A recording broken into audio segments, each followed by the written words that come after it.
In February 2009, Disney Channel launched Disney XD.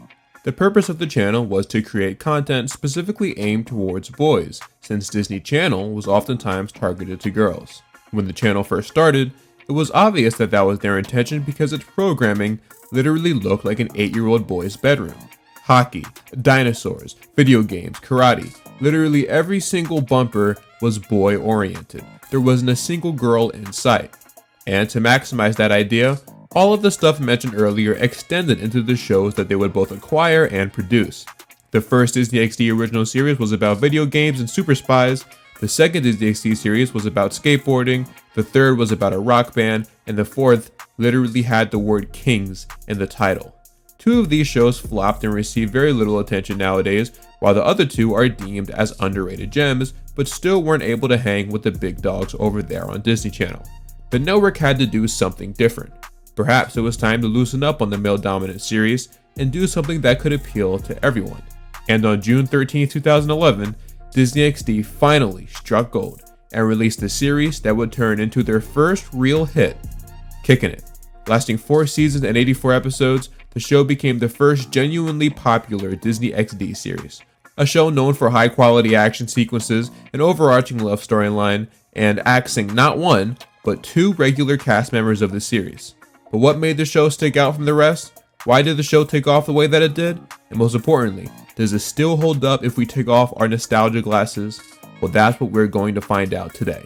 My name is Mr. Nostalgia, and in this video, we will be discussing, dissecting, and analyzing the Disney XD original series, Kickin' It.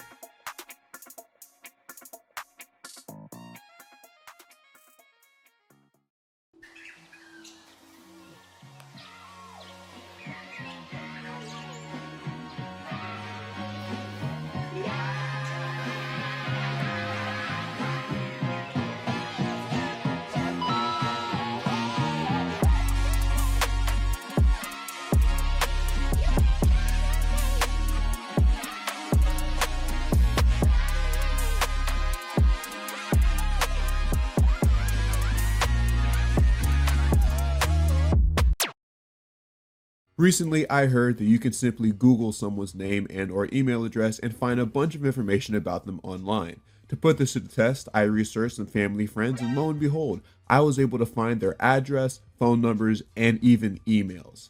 That's kind of creepy. You see, data brokers sell your information to scammers, spammers, and anyone else who might want to target you. Your full name, email, home address, health records, your relatives, it's all out there.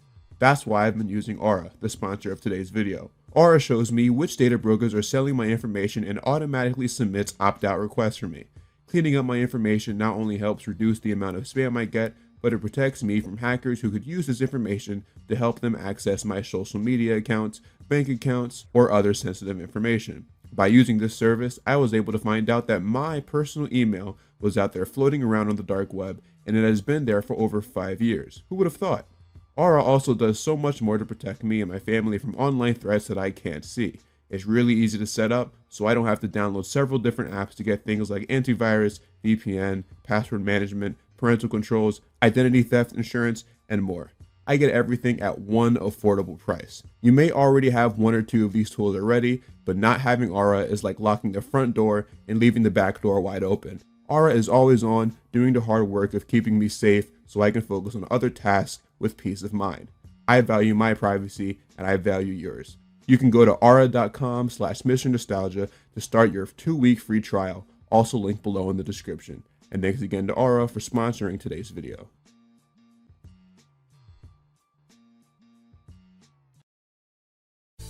This is Jim O'Doherty, or Doherty. I'm pretty sure it's O'Doherty. This is Long Island, New York, where he grew up. Growing up, Jim practiced martial arts and even earned himself a green belt. But one day, his local dojo closed down and turned into a cat hospital. That must have been devastating. Wait, they make hospitals just for cats? What if my dog gets sick? What, are they just going to tell me to get a new one? Alright, anyway, this brief but meaningful time of Jim's life built enough of a connection to martial arts to make it a foundation of an entire series. After working on shows like Married with Children, Third Rock from the Sun, and Grounded for Life, He eventually pitched the show on his own to Disney. In November 2010, Disney ordered a martial arts inspired show called Wasabi Warriors to series. And after the crew was formed, the cast was put together, and a change in its title, Kickin' It, began production a couple months later and premiered on Disney XD on June 13th, 2011. Kickin' It follows a group of high school freshmen who go to a martial arts dojo every day after school. It is run by Sensei Rudy Gillespie and is named after Bobby Wasabi, who in the world of Earth Prime, you know what I'm talking about if you saw my Disney Channel Multiverse video, is a legendary retired karate movie star. Every episode follows the kids and their adventures as they try to balance their karate life and their school life, with every season having episodes that pinball back and forth between both subplots. A lot of the time though, karate seems to sneak into their social lives outside of the dojo, even when it makes zero sense whatsoever. Now that all that stuff is out of the way, I can't think of a better way to get into the show than by, well, getting into the show. It's time we officially dive into the series, starting with Season 1, Episode 1, Wasabi Warriors, aka the show's pilot. On Disney XD, Kickin' with Sensei Rudy at the Bobby Wasabi Martial Arts Academy. I'm just so sick and tired of being looked at as just another pretty face. Welcome to my world, sister. If you don't win the next tournament, we're closing you down. Let's do this. It's the Never Give Up, Never Say No Dojo. Oh, you gotta get up! I can't get up because you're kneeling on my leg. Oh, sorry, my bad. The brand new series, Kickin' It, premieres next month on Disney XD. Wasabi! In the opening scene of the series, we are quickly introduced to Leo Howard's character Jack, a 14-year-old kid who's not only new to the school Seaford High, but also new to the city of Seaford in general. I'm gonna get a lot of comments about this if I don't bring it up now, but Leo Howard had a little show on Disney before this called Leo Little's Big Show. I think he interviewed people, Dog with the Blog Girl was in it. There you go, saved you a comment. He greets the lunch lady, who goes by the name of Marge, and asks her what she would recommend. And in classic sitcom fashion, the lunch lady recommends nothing because all of the food in the school is unidentifiable slop. We're then introduced to Kim Crawford, played by Olivia Holt. She drops her apple and Jack uses his shoe to catch it. I wouldn't eat that if I were you, Kim. It's kind of nasty. This scene is the first one to set up a 3-season long arc focused on the relationship between Kim and Jack. Because in case it wasn't obvious, yeah, they like each other. Look at the poster, bro. There's 5 teens, 4 boys, and 1 girl. There's no way she wasn't going to date at least one of them. And Jack, being the main character, it just made the most sense. Jack gets called over by Eddie Jones, played by Alex Christian Jones. I just realized they gave him the same last name as the actor. That's nice. And he's introduced to the rest of the cast. Jerry Martinez, played by Mateo Arias, and Milton Krupnick, played by Dylan Riley Snyder. They tell Jack that they all know each other because they go to the same karate dojo. They get to know each other a bit until a kid from across the table hits Milton with a meatball, something Jerry finds funny until the same thing ends up happening to him. The student that was throwing the meatballs at the group is named Frank, and he and his crew are members of the dojo Black Dragons. The Black Dragons are the main antagonists for most of Kickin' It's run. The reason being is because they are the rivals of the Bobby Wasabi dojo. We learn a lot about them later on. Jack questions why the group was just letting the Black Dragons assault them with meatballs if they know karate, and Milton says that despite that being true, the Black Dragons are just better than them. So Jack, being the good guy that he is, stands up and makes his way over to the Black Dragons table. He makes a joke about how their outfits look like cheerleading outfits, which doesn't make Frank very happy. So there's something very, very random that I want to point out. I'm pretty sure I'm the only person in the world to ever realize this too. But the dude who played Frank is named Wayne Dalglish, and he played an extremely small role in Batman v Superman. Remember that scene where Batman is beating up all those dudes in the warehouse? Great scene, by the way. Well, he is one of the dudes attempting to kill him. I noticed it right away, unfortunately. My brain is filled with useless information. Going back to the episode, Frank sizes up Jack, challenging him to a fight. Jack turns him down, stating that he's not interested in fighting. But Frank still throws a punch at him anyway, and Jack turns around, catches the punch, and delivers his iconic catchphrase. Okay, you probably shouldn't have done that. And then he single-handedly takes on the entire Black Dragon dojo. There's a lot of things I have to say about this scene. 1, I love how the lunch lady is in the background with her hands up the whole time, like she is about to get in and fight. 2, the choreography for this is actually pretty impressive for a Disney series. 3. Look at this dude's reaction when Frank throws the first punch. And 4. Leo Howard.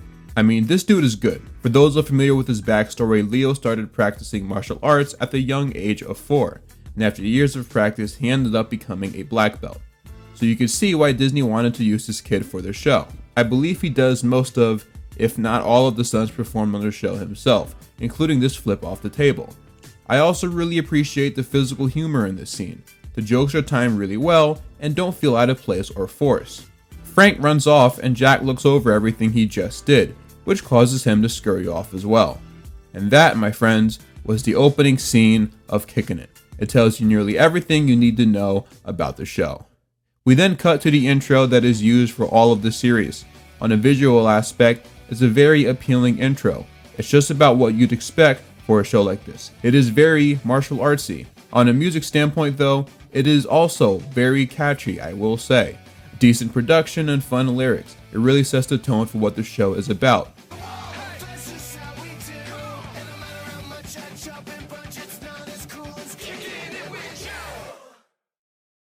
Be a Wasabi Warrior. We'll be right back to Kickin' It on Disney XD.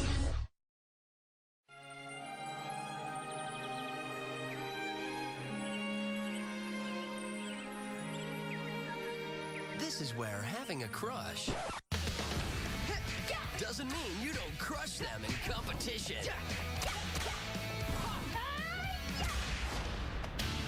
Same time tomorrow? Cool with me.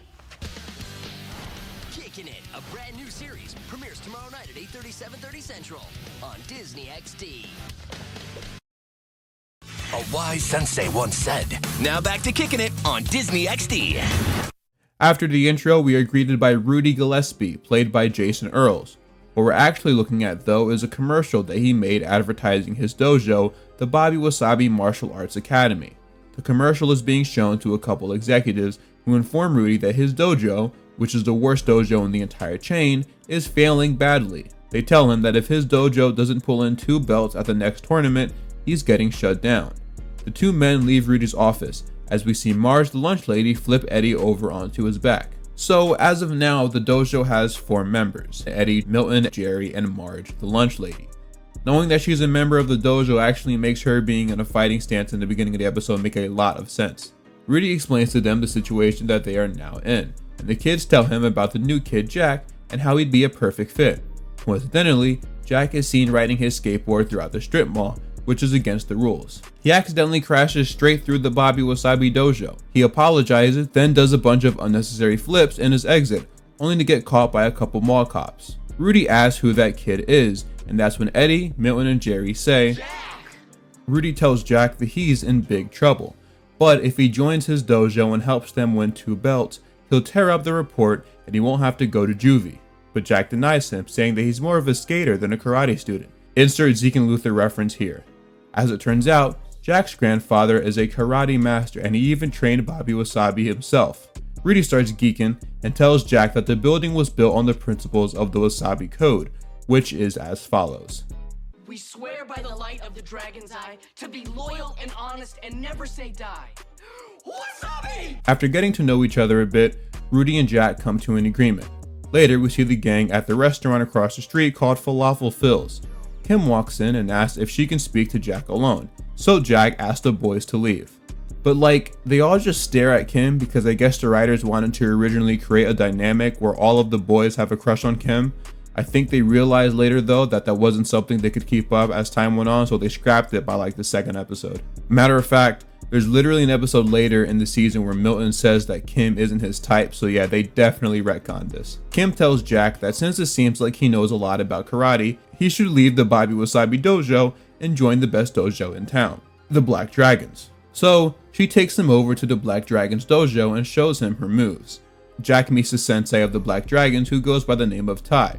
He's played by Ian Reed Kessler, and he's been in quite a few different Disney shows, like Sydney to the Max, Zeke and Luther. I guess it's really only those 2. That's not really a lot looking back. Ty is a character you will see quite often throughout this show, and I do actually like his character.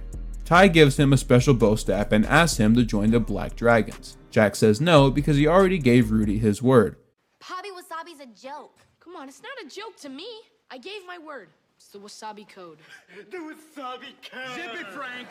Despite getting declined, Ty gives Jack his bow staff as a reminder that he's always welcome at the Black Dragon Dojo. Frank is upset at this because that was his bow staff, claiming that his mom gave it to him. Then Ty says, And I gave it to her. That's right, you heard me. I'm seeing her. man, that guy got cooked. Jack goes back to the Bobby Wasabi dojo with his new bow staff, and Rudy gets mad at him for being late. He asks where Jack got the staff from, and Jack tells him he got it from the Black Dragon dojo. Rudy says that people who are part of the Bobby Wasabi dojo are banned from going into the Black Dragon dojo. Then he asks Jack how he could betray him like that after saving him from being banned from the mall for 2 weeks. If you remember, which you totally should because it wasn't that long ago, Rudy and Jack came to an agreement that if he helped them win 2 belts at the next tournament, Rudy would tear up a report that would send Jack to juvie.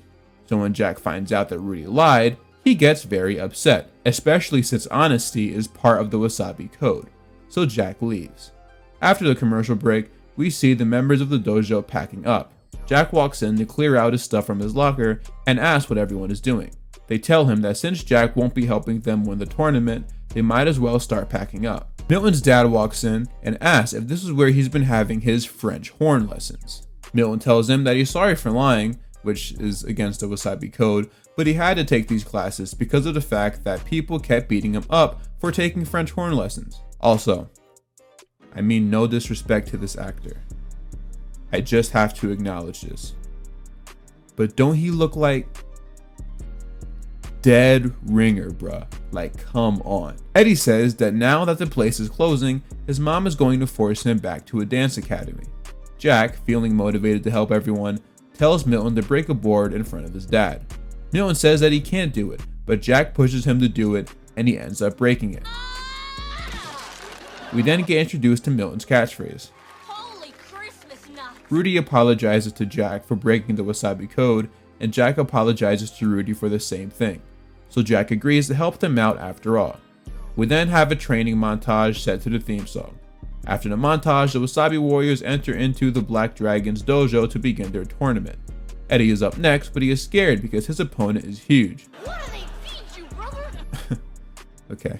Upon research, I have found that in most karate matches, you are supposed to be organized by weight classes. In some places, it doesn't even matter your age. As long as you are in the same weight class, everything is good. And clearly, these guys are not in the same weight class, so I think the writers might have messed up on this one.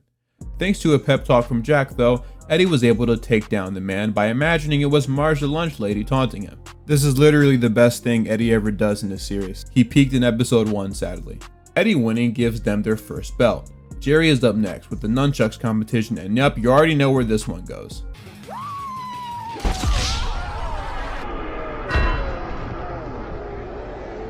In the next competition, Milton has to break more boards than Frank. Frank breaks one board, and Milton asks for his board to be doubled, and he does actually end up breaking it.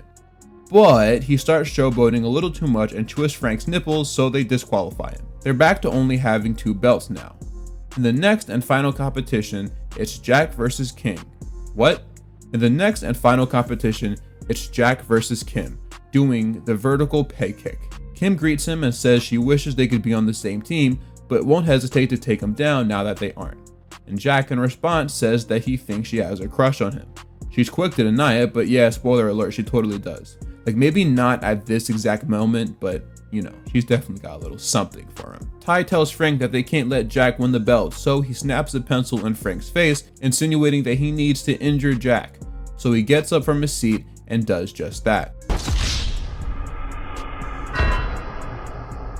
So earlier, Milton twisted a dude's nipples and immediately got disqualified.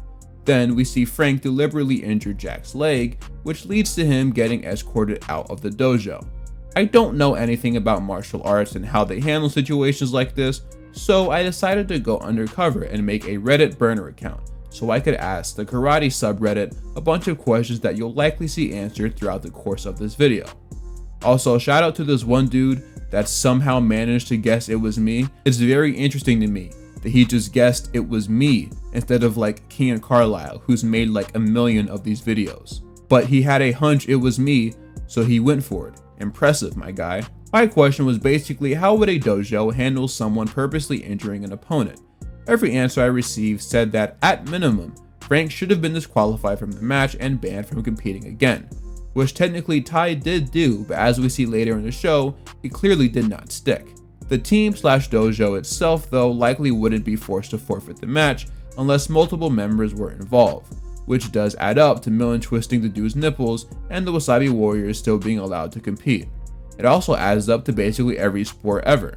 When Andrew Bynum purposely injured JJ Barea, when Draymond purposely stepped on Sabonis' ribcage, and when Zaza Pachulia did literally anything, none of those teams were forced to forfeit the game since it was only the individual that did the bad deed. But the most interesting thing about all of this is that what Frank did to Jack falls under the category of assault, and so technically he should be facing some legal action.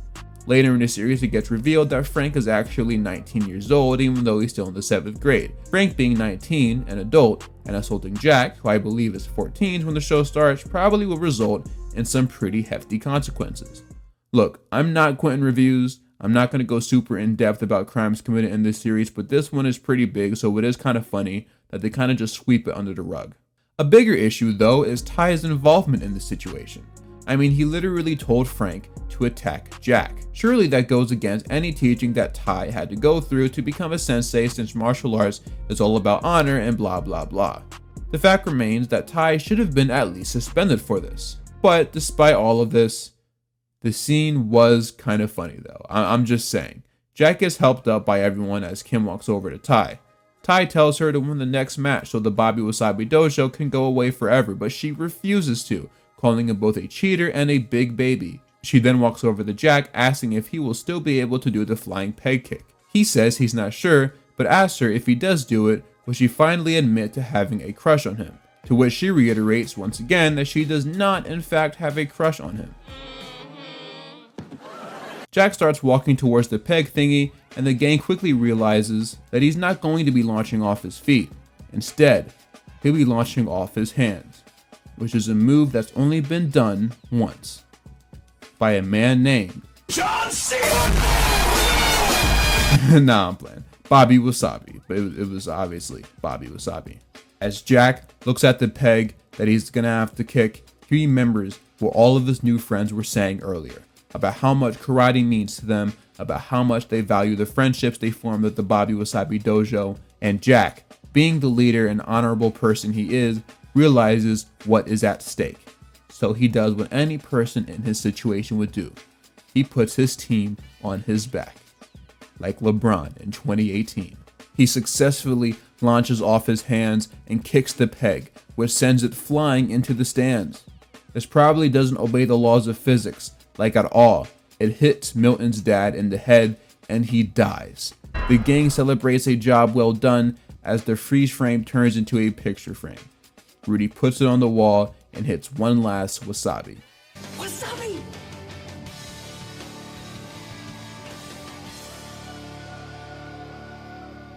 We then fade to black. I hate to do this, y'all, I really do, but like, who took that picture? Was there just a camera guy standing there the whole time? Alright, whatever. In the final scene, Jack and the rest of the Wasabi Warriors prepare for a training session, as Jack somehow managed to fumble an apple. Fortunately though, Kim was there and managed to catch it. She tells everyone that she would like to join the Wasabi Dojo, but Jerry says that in order to do that, she has to pass a test. So to show them that she's worth it, she does something that literally anyone can do, but because of the fact that she screamed while doing it, I guess they thought it was cool, so they let her in. Episode done.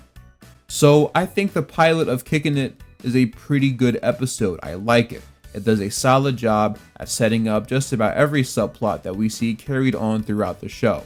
For starters, obviously now we know that the show is focused around karate, but it also sets up the character dynamics, like Rudy and Ty's rivalry. It doesn't really get explained why in this episode specifically, but Rudy and Ty have been rivals for a very long time.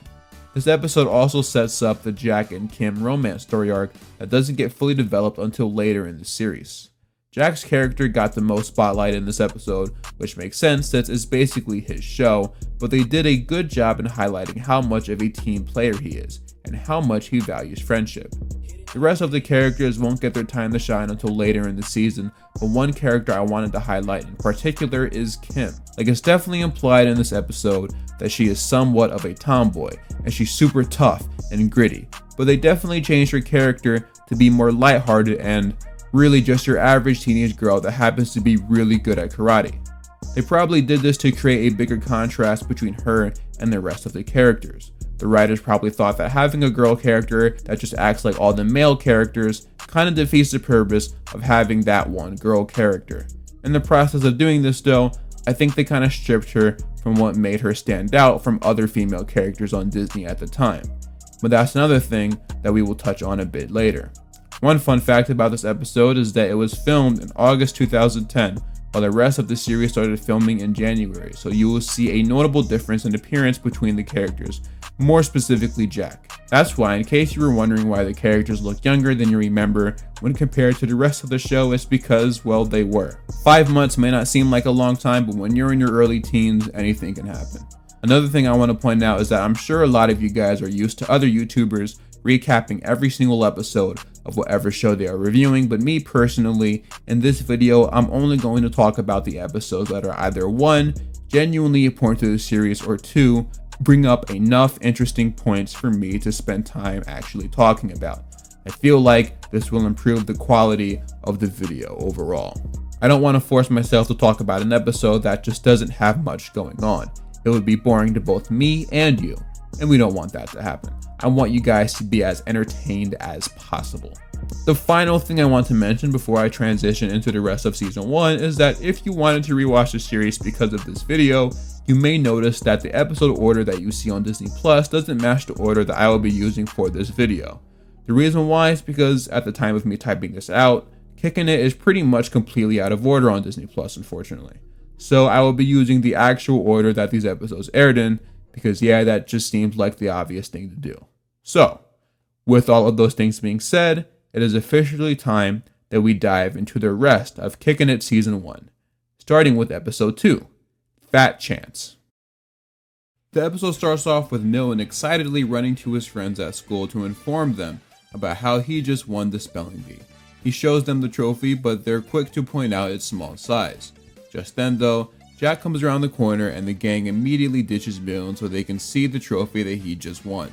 Turns out, Jack helped the school's gymnastic team win their first trophy in 15 years, so they put it on the trophy shelf, which is located on the top of the hallway. Milton, feeling left out and forgotten, interjects the conversation to point out once again his school spelling bee trophy. But again, the focus goes back to Jack. Eddie asks him to perform the winning move that he did during the gymnastics tournament, so Jack does it and everyone is impressed. Off topic, but don't these kids have like a class to get to or something? I don't think I was ever allowed this much time in between classes back in my school days. It's revealed that Jack agreed to help them out this time if the principal lets Jerry give him a wedgie.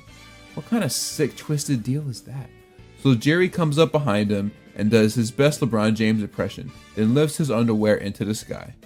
Yeah, no teacher is allowing this to happen to them, man. Absolutely not. As the kids finally go to their classroom, Milton decides that he's going to stay behind so he can put his trophy next to all the other ones. But he loses his balance and falls off the ladder. Fortunately for him though, the school janitor is there to catch him. After the intro, Milton is telling the group about the encounter he had with the school janitor. Jack says that somehow he's never noticed him despite his large size. Kim, clearly a bit annoyed, says that it doesn't make sense that Jack was able to notice when a student named Donna Tobin changed her ponytail from left to right, but never noticed a 600-pound custodian. It's a relatively pointless line, but given what we know happens later on in the series, I do suspect Kim was a bit jealous that Jack was paying attention to other girls. Rudy pulls up with a wagon to tell the gang that the mall's magic store went out of business, so they have to sell everything at half price. He continues with his conversation about the magic store closing as they all entered the dojo. The only reason why he mentioned the whole thing is because now that the other store is moving out, there is an open storage space that he can now use to put all of his items, since he's been storing most of it in the dojo and it's getting really cluttered. It also gets revealed that Rudy owns a cat that I'm pretty sure never gets addressed ever again. He goes downstairs with some of his items, only to find that a man listening to music and playing paddleball has already occupied the space. His name is Lonnie, and he's played by Peter Oldring. who has done a ton of voiceover work in shows that you probably thought were American but aren't, like Braceface, Total Drama Island, and Wayside. I love Wayside, by the way. And for my Psych fans out there, he played the character Macintosh from those Canadian episodes. Lonnie works at Reptile World, one of the other stores in the mall. Something you'll notice as time goes on is that since this show mostly revolves around the main group of kids, the writers constantly try to surround Rudy with adult characters that he can spend his time with while the kids are at school. They try quite a few different characters, but the first one they went with is Lonnie. Lonnie doesn't have a last name, but he looks like a Renner. I'm going to call him Lonnie Renner. Lonnie says that he accidentally let a bearded skink loose, and when he turns around, he realizes that it managed to crawl its way onto Rudy. Something I like to point out is that while the show portrays bearded skinks to be venomous and harmful, they literally are not. Matter of fact, their whole shtick is that their blue tongue is used to trick predators into thinking that they are venomous so they don't get bothered. It's literally like the most important thing about a bearded skink, so it's kind of weird that out of all the reptiles out there that are poisonous, they chose the one that isn't poisonous. But anyway, back to the episode, Rudy starts feeling the effects of the skink bite.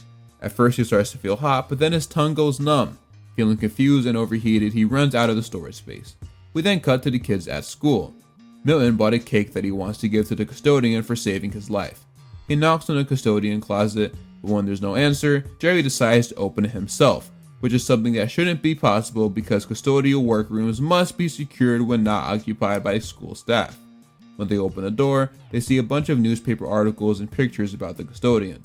It gets revealed that many moons ago he used to be a sumo wrestler, and the group is flabbergasted by this. Back at the storage space, it seems like Rudy is all healed up from his lizard bite. He tells Lonnie that since he left, he decided to move in. Rudy leaves and tells Lonnie to not touch any of his stuff, especially his massage chair. But it's clear that the whole thing was just a setup to bait Lonnie into sitting on the chair anyway, because as soon as he does, it flings him across the room and into the gate. Yeah, as you can see, the writers are really struggling with fitting Rudy into these episodes where the kids are at school. And as much as it pains me to say it, considering I do like Rudy as a character, this is a very boring subplot, to the point where I don't even feel like covering it anymore. I get wanting to fit Rudy into the episode somehow, but when you have a plot that's actually pretty interesting, nobody wants to see two grown men fight over a small storage room. It feels like a completely different show. Back at the school, Milton thanks the custodian, whose name is Yoshi Nakamura, for saving his life. The group tells him that they found the newspaper clippings in his closet and looked him up on the internet and were amazed by his sumo wrestling highlights from back in the day. He tells them that it was a long time ago and has moved on. Despite this, the kids ask him to perform his victory dance, the Nakamura Stomp. It's 10:34 p.m. Why are you driving that motorcycle? And just stopping right in front of my house? Do you have anywhere else to go? Where was I? Despite this, the kids asked it before. Although he was hesitant at first, he ends up doing it and causes the entire... Although he was hesitant at first, he ends up doing it and causes the entire cafeteria to shake. This makes Principal Burke upset, so he walks over to him and says that he didn't hire him to dance around like some hopscotching hippo. Milton steps in and tells the principal that he needs to treat Yoshi with respect, and that he believes that Yoshi doesn't even need this job because he used to be a hero. So because of these words, Principal Burke fires Yoshi, and we fade to commercial. At the dojo, Rudy calls for a group meeting so he can question why Yoshi, or as he called him, Weepy McHugey, is still in the dojo. Milton explains that he's been through a lot. The reason why he gave up sumo wrestling and left Japan is because after winning 65 games in a row, he got challenged by a rookie competitor and lost badly. And speaking of losses, he also lost his life savings after going on a game show called Are You Willing to Lose Your Life Savings? Huh. You know, this must have been the same game show Allen Iverson went on. Rudy says that they need to fix the situation and fast, because once the food runs out, they're all going to look tasty to Yoshi. And I'm like, okay, relax with the fat jokes. It's getting a tad ridiculous. First he gets called a hopscotching hippo, then he gets called Weepy McHugey, then Rudy makes a joke about how he's going to eat everyone. Like, this just feels unnecessarily mean. Like, I understand that in a sitcom like this, there are going to be some fat jokes, but believe it or not, there are ways to do it tastefully. I wasn't even trying to make a joke. It was poor choice of words. Also, was Rudy just allowed to leave his dojo with kids inside it? I feel like there's got to be some sort of rule about that. I'm not gonna bother going to Reddit though, it's not a big deal. Jack tells Yoshi that they're going to help him get back on the horse, and yup, you guessed it, another fat joke. Jack? It'd probably be safer if the horse got on his back. In the B plot, Rudy and Lonnie agree to share the space by turning it into the ultimate man cave. Yup, back to the A plot, the kids are training Yoshi for a new potential sumo wrestling matchup. Rudy thinks a comeback wrestling match might be good for Yoshi's career, saying that people would probably pay good money for it. I bet people would buy tickets for that. I paid $5 to watch the Kelly's dog have puppies. Okay. Rudy says that they should hold a sumo wrestling match in the dojo, and he even knows someone who can compete against Yoshi thanks to him accidentally discovering a sumo wrestler on a beach and mistaking him for a whale. Jerry walks out of the men's bathroom wearing a fat suit, and for whatever reason, the studio audience starts cheering a lot more than usual. And yes, from what I can tell, Kickin' It for the most part was filmed in front of a live studio audience, so some of these cheers were actually real. Jerry tries challenging Yoshi to a quick match, but easily gets laid out. I said it before and I'll say it again, and likely several more times after this, but Mateo Arias is genuinely a very good slapstick and physical humor actor. The best on the show probably. In the B plot, Lonnie and Rudy argue over some stuff, which leads to the remote flying out of the room. Rudy goes up to get it, but gets locked out because of Lonnie. I wish I could tell you more about this scene, but that is literally all that happens. Well, besides Rudy getting shocked, but his hair is perfectly fine in the next scene, so it clearly wasn't all that bad. Jerry starts hyping up Yoshi for his match. Let's do this. Rudy's friend, and I mean that loosely, Yamazaki pulls up and immediately gets recognized by Yoshi. So Yoshi quickly scurries off into Rudy's office. He explains that that man is the only man to ever beat him and he can't face him again. Eddie comes in and says that there's something happening that they are all going to want to see. Milton is trying to take on Yamazaki himself and is obviously failing. So Jack tries one more time to push Yoshi to realize that he needs to go out there because if Milton could do it, then so could he. And take it! Oh, wow. Skin on skin. Awkward. Yoshi taps in and enters the ring. They start slapping each other for a little bit until Yoshi throws Yamazaki out the ring and claims his victory. Everyone starts celebrating and Jack pulls Milton aside to tell him that he's a hero for what he did and that he'd never have the guts to pull off something like that because that dude is the size of a dinosaur. The audience starts chanting for Yoshi to do the stomp again, and so he agrees. But this causes him to fall through the floor and land directly on Lonnie. This should have caused several injuries to Lonnie if we're being real, but we're not being real, so I'll let it slide.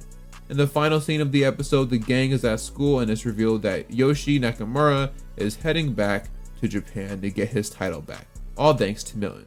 Jerry says that he could be a sumo wrestler if he wanted to.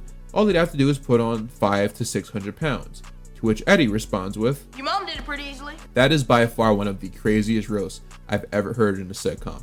That was insane. Milton asks Jack if he's seen his spelling bee trophy, and Jack says that wherever it is, it's in a safe spot.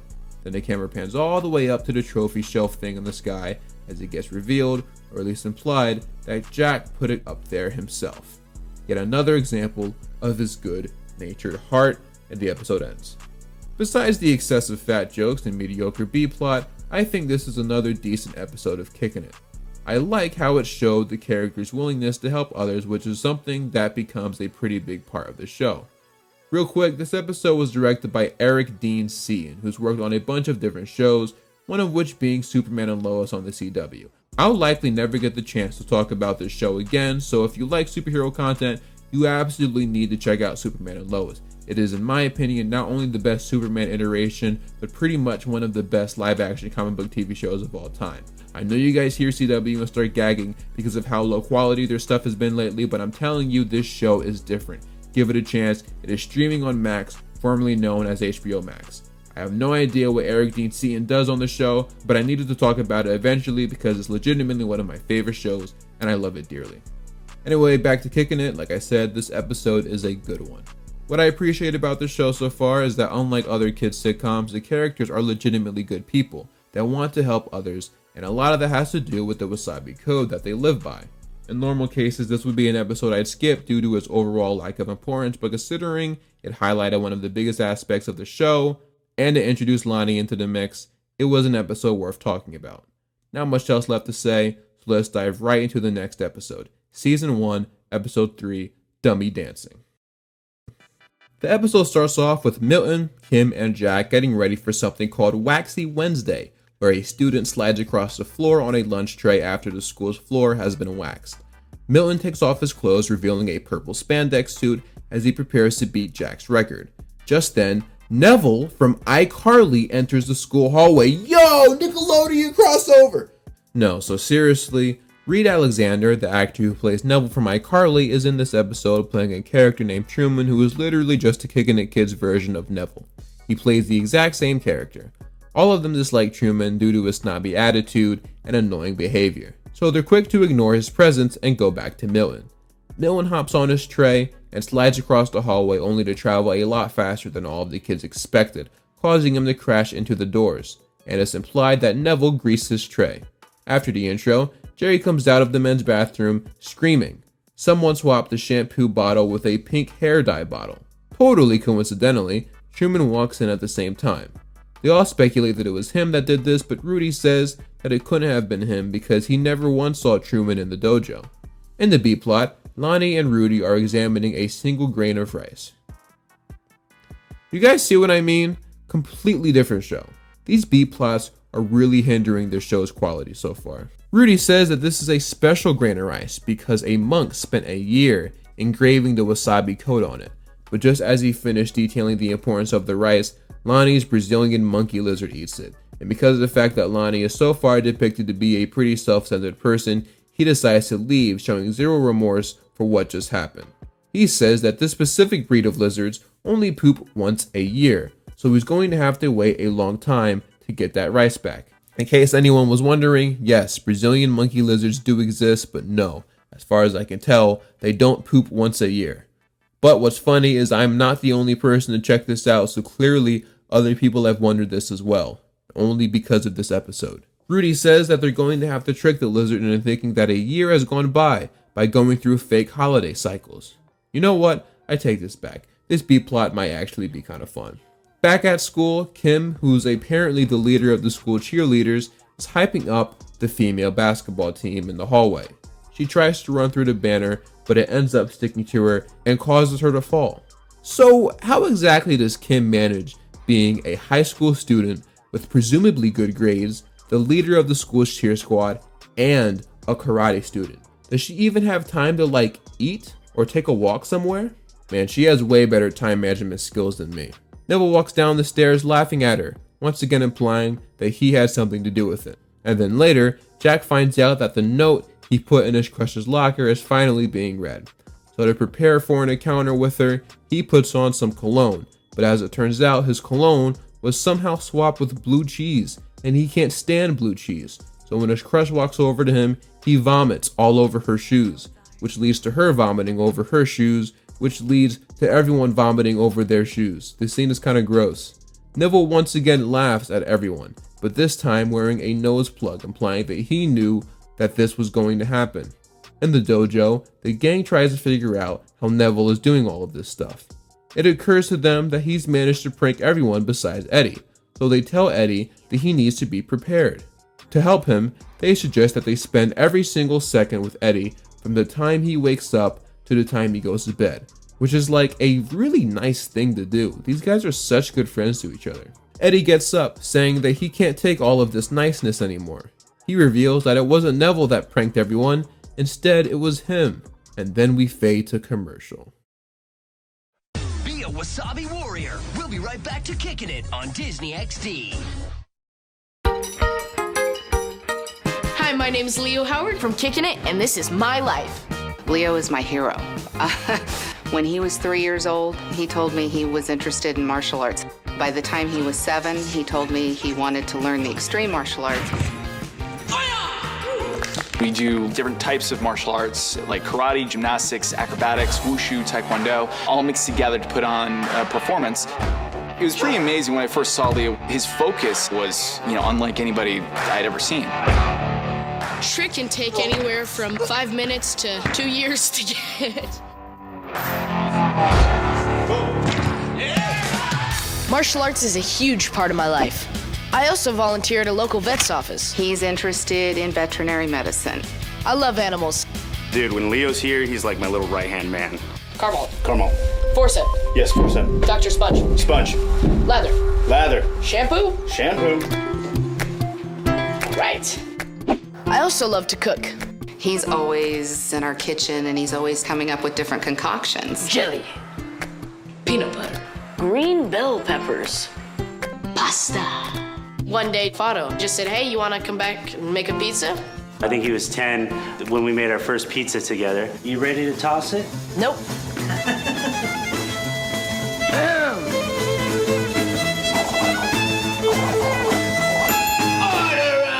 I can't wait to see what he wants to learn next. We've always taught him that it doesn't matter what you do as long as you do it to the best of your ability and you're happy doing it. My name's Leo Howard, and my life is about everything. Now it's time for the #1 job in his career. Pooper scooper. Hit it, baby. Life's good. Love ya.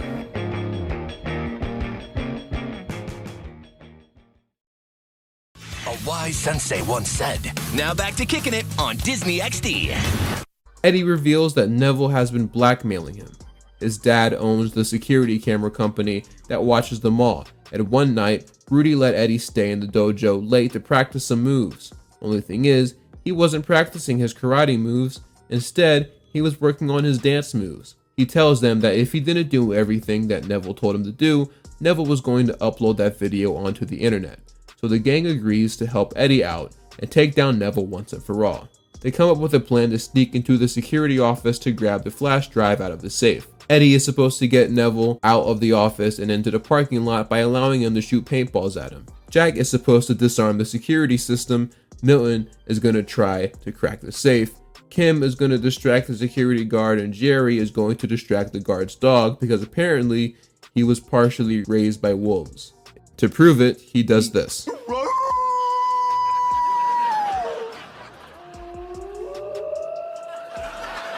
Kim goes outside dressed like a personal trainer as we are introduced to another recurring character, Joan the mall security guard.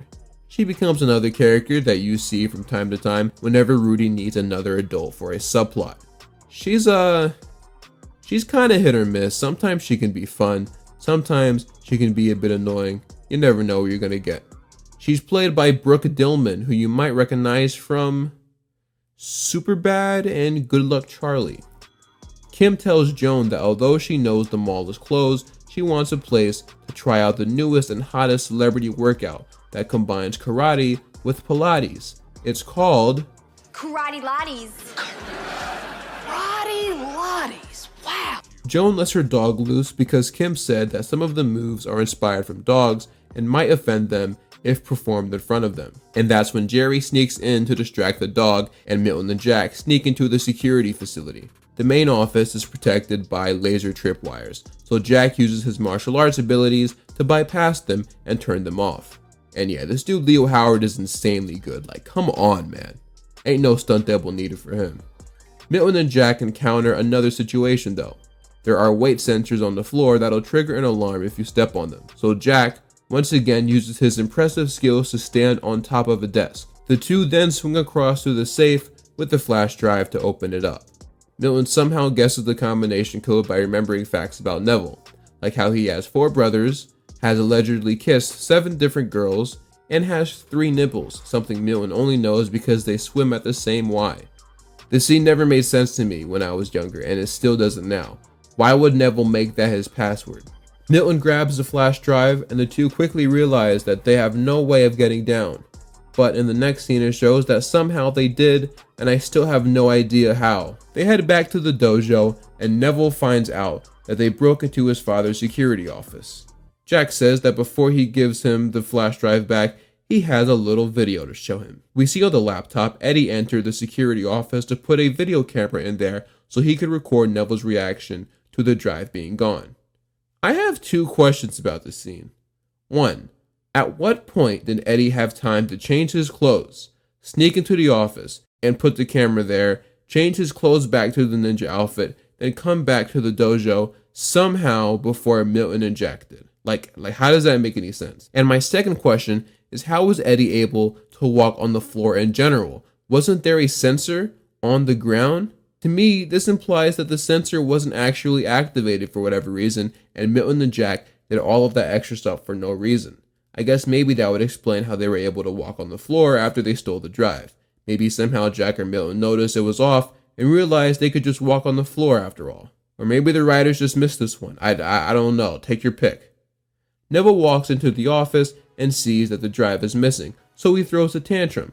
A tantrum that I am fairly certain is supposed to be a parody of the iconic Greatest Freakout Ever video that you can find still currently to this day on YouTube. And now that I think about it, this whole scene was a parody of that. Eddie runs in just like the kid in the beginning, and Neville starts going crazy just like the dude does for the remainder of the video. Weird reference, but I definitely noticed it right away. Neville and the kids agree to a deal. If Eddie deletes the video forever, then Neville will stop harassing everyone. The group then, alright, you know what, I gotta come up with a better name for these kids. I've been calling them the kids and the group for the longest. I'm gonna start calling them the Wasabis. There you go, the Wasabis. The Wasabis kick Neville out, and Jack tells Eddie that if he's ever in trouble, he, along with everyone else, will be there for him. Meanwhile, Jerry is talking to the security guard's dog, but gets weirded out when Joan tells her that it's a boy dog and not a girl dog. It's still a dog though, Jerry. It's weird regardless. And to wrap up our B plot, the next day, Rudy and Lonnie have finished their fake season cycle by ending it with the 4th of July. And it works. The lizard poops out the grain of rice. Rudy picks it up and is extremely happy until the lizard eats it again. And yeah, they have to do it all over again. Episode done. Well, I know that I sound like a broken record so far, but this episode of Kickin' It was pretty solid. The B plot even improved. I was surprised. This was the first episode that focused on Eddie specifically, but we still don't really have a feel for his character yet. It might take some episodes, hopefully. By now we know that Jack is a stand-up guy that wants to stick up for everyone. Jerry is the dumb and gross comedic relief character. Milton is the nerd, and Kim, well, it depends on the episode, but Kim so far has been portrayed to be pretty outgoing and good-natured like Jack, but with a bit more sass and sarcasm. I'm curious to see if Eddie gets more of a set personality trait as time goes on, but given what we know happens to his character later on in this series, I doubt it. But we'll get there when we get there. This is also the last episode we ever see Neville in. He must have moved back to, where did iCarly take place? Seattle. He must have moved back to Seattle to bother the iCarly kids. Anyway, on to the next one. Season 1, Episode 5 is called Swords and Magic, and this one is actually a personal favorite. The episode starts off with Jerry running into the dojo worried and a bit nervous. Kelsey Vargas, who he describes as the coolest girl in the school, is on her way over to the dojo, so the boys prepare by putting on emergency deodorant, although Eddie says he doesn't need deodorant because he keeps air freshener on him at all times. This week I'm Alpine Meadow. Jerry, for whatever reason, decided to tell Kelsey that he is a martial arts expert and the youngest sensei in history. He asked Rudy for his black belt, only for Rudy to turn him down, saying that he worked hard for his belt and it is a symbol of honor. Jack questions why Rudy used it to walk his dog if that is the case, confirming that Rudy has both a cat and a dog. One thing you'll notice is that this show slowly introduces new things about Rudy that would make pretty interesting subplots, but they rarely ever address them again. Instead, we have to watch him anticipate the arrival of lizard droppings. The Wasabis are about to start sparring when Kelsey walks in. Now, do any of you recognize who this is? I'll give you a few more seconds. Okay, so yeah, this is Sydney Sweeney, believe it or not.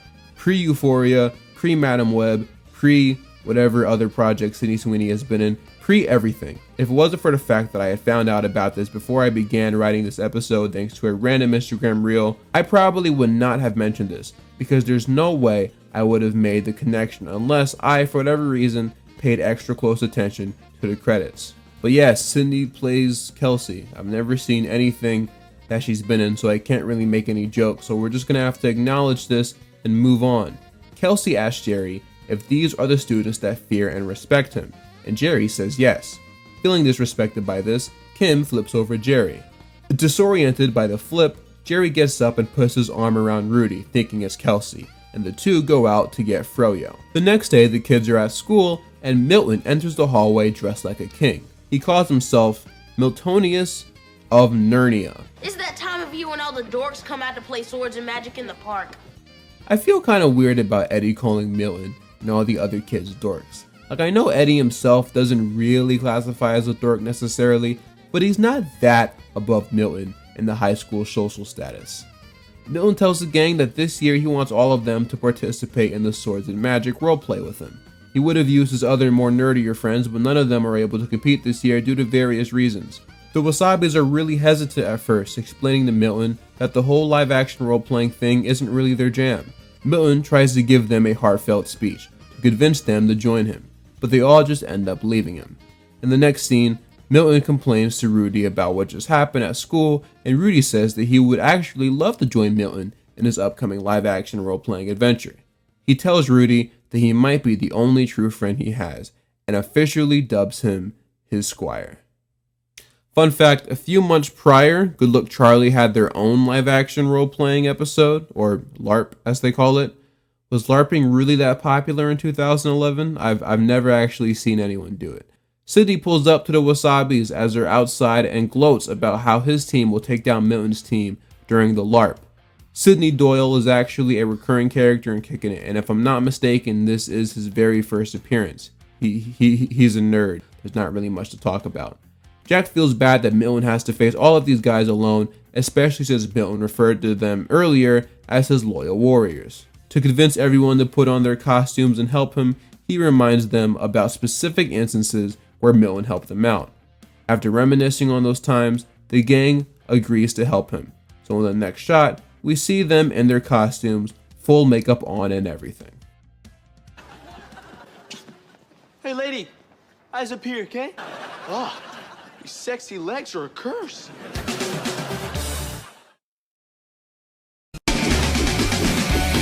Hello, I'm Dylan Riley Snyder from Kickin' It. And you're watching Disney XD. You don't get to complain. We could have stayed on the path to the battlefield, but no! You knew a shortcut through the woods. This is not a shortcut, Eddie! One thing I love about this episode is that all the scenes with Eddie, Jack, Jerry, and Kim while in the forest are written so perfectly. Like, you really do feel like 14-year-olds in this scene. This is exactly how kids be talking to each other, and I love it.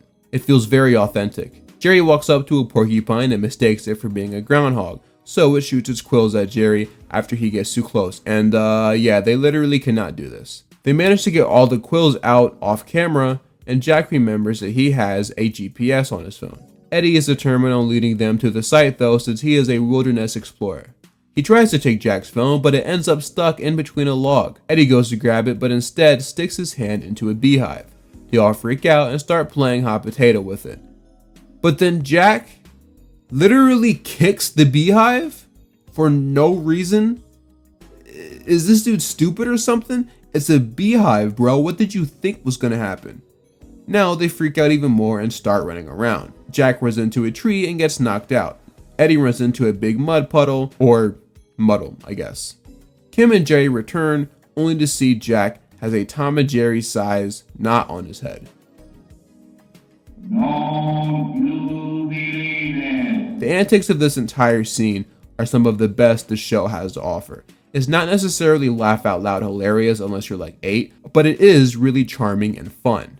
Kim somehow ends up getting her head stuck in a bush, but off camera, Eddie helps her get it out. But he had to severely damage her hair to do so, which Jack comments might lead to his death. When I was editing, I accidentally freeze at this frame, and it's kind of funny, so I thought I'd add it in anyway.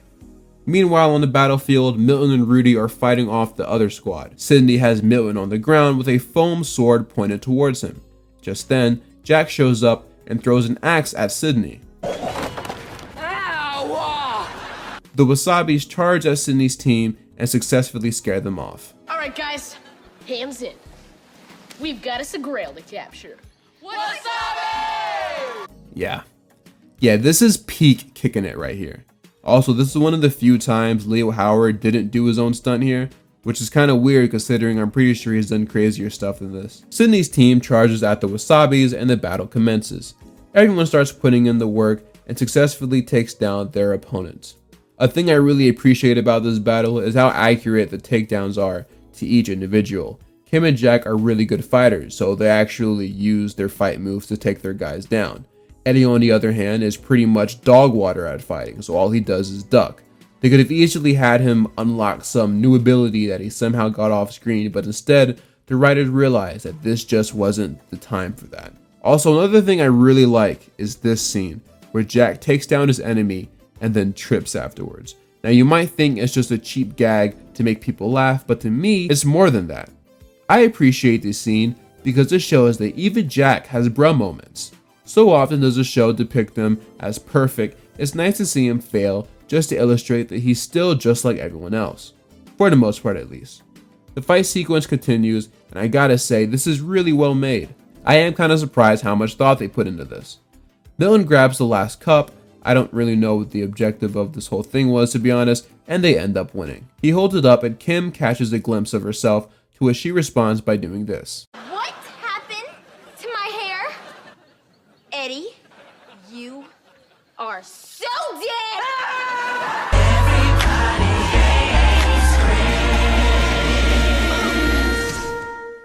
In the final scene of the episode, Milton tells the group that no one at school will ever have to know that they wore those costumes, but Jack says that he's right. They don't have to know, but they will. And in the next shot, we see all of the Wasabis dressed up one more time in those ridiculous outfits, confidently strutting down the school hallway. I remember the scene putting a smile on my face because it is just so rare to see kids shows where characters actually stand up for and support the nerdy character. Could you imagine if they tried this plot in an episode of iCarly? Do you remember how often Freddie would get abused on that show, specifically by Sam? That's one of the reasons why I like this episode, because they easily could have just stood their ground and said, nah bruh, we ain't doing this, but instead, they wanted to show Milton that they were there for him, and he was truly a part of their team. Another reason why I think this episode is peak kicking it is because Rudy didn't have a dumb subplot where he spends his entire time with random adult number 17. He was actually with the kids for the entire episode, and I think that was a needed improvement because there wasn't a drop in quality during any part of this episode. I guess the only B plot was Jerry having a crush on Kelsey, which if you think about it, didn't really lead anywhere, at least not in a way where it affected the plot. And lastly, with Kickin' It being a show about karate, but also having to manage the kids' social lives, they did a great job at merging both aspects of the show in this episode. Quite frankly, they handle it a lot better in this episode than they do in other ones later on. This was an all-around great episode. It even managed to get a few laughs out of me. Now on to the next one. Episode 6 is entitled Road to Wasabi, and Rudy is throwing his own surprise birthday party. When Kim hands Rudy a signed picture of Bobby Wasabi, Jack tries to one-up her by saying he got the real Bobby Wasabi to come to the dojo, which is a lie, of course. He broke the Wasabi code. He should be banished from the dojo, like for real. Jack tells Kim that it's not totally impossible that he gets in contact with Bobby because after all, his grandfather did train him, which is something I honestly forgot about and I'm surprised they don't mention it more often. Kim is very skeptical of this, but Jerry, Eddie, and surprisingly Milton all believe that he's genuinely coming. I say surprisingly Milton because I thought he'd be smarter than this, but I guess not. The three of them spent all night coming up with a script for Bobby's big comeback movie, Piranhapus. It's half piranha and half octopus, obviously. Eddie and Jerry commissioned Milton's cousin $50 to make a model of Piranhapus, but it ends up being dog water. They start arguing over the script and Jack breaks them up. So Jack finally decides to tell them that he lied. But as he was trying to get the words out, a strangely dressed large figure walks past Jerry and grabs a couple of his falafels. It gets revealed that the large figure was in fact Bobby Wasabi. Bobby enters the dojo and Rudy mistakes him for a woman and then also fat shames him.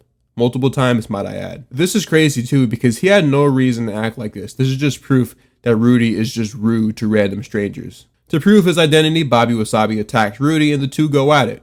But because of the fact that Bobby is now Celtic Shaq, Rudy takes him down with ease. The kids tell him that that really was in fact Bobby Wasabi, and Rudy for whatever reason believes them this time. But it's too late because Bobby fires him. In the next scene, the kids are mad at Jack for some reason and blame him for Rudy's firing, even though Rudy was the one who insulted Bobby. Jack says that the gang shouldn't worry though because guys like Rudy always land on their feet, and that he probably already found a new and better job. Jack was right on that first part though, because he ended up working at Reptile World with famous recurring character Lonnie. The kids visit him at the shop and notice how miserable he is. So they decide to go to Bobby Wasabi's house to convince him to give Rudy his job back. Not quite sure how they found it, but in case you were wondering how they got there, they took 3 buses. Milton slips through the gate and opens the door, allowing the Wasabis to enter the yard. Man, this dude needs better security. Then, as soon as I say that, a bunch of ninjas come out of nowhere in Bobby's house, but like, shouldn't these dudes have been outside? Eddie, Jerry, and Milton all get mollywopped by one singular ninja, while Jack and Kim, because of course they're paired together, hide out in a bathroom. When Jack turns on the light switch, it's revealed that Bobby has a personal dancer for himself that I assume entertains him while he... The two escape and are greeted by 3 ninjas who start chasing them. Wasabi tells Milton, Eddie, and Jerry, who I will now refer to as the 3 Stooges so it's less words to type, that he plans on calling the cops so they can take them to jail. But Jerry tells Bobby that him and the other Stooges wrote the script to what they think can become his big comeback movie, which piques his interest. In the B plot, Rudy gets attacked by a plant lizard thing. Back to the A plot, Jack and Kim find Bobby and Bobby sends the ninjas after them, and they start fighting. I'm just going to show you what happens.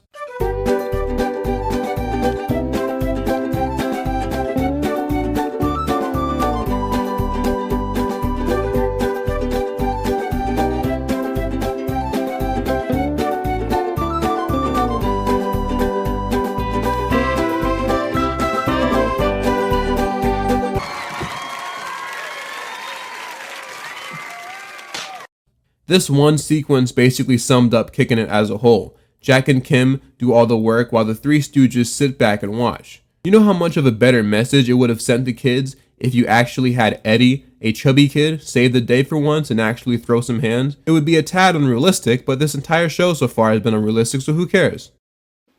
That's the code Sensei Rudy still lives by. They're not gonna do it again, are they? Oh my god! Jack convinces Bobby to give him his job back, and while Bobby ponders over it, Bathroom Disco Guy joins the battle, grabs a plunger, and dances back out. Bobby says that he doesn't know who he is, but he's glad the kids can see him too, implying that... I don't know what it was implying, honestly. In the next scene, Bobby pulls up to Reptile World and offers Rudy his job back. At least that's what is heavily implied, because there is no dialogue in this scene, and instead we just get this weird moment of Bobby carrying Rudy out the store, with everyone, including the ninjas from earlier, clapping. Hey, is this a reference to a movie, chat? Let me know. In the final scene of the episode, we see the gang actually filming the Piranha Puss movie with Bobby Wasabi. Milton starts chastising the crew and tells Eddie to tell Jerry to cool it with the fake tentacle. But Jerry shows up late with a tentacle prop in hand, insinuating that the thing that grabbed Lonnie earlier in the scene was an actual living creature, and we see him beg for help. And instead of everyone helping him, they all just run away. The craziest thing is, Lonnie never shows up again after this. Like, ever. I was gonna say that this might mean that Lonnie straight up died in this scene, but he actually does get referenced once in season 2, which I guess means he is still alive. But yeah, what a weird way to end an episode. This episode is very important considering it introduces Bobby Wasabi, who will now become a recurring character in the show. Unfortunately, the episode itself was a big step down from the one before it, as the show returned to its standard A and B storyline structure, with Rudy having side quests with random adults. And whenever they switched over to that plot, the episode's quality went down, which is something that unfortunately will happen more as time goes on. So expect me to pay less attention to those plots as I cover these episodes. But enough chit chat. Let's get into season 1, episode 7, All the Wrong Moves. In this very Jerry-centric episode, Jerry tells the Wasabis that he has signed them all up for a Battle of the Dance Crews competition, where the winner receives $1,000. I've always loved dancing. You know, when I was a baby, my mom hung a disco ball over my crib. Did it ever fall on your head? Did whatever fall on my head. I love how Mateo Arias delivers his lines sometimes. Like, Spencer Boldman from Lab Rats wasn't all that convincing as a dumb character, but like, I fully believe that Jerry is dumb. There ain't a single thought in this dude's brain, bruh. Jerry convinces them to dance with him, and they all agree. This is basically the Swords and Magic episode from earlier, only this time with Jerry's interest instead of Milton's. I hope we see more of these as time goes on. At Falafel Phil's, Jerry and Jack spot Dan Brennan, aka Smooth, who is the best dancer in the school that conveniently only shows up now since the episode is about dancing. If you're familiar with your Disney actors, you probably have already noticed that Smooth is played by Rashawn Fagan, who most of you recognize from Shake It Up or even Camp Rock, or Ant Farm apparently. But real ones know him from that what was that song he used to sing? Anything is possible. With hard work, there's no obstacle. I remember Dude started off that song with Obama, I see you, your boy Ro. Like, he does not know who you are, little bro. Sit down. So, scratch that. Apparently, they actually screened Cars 2 at the White House once during an event hosted by Barack Obama, and Rashawn Fagan was actually there.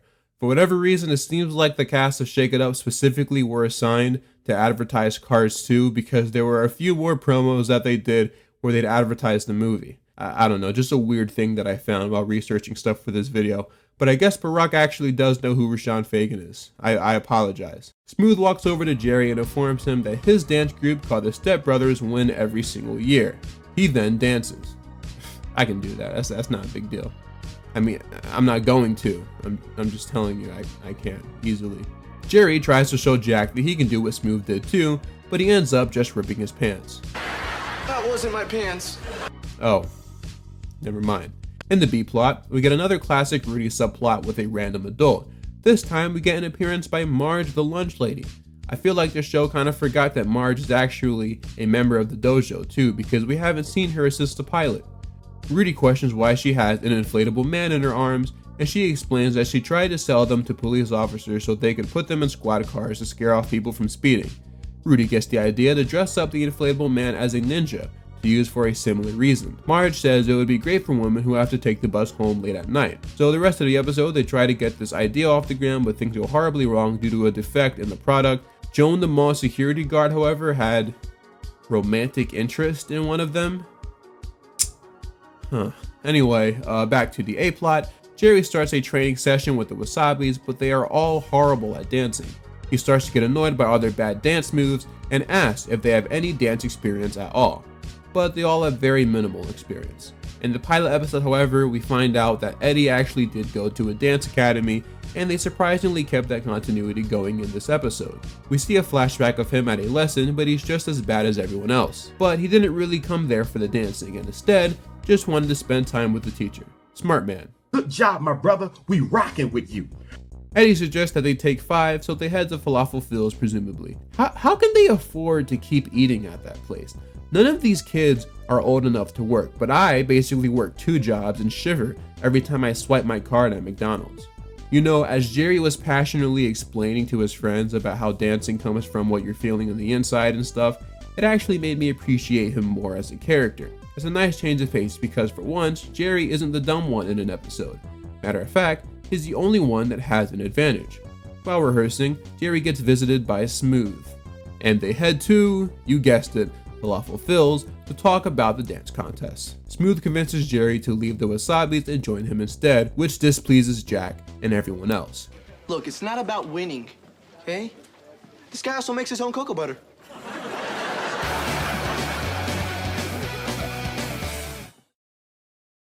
Smooth takes Jerry to his dance studio, and hey, it's Jack Griffo from the Thundermans. Nice. I also just realized they're called the Step Brothers, even though one of them is a girl. That's kind of funny. Smooth and Jerry show them the dance move Jerry taught Smooth, called the Jerry. That was a lot of name dropping right there. Jack Griffo is impressed by it, and Smooth tells him that they're going to use that move to win the contest. Turns out Smooth was just using Jerry, something that I'm sure everybody saw coming. The Wasabis go to Falafel Phil's again to meet up with Jerry, and Jerry informs them of what just happened. Jerry apologizes for leaving his friends, and they all make up. It's so weird seeing Jerry so serious, but I actually kind of like it. Too bad this is probably the last time we see him like this though. Jack tells Jerry that if he's willing to put up with them, they'd be more than happy to help him out. So we cut to the next day at the tournament, which is hosted in the middle of the Seaford Strip Mall, which will be the common place where most tournaments and events are held in this show. The competition host is played by Tristan Mays, who me and my brother call Sitcom Girl. We call her this because she's appeared in practically every sitcom ever made. Zeke and Luther, Victorious, Everybody Hates Chris, Kickin' It, Big Time Rush, True Jackson VP, and Ned's Declassified School Survival Guide, just to name a few. She introduces the Wasabi Warriors onto the stage after the Step Brothers perform. Turns out their plan was to do a bunch of karate themed moves while also incorporating some dancing.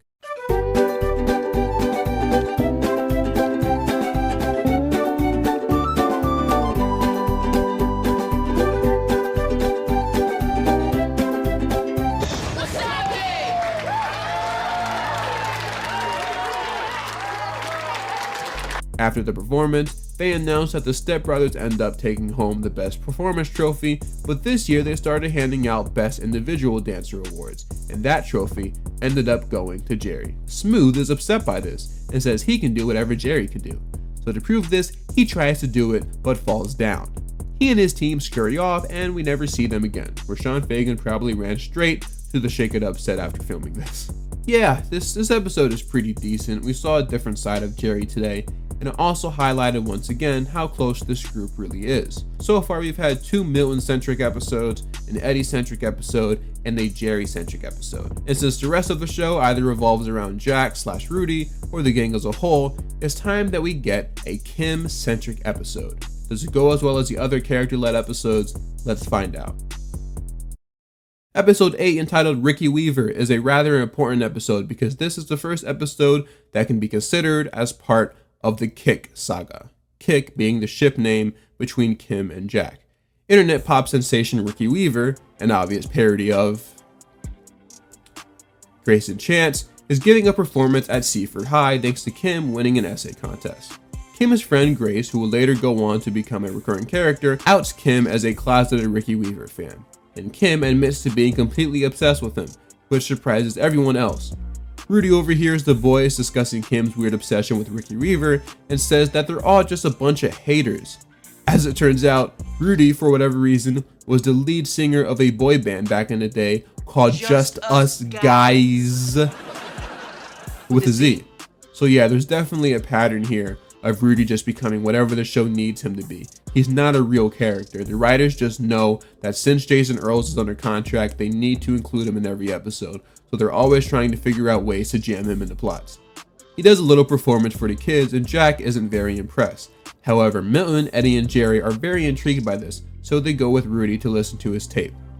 Ricky Weaver walks in and he's played by Austin North, who you might recognize from I Didn't Do It, the show that Olivia Holt would later leave Kickin' It for. In that show, Austin actually played Olivia Holt's twin brother. So yeah, go crazy with that information.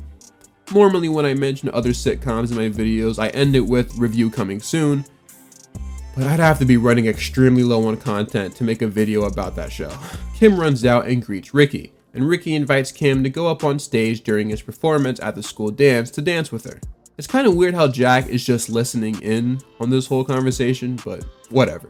Kim runs to the store to pick up something nice to wear for Ricky's performance, as a man enters the room immediately after, claiming that he's a big fan of Ricky. This man is actually the one and only Falafel Phil, the man in charge of the restaurant Falafel Phil.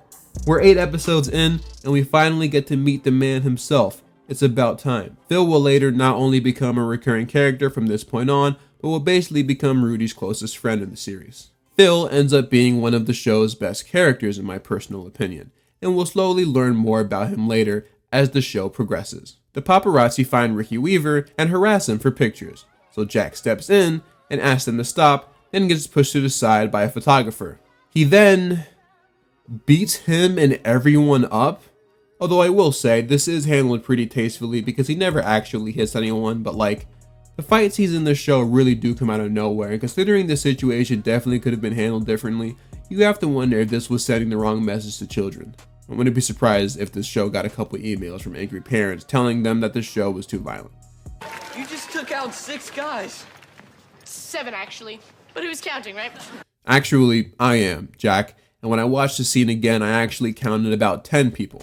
To thank Jack for saving him, Ricky invites Jack to go on his private jet to have some cheeseburgers from San Francisco. Yo, Jay-Z, come up here and jam with us.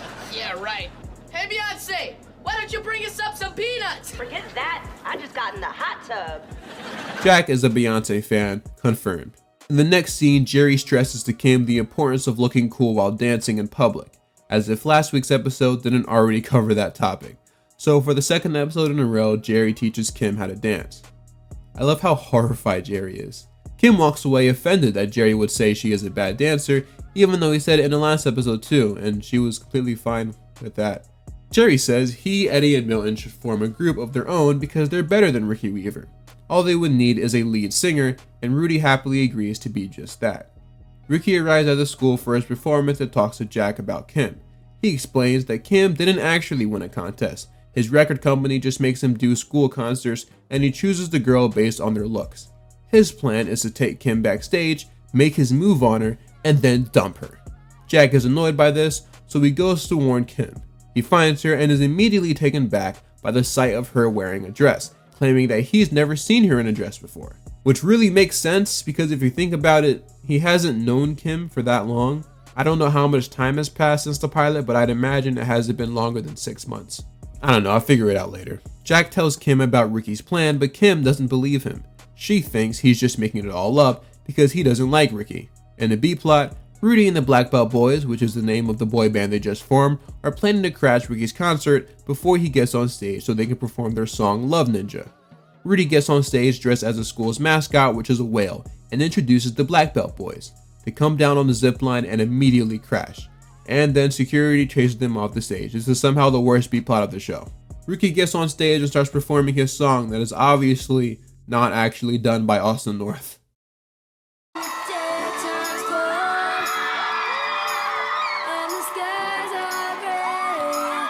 Jack tries to stop Kim from getting up on stage, but Kim pushes him back down.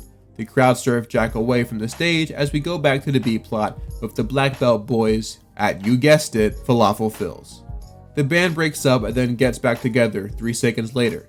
Falafel Phil pulls up and informs the group that back in his home country, he was also in a boy band called the Hakmak Boys. They had a hit song called Baby's Got the Noosh.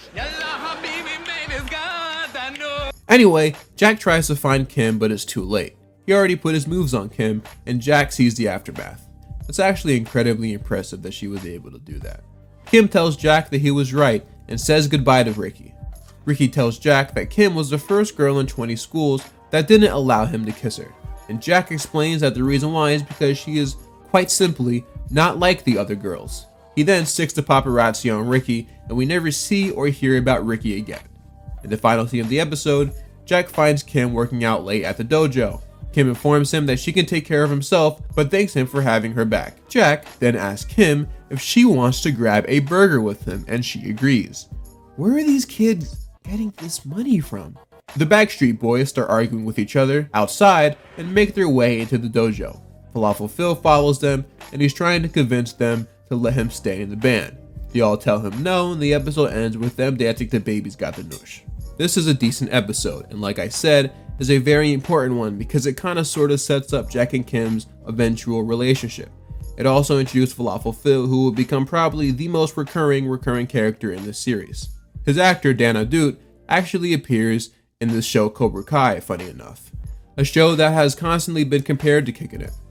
I don't know anything about the role he plays, I've never seen the show, I just know that he's in it, and I find that funny. Okay. Now you put your hands on me. This is not a dojo. This is the real world. You don't just throw people around. This is a place of business, okay? Ow! Not much else left to say, so let's head into the next episode. It's Hispanic Heritage Month. This is the real deal. My family is from Medellin, Colombia. For my family, dinner's a big thing. Traditional Colombian food are big plates. My favorite is bandeja paisa. We like to eat. My family's from Mexico and Spain. It's kind of a split. For Christmas Eve, my family gets together and we eat tamales. Only tamales, that's it. I know where I'm from and I know where I'm going. Hispanic Heritage Month. With me, Ryan Ochoa. With me, Mateo Arias, and everyone else on Disney XD. Originally, I wasn't even planning on talking about this episode, but I realized it actually is important. Not necessarily in terms of moving the show's plot along, but it establishes something about the show that I will address later. To quickly gloss over the plot, since it really is just a filler episode, Bobby Wasabi sends the dojo a life-size statue of himself as a gift for winning a tournament. But due to an expensive sign draining all of the electricity in the strip mall, the gang is now forced to keep the statue from melting during one of the hottest days of the year before an important photo shoot. I do actually like this episode quite a lot. It's pretty decent, but the reason why it's worth mentioning is because it establishes something huge about the show's universe. If you watch my Disney Channel multiverse video, you would know that Dale Davis from Zeke and Luther actually makes an appearance in this episode. Disney XD had a little Wish Gone Amiss type crossover where Gilroy, California from Zeke and Luther, Seaford, California from Kickin It, and King Cal from Perry Kings were experiencing the same heat wave. And the same exact reporter, Dale Davis, was covering each of these 3 heat waves. This episode is what ties Kickin It, Pair of Kings, and Zeke and Luther to the same exact universe, with all of the other Disney Channel shows. I won't go into detail anymore, just watch my video on it. That's it though, I don't really have anything else to say about this episode, we can move on. So, skipping over a few inconsequential episodes, we are now at episode 13, aka Clash of the Titans. Milton invites Kim to, where else, Falafel Phil to ask her something. Kim thinks he's going to ask her out, so she quickly turns him down. But Milton says that she isn't his type, which kinda isn't true because in episode 1 he totally was into her, but whatever. He actually says that there's this girl in his class named Julie that he's interested in, and wants Kim's help so he can work up the courage to ask her out, and she agrees. In the B plot, Jerry and Eddie do a rap battle in the hallway to determine who's the better rapper. For dessert, sometimes I like to eat cake. I cut it with my fork and then I eat it. I almost puked, but let me stay focused. I almost puked, but let me stay focused. Anyway, Julie approaches Jack and tells him that she has a crush on Milton and wants to set something up. So in the next scene, Jack and Kim talk about their 2 predicaments and Kim wants to really help them both.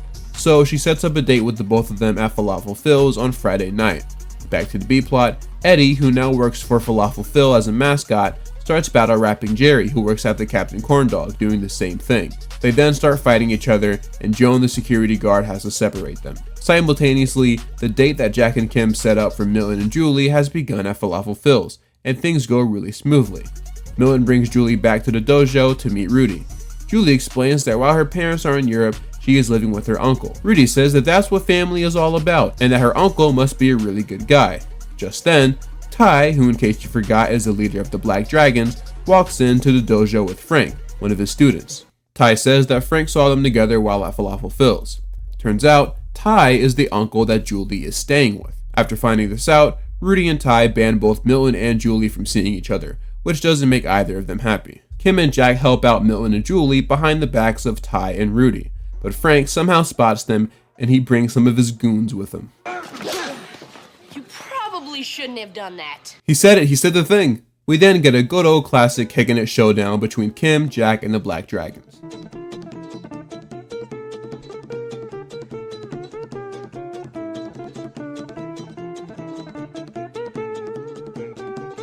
They take them down successfully. In the next scene, Rudy is mad at Kim and Jack for allowing them to see each other. So Jack asks Rudy how his feud with Ty even started. Oh yeah, we getting some more Kickin It lore, baby. Rudy explains that they were both studying with the Grandmaster 15 years ago, but only one of them could be named his apprentice. They battled for hours on top of a mountain, and when Ty became distracted by the noise of a fart, Rudy took him down. Ty was upset at Rudy because he thought he farted on purpose to distract him, and yeah, they've been mad at each other ever since, even though it was actually the Grandmaster that farted, not Rudy. These are grown men, by the way. In the B plot, Eddie and Jerry engage in one final rap battle to determine who is the best rapper. I kinda like this subplot more, to be honest. Eddie comes in and he's like, here we go again, prepare to meet your end, just look you up on Facebook, you have 0 friends. And then Jerry is all like, Bling, you don't want to battle, you're the snake without the rattle, you're the boat without the powder, you're the duck without the waddle. And then Joan, the security guard, comes in, rips her clothes off, which I feel like becomes a common thing with her, but I'm not sure. And she's like, it's winning the medicine, use like a very rare renegade lemonade, music in my medicine. And then she's like, slat, slat, and walks away. Meanwhile, Kim and Jack and Rudy and everyone else that was involved in the A plot are all at, you guessed it, Falafel Phil's to talk about everything. We're here tonight to put aside our differences because we care about Milton and Julie. Now, if anyone would like to say something, now's the time. I really like the way Kim's hair smells. So I think now might be a good time to bring up how earlier in this episode it gets revealed that Frank is actually 19, but still in the 7th grade. I believe it's implied that the characters in Kickin' It are freshmen, which would make Kim about 14, assuming the show takes place at the beginning of freshman year, like I believe it does. So I mean, kind of weird that they would write Frank to be so in love with Kim, considering the age difference. Just kind of seems unnecessary. No one ever really brings it out either. There are 2 adults right there, and they don't tell Frank to knock it off. Weirdo behavior, if you ask me. Anywho, they both agree that from now on they should be nice to each other, but then they start fighting over a falafel ball and shenanigans occur. After the fight, which really added absolutely nothing to the plot, they head back to the dojo. Julie agrees to never see Milton again. They break up, but then Rudy and Ty feel bad, so they let them stay together. They all hug it out, and Kim flips Frank twice and the episode is over. So I don't particularly care for this episode. I kind of thought it was just okay. But this is the episode that introduces Julie, and unlike other love interests in the show, she actually is here to stay, at least for a little bit. We also learn that despite the school being called Seaford High, it seems like it's a school that hosts both high schoolers and middle schoolers, since Frank goes to the same school as them. That's all I got though.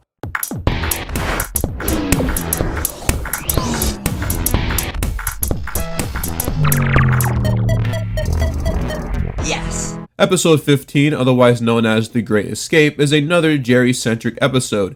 In it, Jerry finds out that his dad and other members of his family will be watching him at his next match. So the next day at school, he uses Eddie as a human punching dummy, even though he's actually supposed to be in detention. A vice principal Slugman, who probably has the most Disney XD sounding name ever, finds Jerry and takes him back to detention. Meanwhile, Rudy heads to Falafel Phil's because of course he does. Rudy is upset at Phil because his goat keeps pooping near the dojo. Phil says it's because the goat likes him, which is good because he will be watching the goat this weekend while Phil is away. Rudy says that's not happening, but Phil reminds him of the favor that he did for him. Turns out Phil gave Rudy his gallbladder sometime off camera. There's no actual context to this. It just kind of happens. Would have made a great side plot, honestly though. So Rudy agrees to watch his goat. Jerry and Jack are training in the dojo when they hear noises coming from Rudy's office. They think it's Rudy trying to fit into his skinny jeans, which apparently always causes a lot of noise, but Rudy walks into the dojo immediately after, so it can't be him. Rudy goes into his office, and as you could probably guess, it was Tootsie, Phil's goat. And as it turns out, the goat ate his phone. They were probably gonna have to skip over covering this B-plot. At school, Milton isn't allowed to use a book bag anymore according to his orthopedist. So he now has to carry his books in some sort of thing that resembles a slingshot. Jerry notices the resemblance and attempts to use it to launch some food into the mascot's blowhole. But Milton says that at his current trajectory, it would be impossible. So he shows him how it should be done, but accidentally launches it at a teacher's wig. Milton comes clean and says it was him, but Jerry takes the blame for it. Considering Jerry's rough past with behavior, he is now forced to go to maximum security lockdown detention, which will be held on Saturday, which is unfortunately for Jerry, the same day he has his big karate match. In the hallway, Jack comes up with a plan to pose as Jerry since the teacher has never actually seen him before. But Jerry accidentally gives himself away after laughing while the teacher was listing all of the pranks that he did. So now, in order to get Jerry out of detention, the Wasabis come up with a plan to replace him with Milton, who is disguised as Jerry. Are you sure he's ready? Let's find out. Kim, pretend to be an attractive girl. Wow, that's crazy. He didn't have to cook her like that. What are you talking about? Sorry, let me slow down. Forgot I was talking to a blonde. That's even crazier, bro. Why is Kim getting cooked so badly in this episode? But back at the school, Kim knocks on the classroom door to distract the teacher, so Milton and Jerry can swap places. But all of the other students end up recognizing that it is not in fact Jerry and instead it's Milton.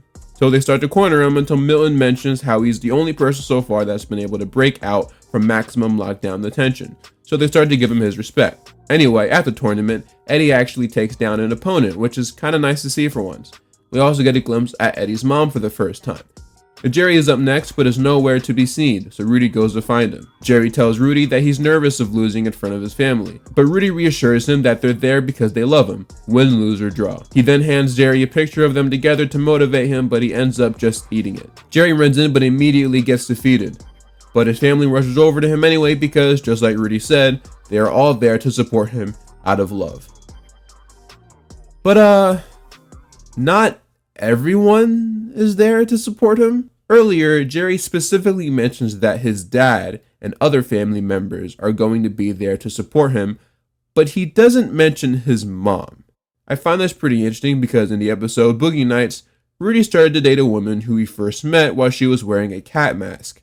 It then gets revealed that the woman was none other than Jerry's mom, who does not make an appearance in this episode alongside the rest of Jerry's family. Now, it is in fact possible that Jerry's mom simply got recast by any of the women in the scene, but Jerry not mentioning his mom and only mentioning his dad kind of makes me question if Jerry's parents are split. Even then, she should still be there to support her son, right? Especially since she went on a date with his sensei. It's also extremely possible that the actress wasn't available, of course, but I'm still kind of going back to Jerry only mentioning his dad and not his mom. Just thought I'd point it out. Oh, and if you're wondering how they resolved the Milton plot, they kind of just have him take control over the detention room. He never actually shows up again in this episode. But yeah, this is a pretty solid one. I've been enjoying these Jerry-centric episodes so far. They're some of the best ones, honestly, and I hope this continues. On to the next episode. Season 1, episode 16 is called Dude, Where's My Sword? An obvious parody of the Zeke and Luther episode, Bro, Where's Our Car? And nothing else, obviously. In this one, Bobby, Wasabi, and Rudy start complaining about how their lives feel empty. Bobby complains about how his movie career is over, and Rudy complains about how his girlfriend broke up with him 3 months ago, which is actually very interesting because if this is the same woman from the Boogie Nights episode, aka Jerry's mom, then that would mean Kickin' It currently takes place in February since those two met on Halloween night, but that's basically November, so I'm just rounding up. So shortly after their first date, maybe a couple weeks later, Rudy and Jerry's mom broke up. That's the headcanon that I'm running with. And it even adds up because this episode actually aired in February. Phil joins in on the crying action as well, claiming that he hasn't had a day off in 17 years. That is not true, because Phil went somewhere in the last episode, considering he had him watch his goat, but whatever. Phil, Bobby, and Rudy agree to go on a motorcycle trip together to help ease the pain of all of their current situations. They all put on the gear and head out, with Rudy putting a bunch of teenagers in charge of a dojo. Alone, with no adult supervision, which I'm pretty sure is illegal or at least just not good. So of course, their first idea is to throw a party. You know who we should invite? Kathy Davis. Brad's a good guy. Yeah, Kathy's nice. Boone says that they need to make sure this party is small and under control so Rudy doesn't find out. But in the next scene, we see that the exact opposite happens, in classic Disney XD fashion. Eddie introduces himself as the DJ and introduces the next song as a shout out to Kim Crawford.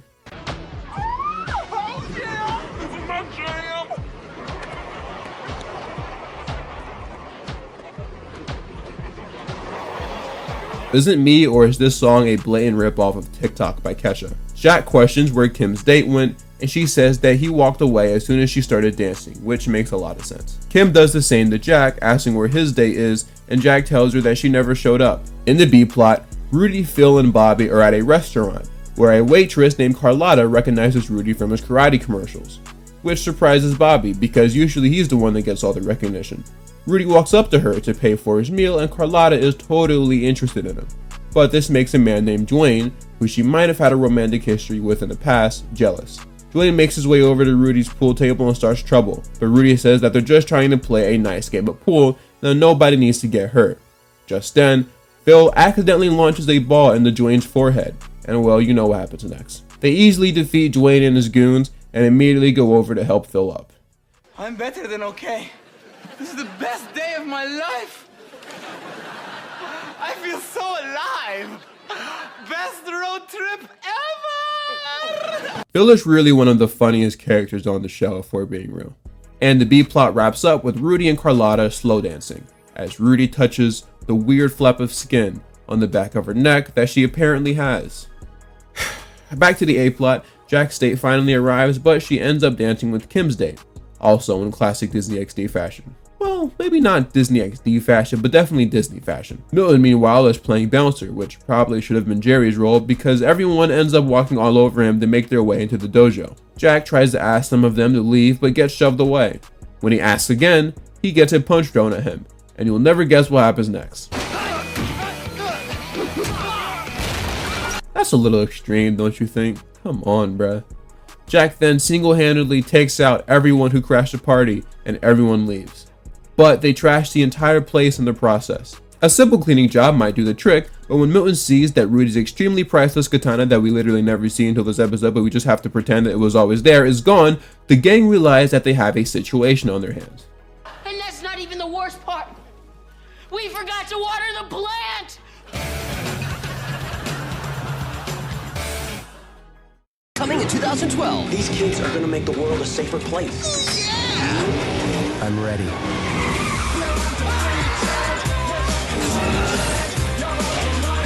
You really thought one program could make a difference? Why not? One program already did. Tron. Show off. Dr. Doom, I presume. Rhyme. Follow me, boys. We're like human lab rats. Can't be that bad.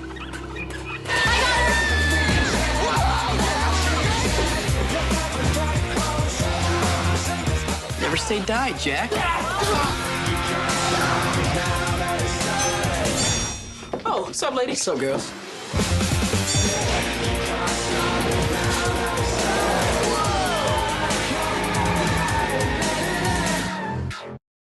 Milton was able to spot the exact same sword that Rudy had at a pawn shop, so him, Jack, and Kim head over there to find it.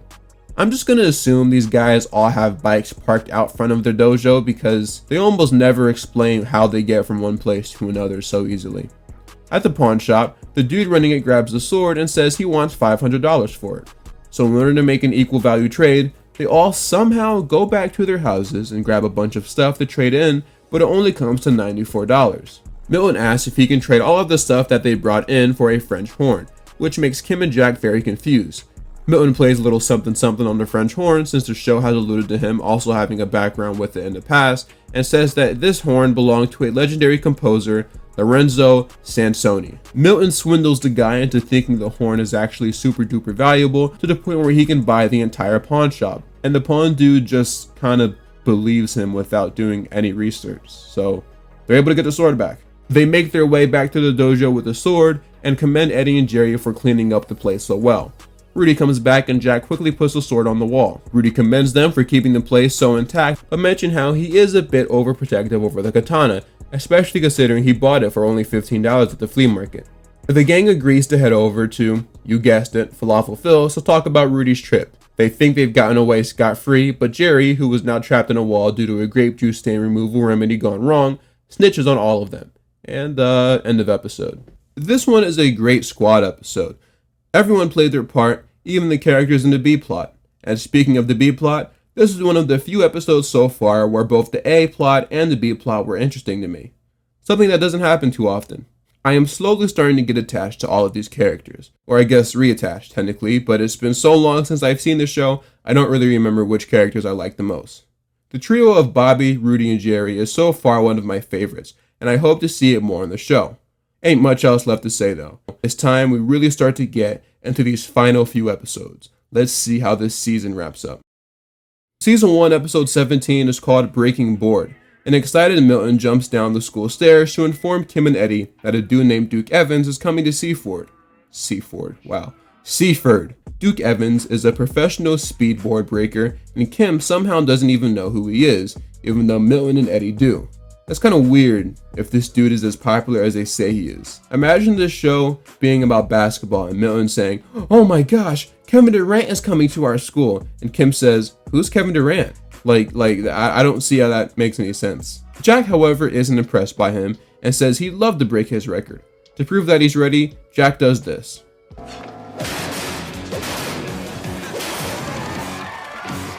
That dude should have definitely gotten in trouble for that. Come on now, be for real. Later, Jack reveals that once upon a time, Duke was his idol. But one day when he met him, he told him that he'll never be good at karate, and instead should learn how to twirl a baton. Ever since then, Jack has had beef with him. While practicing breaking some more boards, Jack accidentally kicks Jerry in the chest, which injures him. So Milton, Jack, and Eddie rush him to the hospital. In the B plot, Falafel Phil is on the news as he's getting ready to sell his 1 millionth falafel ball. That's right. I wonder, who is this random lucky person going to be? I don't know. I don't even have an idea clue. This dude said idea clue. He really is a funny character, man. We're then introduced to Phyllis, who is apparently Phil's sister. The plan is to have Phyllis win the falafel ball so he doesn't have to actually give anyone free food for life, while also gaining publicity. No one is going to find out. Now stop having pancake attack. Pancake attack. I don't know. This dude cracks me up. He starts arguing with his sister, but in the midst of doing that, he accidentally gives his 1 millionth falafel ball away to Rudy. Rudy takes full advantage of this and eats all he wants at Falafel Phil's. Phil gets agitated, especially since Rudy was never supposed to win the free falafels. So he tells Rudy he's been cut off, but Rudy says he can't cut him off because everyone on the news saw it. So instead, and really, this is one of the craziest B plots I've ever seen in a children's show. Phil tries to murder Rudy multiple times so he doesn't have to feed him anymore. It's insane, but also really funny. So instead, Rudy decides that from now on he will eat at Captain Corn Dogs, which is Phil's main competition. Going back to the A plot, Jerry seems to be doing better. Kim, who's interning as a candy striper, which apparently isn't the name of someone who pushed the red lines on mints, checks in on him. Without knocking too, which is kind of weird. She says that the doctor will be in a minute. She then leaves to go teach the patients how to use the new multi-feature beds. Jerry is intrigued by this, because currently he has a bunch of family members over and he's forced to share his bed with his cousin Pepito. The idea of staying at the hotel in a Pepito-less bed doesn't sound too bad to Jerry. The doctor comes in and says that he is good to go home, but Jerry doesn't want to leave, so he fakes being in pain in order to stay. Jack starts to feel guilty over what happened and thinks about quitting the board-breaking competition, but Kim says that he needs to continue to make Jerry proud, especially since he's suffering. But in the next scene, we see that Jerry is actually completely okay, as he's playing with his bed. But then he hits the wrong button and folds like a Samsung. Kim walks in, again, without knocking, and sees a healthy Jerry dancing to some music in his earbuds, and naturally gets upset. I got him 37 puddings. I clipped his nails. I washed his feet. So Kim, Milton, and Eddie come up with a plan to trick Jerry into thinking he's going into surgery, but he confesses to faking the whole thing, just in time for Jack to hear it. Everyone is very disappointed in Jerry, and rightfully so. They leave the room and run into Phil, wheeling Rudy into the hospital. Rudy explains that when he went to Captain Corn Dog, he actually ended up ordering the 1 millionth corn dog and 1 free food for life. So he kept eating and eating and eating until he became food drunk. I found him wandering around the courtyard, his shirt off, his pants unbuckled, and pieces of wiener all over his face. That's probably one of my favorite quotes of the entire series. Jack arrives at the competition to challenge Duke, who realizes he doesn't have anyone to hold his boards. But just then, Jerry arrives and apologizes to Jack. In order for Jack to break Duke's record, he's going to have to break 28 boards in 15 seconds. And yeah, he doesn't, because he's Jack. Duke says he'll be back next year, but Jack isn't fazed by him. He then steals Kim's bike and rides it to the bus station. And I love how none of her friends help her. In the final scene of the episode, Rudy says that he was wrong about Phil, and he actually is a good friend. And from this point on, they become closer than ever.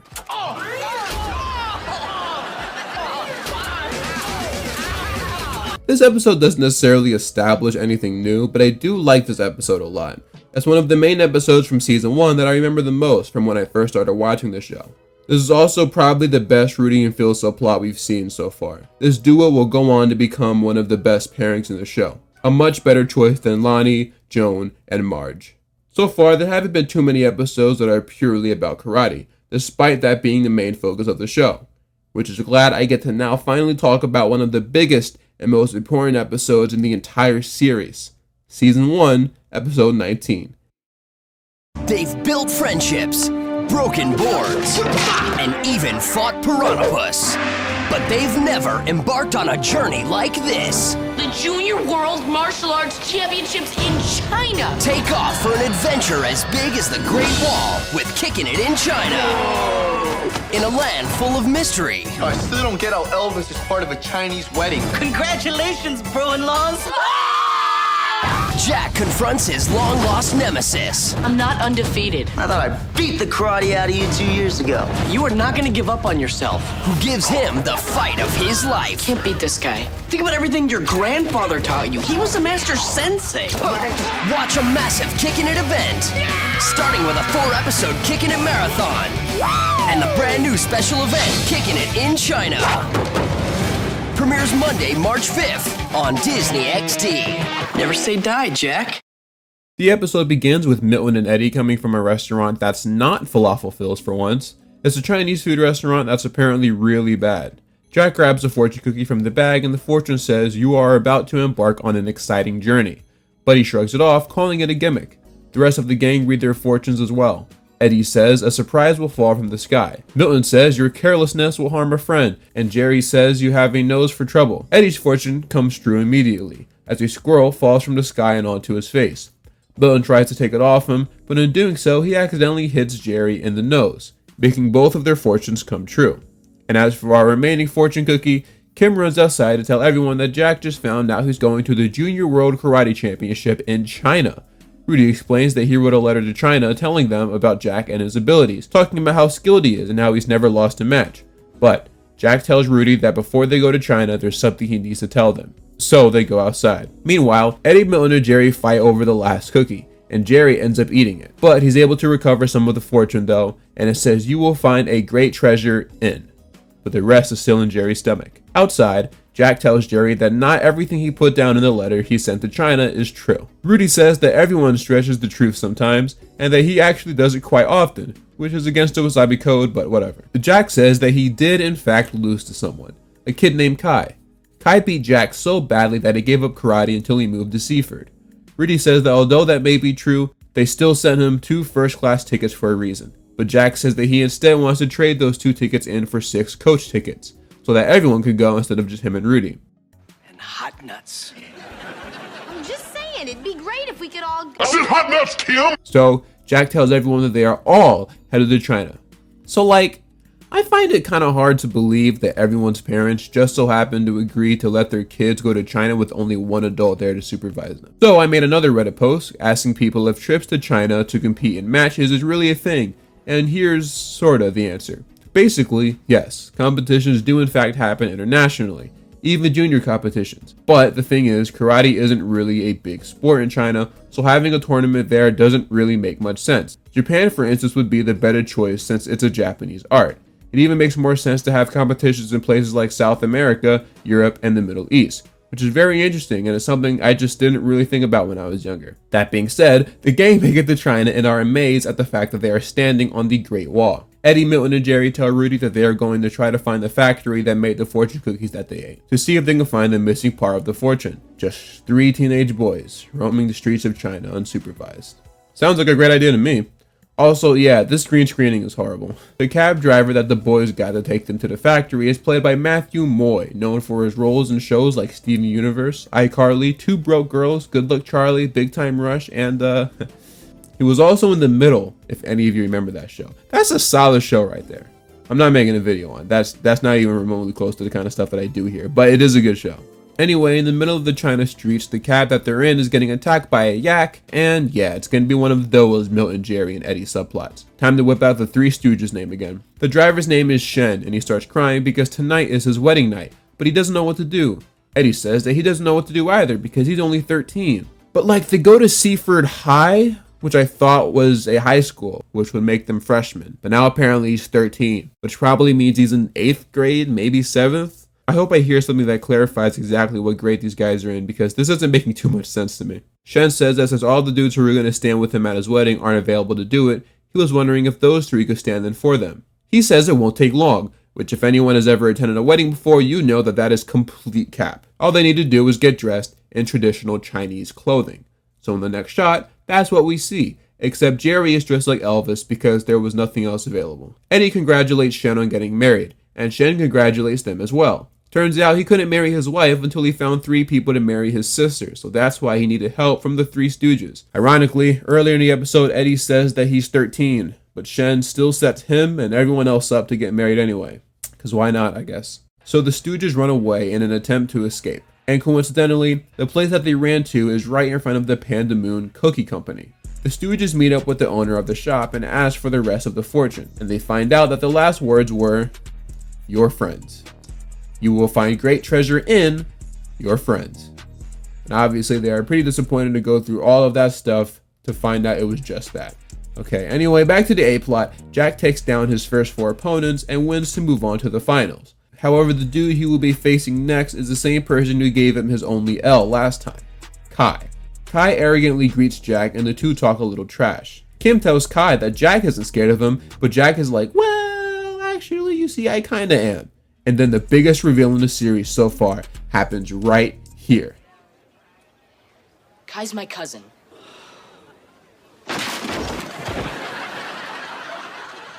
You really need to get some stronger furniture in here. Jack explains that he and Kai learned all of the same things, but Kai wanted to use that knowledge to intimidate and hurt people. Rudy and Kim tell him that all of that stuff doesn't matter because he's not a quitter and he can still take him. My grandfather taught me to live by the wasabi code.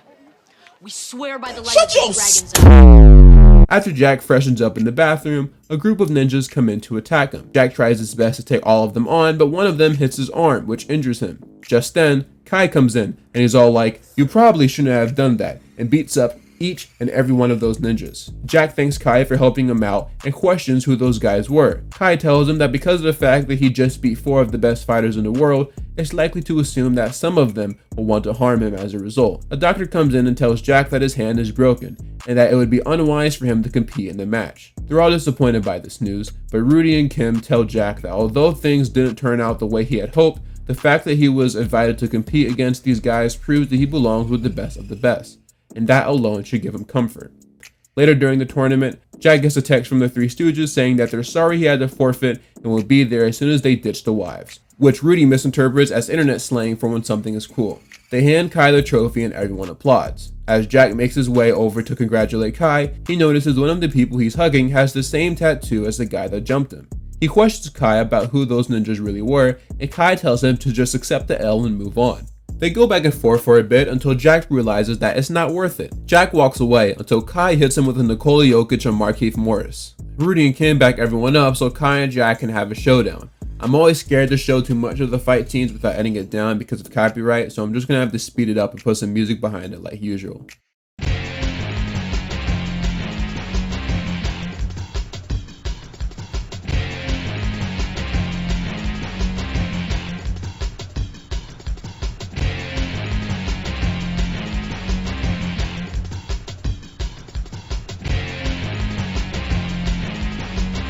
Kai almost falls off the Great Wall of China, but Jack grabs him so he doesn't. And like, nobody is helping them out, which is kind of funny. Everyone is just relying on this 13-year-old kid to save this dude's life. Kai apologizes to Jack and tells him he organized the attack and asks him to pick him back up. He does actually end up helping him up, but then Kai punches Jack's broken hand and starts to fight him again. Jack chucks him against the wall though, and he falls down on a chair. Jack is all like, see ya, wouldn't want to be ya, and Mil and Eddie and Jerry run in and they're like, what I miss? And the A-plot wraps up. In the final scene of the episode, the gang is sitting down talking about the whole marriage thing, right? Everything is all good until their quote-unquote wives somehow manage to find them. And then the three, I kid you not, jump off the Great Wall of China. Which should kill them, right? We saw how deep it went. Milton, Jerry, and Eddie should all be dead right now. From now on, my headcanon is that the rest of Kickin' It takes place in an alternate reality where this jump never happened. This is the final episode in the original Kickin' It universe, at least in my eyes. Anyway, this episode is okay. I thought it was worth mentioning because of how it continues the growth of Jack as a fighter and the journey he's been on since the series started. The B-plot was by far the worst thing about it, but even then, this episode in general was just kind of average. And I feel like that's interesting because it's one of the few episodes from this season to actually be about karate, so you'd think it would be better. Hopefully things start to improve though, because there are only 2 episodes left in season 1. The episode that serves as the season finale, and the episode that probably should have served as the season finale. On Disney XD, Billy Unger from Lab Rats guest stars as the new kid. Sup, bro, Chacho? Who takes Kim to the school dance. Kim doesn't know a thing. I've done everything that you've asked me to do. I want to be a black dragon. But is he really her knight in shining armor? Rudy, I'm having the best time. It's going to get even better. Jack, the Black Dragons are here to get revenge on Kim. And now, for the presentation of the crowns. Check out Billy Unger from Lab Rats on Kickin' It. Brand new tonight at 8/7 Central on Disney XD. Oh, yeah! Before I do that, I think it's time we take an extremely brief break from talking about Kickin' It. Let's all unwind, get a glass of water, and just relax for a second. Okay? You guys good? Good. Because for the next few minutes, we're actually going to be talking about So Random. Trust me, this will all make sense. In January 2023, I released a video about the show, and I'm pretty sure most of you have seen it at this point, but if you haven't, please feel free to check it out. I talked about a lot of stuff pertaining to that show, but there is one thing that I just was never quite able to squeeze in, and I've been kicking myself about it ever since. For those who are unaware, most Disney XD and Disney Channel sitcoms filmed in the same production lot, which at the time was known as Hollywood Center Studios in California. Because of this, it would be extremely common for Disney stars to run into each other every now and then, during lunch breaks, while on their way to work, or even sometimes while they're working. This is why it was so common to see Disney stars appear in other Disney shows, because it was probably only a hop, skip, and a jump away from where they were filming their show. Now, as for why I'm bringing this up, well, So Random and Kickin It filmed pretty close to each other. And so considering Allison Ashley Arm was the only actual kid on the set of So Random, she would often go to the Kickin It set so she could be around kids her own age. This is how she met Dylan Riley Snyder, and the two would eventually go on to get married. When I was researching stuff about So Random for my video, I watched 2 podcast interviews with some cast members of the show, and the reunion video they uploaded onto YouTube during the pandemic. How's everybody doing? What has everybody been up to since the show? Rehab several times. So basically, the So Random cast would have this scary looking dummy that they would sneak into other people's dressing rooms and lockers to try to scare them. And so I'll just let you guys hear the rest of the story from the people who were there, because it is genuinely pretty funny. That's impressive for a 7-year-old. For scaring Olivia Holt too bad. Weren't we like sent back to our set? Because Dylan and I, that's how we met, obviously. And I was telling him about, our dummy that we would move from room to room. And he was like, oh, you should bring it over here. Olivia gets scared at everything. And I was like, cool. And so like Audrey and I run it over there and like we hide it in her room. And then I get a call from Dylan. He's like, don't claim that it was you guys. Like, just lay low. Like, I have no idea whose creepy doll that was. Traumatized Olivia Holt. Yeah, she was like signed with all of our names. Sobbing. It was a problem. But apparently the set teacher was the most upset about it, being like, who did this? Like, Olivia was recovering, but the set teacher was like furious. And so that's how Marsha, I think, found out about it. So yeah, obviously there was no way to tell you which episode this took place during. These shows filmed at the exact same time, so I mean, your guess is as good as mine. But I just thought it would be funny if I shared this story because it got a big laugh out of me. And I just had to finally mention it, considering I never got the chance to do it during the So Random video. If I come across any more interesting facts, I will make sure to let you guys know. Okay, back to our regularly scheduled program. Episode 20 is called The Wrath of Swan, and it is yet another important episode for the Jack and Kim ship Kick. This is also the episode that I felt would be a great season finale, and you'll see soon why. The episode starts off with Jack practicing on the dojo's new pegboard. Kim invites him to go to the Swan Court Cotillion Ball. We can swing by the Riverside Country Club for the Swan's Court Cotillion Ball or something? He says that he hates tuxedos, can't dance, and says dudes just don't go to balls. Just then though, Milton and Jerry enter the dojo and tell Kim that they are being forced to take Milton's mom's boss's dorky daughter and friend to the ball. Why are you going? Oh, because Milton's giving me $60 and he let me watch his turtles go at it. What? In the B plot, Rudy finds out that Eddie is an Explorer Scout, a reference to the Swords and Magic episode. Relax. I'm an Explorer Scout. Eddie says that today is the Explorer Scout Oakwood Derby, and while he was originally supposed to do it with his dad, he can't now since he's out of town. Rudy says he'll step in and do it in his place though, so the two get to work. Rudy explains the story of the time when he was an Explorer Scout during the exact same derby. He accidentally hit his Scoutmaster in the head with his little derby car and got his badge revoked. So now he is more determined than ever to help him out.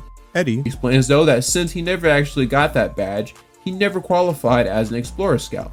So Rudy starts to go overboard and takes over the project for himself so he can win his own badge.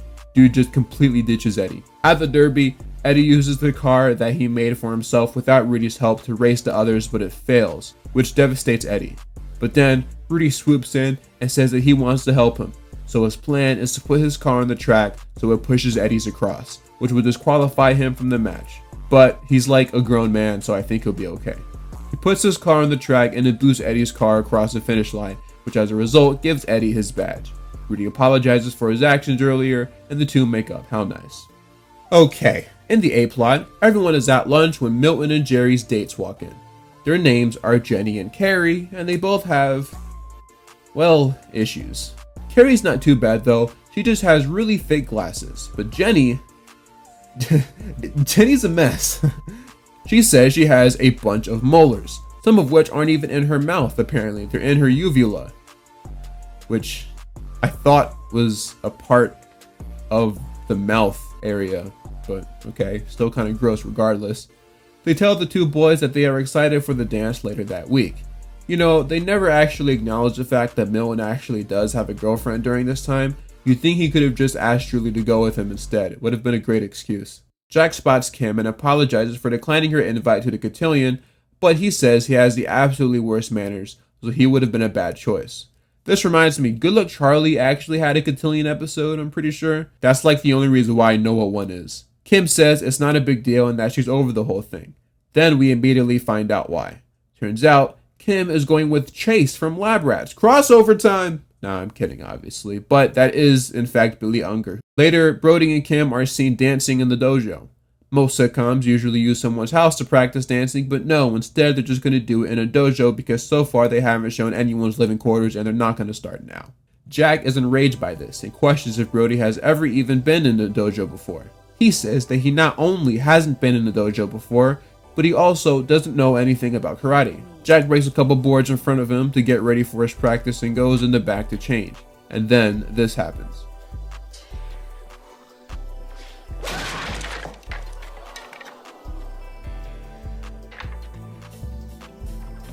Don't know anything about karate, huh?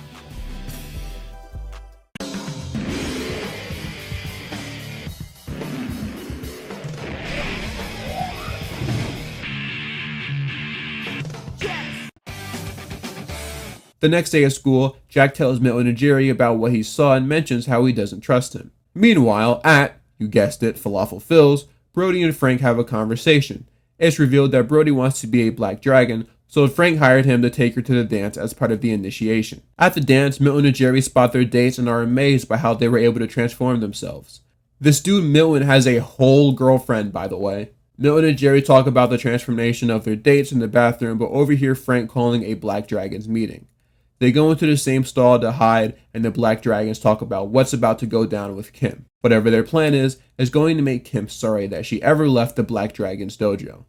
Frank spots the two pairs of feet in the stall, and Brody knocks on the door to see who's in there. Milton says that it's just two dudes trying to conserve water, and that's when Frank delivers one of my favorite lines for the entire show. Saving the planet one party at a time. Respect. But he recognizes Milton's voice and kicks open the door. They then lock them both in a storage closet. Hey, who'd Kim end up taking to the cotillion anyway? Man, this new kid, Brody Carlson. Brody? I tried to recruit him, but he was dead set on being a black dragon.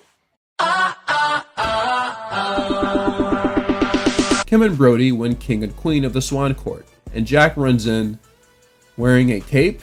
He meets up with Milton and Jerry, who magically escape the janitor's closet, and they tell him what's going on. They try to figure out how exactly the black dragons are getting revenge on Kim, and that's when Jack spots something dripping out of the swan that's presenting the crowns to the winners. He quickly runs in front of the swan right before it sprays gravy to everyone in the area and tries to take as much of the hit as possible. Jack reveals that Brody is a black dragon and tried to set her up. Frank hops out and tells Kim and Jack that she's outnumbered.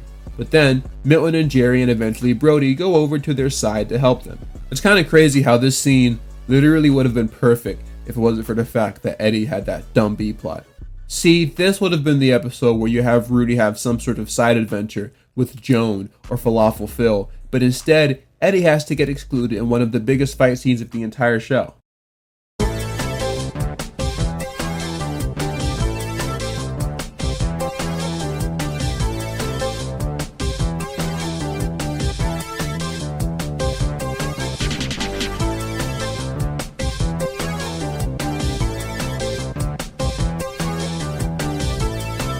So yeah, they all take everyone down, and Brody apologizes for what he did.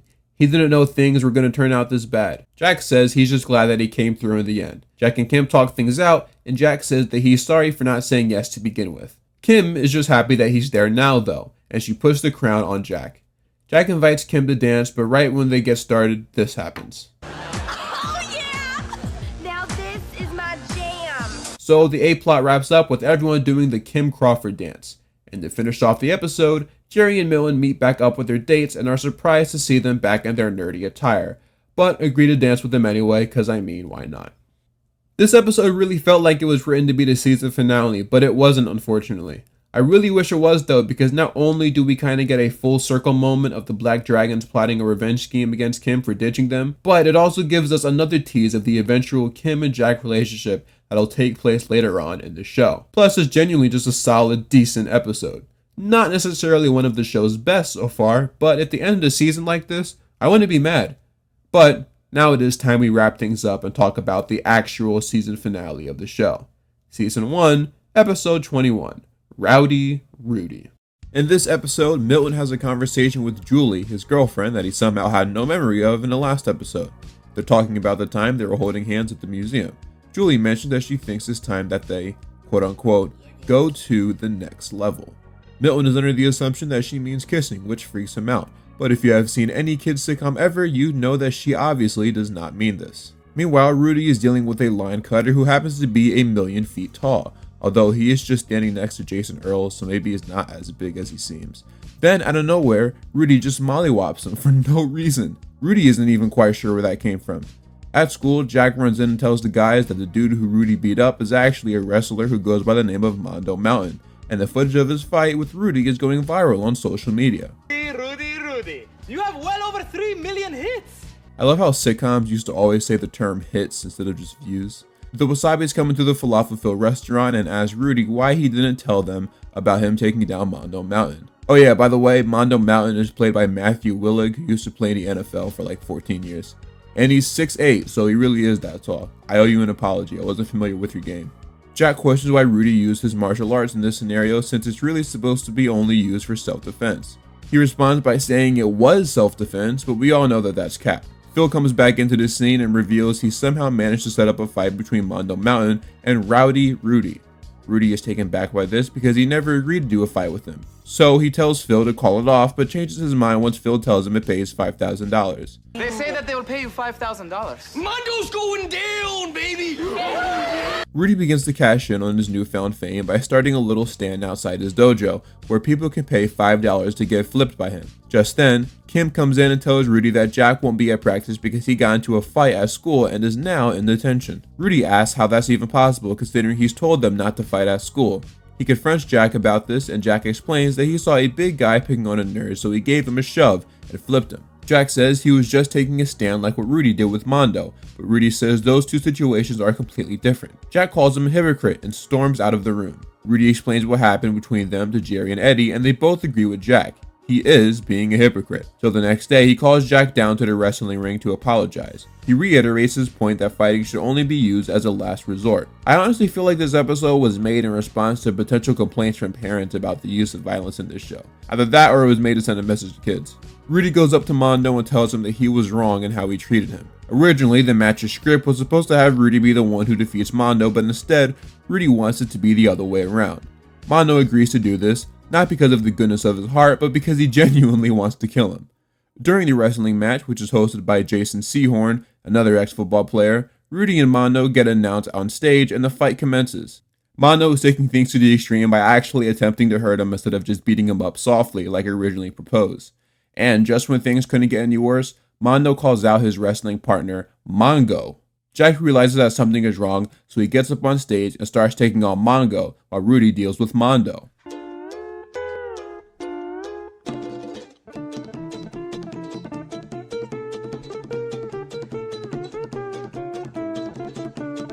Speaking of Mondos, do y'all remember those drinks called Mondos? Those were so good. After successfully taking them down, Rudy is declared the winner.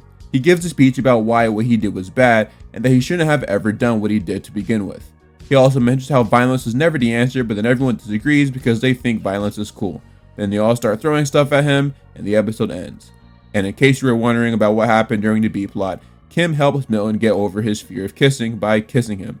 But she does this right in front of Julie, who then tackles both her and Milton. Milton explains that Kim was just trying to help him in preparation of his eventual kiss with her. But Julie says that she wasn't talking about the next level as in kissing, she was really just talking about the next level of the museum. What an excellent B plot, am I right? So there you have it, folks. That, for the most part, was season 1 of Kickin' It. The finale offered up a pretty interesting storyline and touching on when exactly martial arts should be used in public, but the execution of it was kind of poor. However, I did think it was worth mentioning because of the fact that they finally addressed the whole self-defense topic, as I was kind of interested on how the show would handle it. The B plot was really mid though, I'm not gonna lie. As for the season in general, it did, I think, almost everything that a first season of a kids sitcom needed to do. When it comes to characters, this season introduced multiple dynamics that would be used throughout the course of the show. I feel like you could tell that the writers were trying a bunch of new things as the show was first starting out, like the inclusion and later exclusion of Lonnie Renner, the reptile world worker, and Marge the lunch lady. One of my favorite things about the series is how well it highlighted the friendship that the main group shares, which is another thing that will carry on as the show progresses. It also properly planted the seed for one of the biggest storylines of the series, the relationship between Kim and Jack. True, they didn't go overboard with the will they won't they stuff that you see too commonly in TV shows of similar fashion, but I actually kind of prefer it. It's obvious that at the very least they have a lot of respect for each other, and will always look out for one another. Although, obviously things will get more expanded on as time goes on. The tone for the show is perfectly set as well. For better or for worse, this was a show that prioritizes humor over accurately portraying the culture of martial arts. There are several things that have happened in this show so far that could have led to serious consequences, but they realized this is a kid's show, so why take things so seriously? I can't say I'm surprised they went this route because it really does take the fun out of the show. They obviously knew that most kids watching this show don't have much of a background with karate, so they decided to dumb things down, and I get it. The humor in this show, when compared to other Disney sitcoms, isn't too different, but I did find myself laughing more at this show than I do when I go back to rewatch something like Lab Rats. There are some genuinely funny and well-written moments. This game eats Harry. Okay. I'm curious to see how the quality will waver over time, but for now, I will say this show is surprising me. I was expecting to cringe a lot more than I actually did. I am surprised how much I've been enjoying doing this research. I'm pretty sure I meant rewatch. I was honestly expecting to make a bunch of comments about how it hasn't aged well. And don't get me wrong, in some aspects it still hasn't aged well, but through the lenses of an adult, this show is still kinda cool. It's holding better than I expected, and that's coming from someone that actually did like it when I was younger. I will give this season of Kickin' It a 7.5 out of 10. It gets points off for mediocre B plots, more than occasional generic humor, and at times, pretty cringy dialogue. But the show's high points come from the surprisingly high quality fighting sequences, a catchy theme song, genuinely fun episodes, and mostly memorable and enjoyable characters, both regular and recurring. So since we're on the topic of said characters, I think it's time we talk about all of them individually and what each of them brings to the table.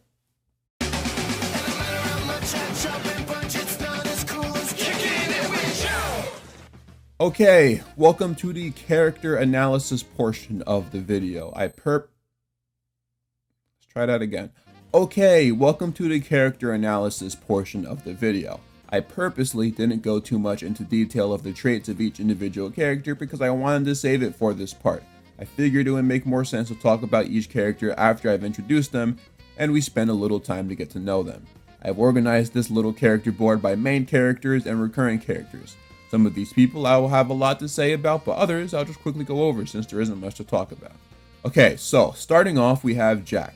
Despite being the main character of the series, we get surprisingly little information about him, and I find that very strange. In the first episode, it is revealed that Jack moved from somewhere, but it's never revealed where. Prior to the show, Jack used to take karate lessons from his grandfather, the same grandfather that also trained the legendary Bobby Wasabi. Later, he took a break from karate due to getting mollywopped by his cousin Kai. It's implied that during his break, Jack picked up skateboarding as his new main hobby. Jack is the best fighter out of all the kids in the dojo, with his only real competition being Kim. In terms of personality, he's a pretty stand-up and likable guy. He almost always makes the right decisions, and I think that's why everyone gets along with him. He's a great friend and will always help out his peers no matter what. There's even been times where he's helped out complete strangers. What I really like about how the writers made Jack is that although he's a straight man of the show, and comes across as perfect, they do throw in little things here and there to keep him humble. For instance, in the episode Boogie Nights, it was revealed that he has, or at least had, an intense phobia of clowns. And there's something else that they reveal about him in a later episode that also ties into this topic. As far as lead characters go, they really did nail it with Jack. He's not like this super unique character or anything, but he is really likable. Can't say the same for other leads of children's sitcoms. Even when the show might be going through a bad patch of episodes, at the very least, Jack is the one consistently solid thing. So shout out to Leo Howard and the Kickin It writers for bringing this dude to life. Next we got Kim Crawford. Originally, I got the vibe that they were going to go the tomboy route with her character, but instead, they kinda just made her like every other female lead of the Disney XD series, who just happened to be good at karate. However, I do think out of all of those leads, she is certainly the best. I think Kim is a decent character. Originally, she was a member of the rival dojo, the Black Dragons, but switched over to Team Wasabi after she saw how they were treating them. The one thing that really makes her stand out is how well she can take care of herself, like in the Ricky Weaver episode. She also appears to get mad kinda easily. There's been several times where she lunges straight at people, and other characters have to hold her back. But regardless, just like Jack, she is always willing to help her friends out, even if it means kissing them. What I like about how the show has handled her character so far is that her subplots still feel like they're a part of the Kickin It show. They don't stick out like a sore thumb or anything. In Zeke and Luther, it was obvious that Disney told them to include at least one girl character in the show, and whenever they'd have a plot about her and her shenanigans, it's not that they were bad, they just didn't fit the show.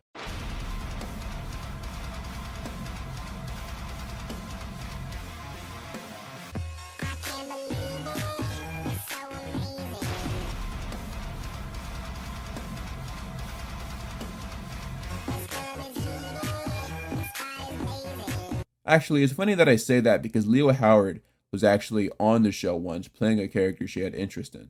Kim has always felt part of the show so far though, and I appreciate that. Even the Ricky Weaver episode and the one with Lab Rats dude still felt like Kickin It. And of course, I can't move on to talk about another character until I mention the whole dancing thing. You guys remember in Ned's Declassified where Cookie would have that thing where he'd hear a song and just start dancing uncontrollably? Well, that same thing happens in Kickin It, but with Kim.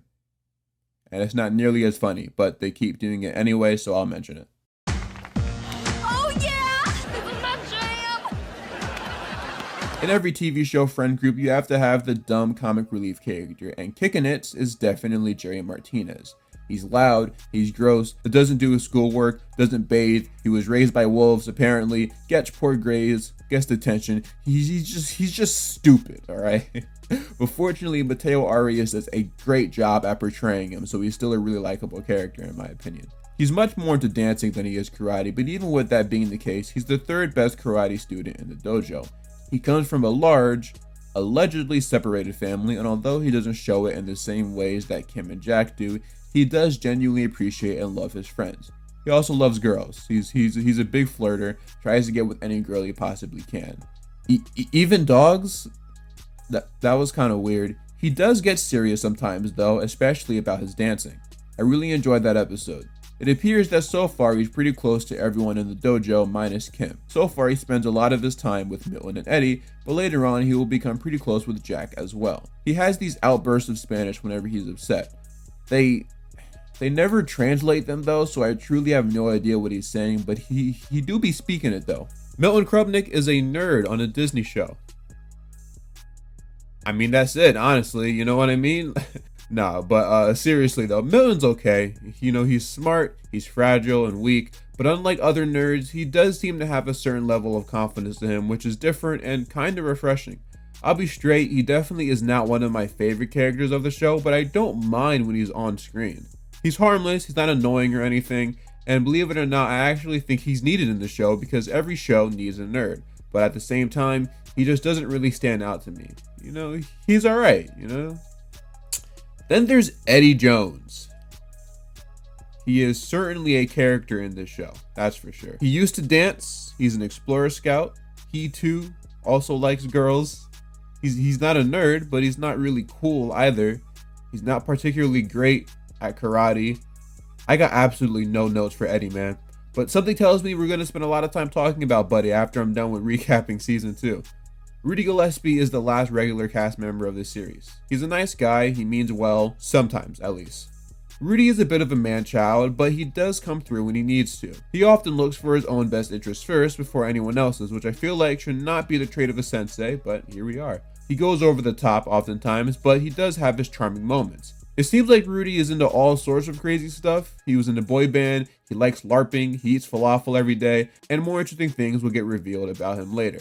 I do like him, and I think he is definitely the Spencer Shay of the show. Maybe not as funny as Spencer, but he's definitely up there. The show also has a bunch of recurring characters as well to help round it out. There's Falafel Phil, who in my opinion is the best recurring character and one of the best characters of the show. Phil is from the fictional country of Hakmakistan. Now, I am sure there was something offensive about the way they write his character, and I won't touch on that one. But I will say that although, like Rudy, he can be a bit over the top, I do really like when he is on screen. He's a bit of a goofball even when he's not intending to be. He has a goat named Tootsie that he loves dearly, and unlike some of the other recurring characters on this show, he truly does stick around for the duration of the series. Then there's Bobby Wasabi. He's okay. He does absolutely nothing for me as a character. They give him some of the worst lines of the show, to be honest with you. He's just A very overconfident character that thinks he's still in his prime, but you gotta let it go, brother. You are Celtics Shaq now, Charlotte Tony Parker, Cleveland Dwayne Wade, any Flash season after season 3. You're washed, bruh. You're washed. Modern day 2K, modern day MCU. Joan the security guard gotta be the most unfunny character in this show. Like, I do not like this person. Jeez, these recurring characters are so bad. Frank is 19 and he likes middle schoolers. Enough said. This dude trying to be Karl Malone so bad. Kai is okay. He's basically just a meaner version of Rudy. There really isn't a single regular adult in this show. They're all a bunch of clowns in their own way. He's not as bad as the other ones though, I'll give him that, but I also think he benefits from not being in the show that often. Marge the lunch lady is nice. I like her. She's pretty cool. I actually wish she took Joan's spot in this show. And you think she would be in the show more often since she's a lunch lady at the kid's school, but nah, she only has, I think, 2 more appearances after this. It's pretty crazy. Lonnie Renner is not very likable either, but at least he's not Joan, so there's that. I'm glad we don't see him again, honestly. Julie. You know, I kind of got a soft spot for Julie, honestly. At least she has a clear personality trait. She's literally just Milton, but I like Milton, kinda, so I see no issues with her character. And then there's Randy. I don't really got nothing to say about him. So there you have it, folks. Those are the characters of Kickin' It. As you can see, most of the main characters are fine, but the recurring characters in the series, or the secondary characters, whatever you want to call them, are by far the worst ones. Besides Phil and Julie, I really don't like any of them. Like, Marge is cool, but she only has 2 more appearances after this, so I barely even count her. Hopefully when the show introduces more characters, they'll actually be likable, because I cannot stand some of these characters. Now, if you excuse me, I have been talking for a really long time and desperately am craving a nap. So I'm gonna head out, catch some Z's, and we'll pick right back up where we left off. What's up? I'm Jason Earls from Kickin' It. You're watching Disney XD.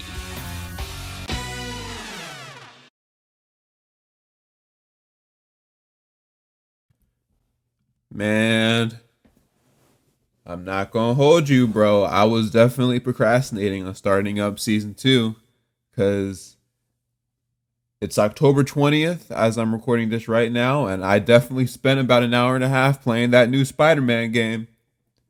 So this video might come out a little later than expected. No regrets. Okay, we are back. It is now officially time we get into the 2nd season of Kickin' It. One thing to note though is that this time around I will be going by production order instead of airing order because I feel like it'll make things flow a lot easier, at least for me on a creative standpoint. And like we did in season 1, I will only be talking about episodes that stick out to me or have legitimate importance to the show in some way. So sorry if I skipped over your favorite episode, though I do think I'll cover everything that I need to in this portion. Season 2 of Kickin' It really just expands on everything that was introduced in Season 1 instead of introducing new elements to the show. With that being said, it's time to start with the episode Indiana Eddie. It's the last day of school, presumably 8th grade, and the Wasabis have received their end of the year career evaluations. Most of the kids are in agreement that those evaluations aren't accurate in the slightest and are a waste of time. That is, besides Eddie, who runs and excited about his potential future. His career evaluation has it being an archaeologist, and while he's very eager to begin his journeys, the rest of the kids are a bit skeptical. Eddie tells Rudy how excited he is to become an archaeologist, and we get a glimpse into his daydream, which is more or less just an Indiana Jones parody, hence the name of the episode. The Wasabis come in and tell Eddie that he might want to dial it back on the whole career evaluation thing because they are rarely ever accurate. The thing is though, technically speaking, this does actually add up considering Eddie is an Explorer Scout.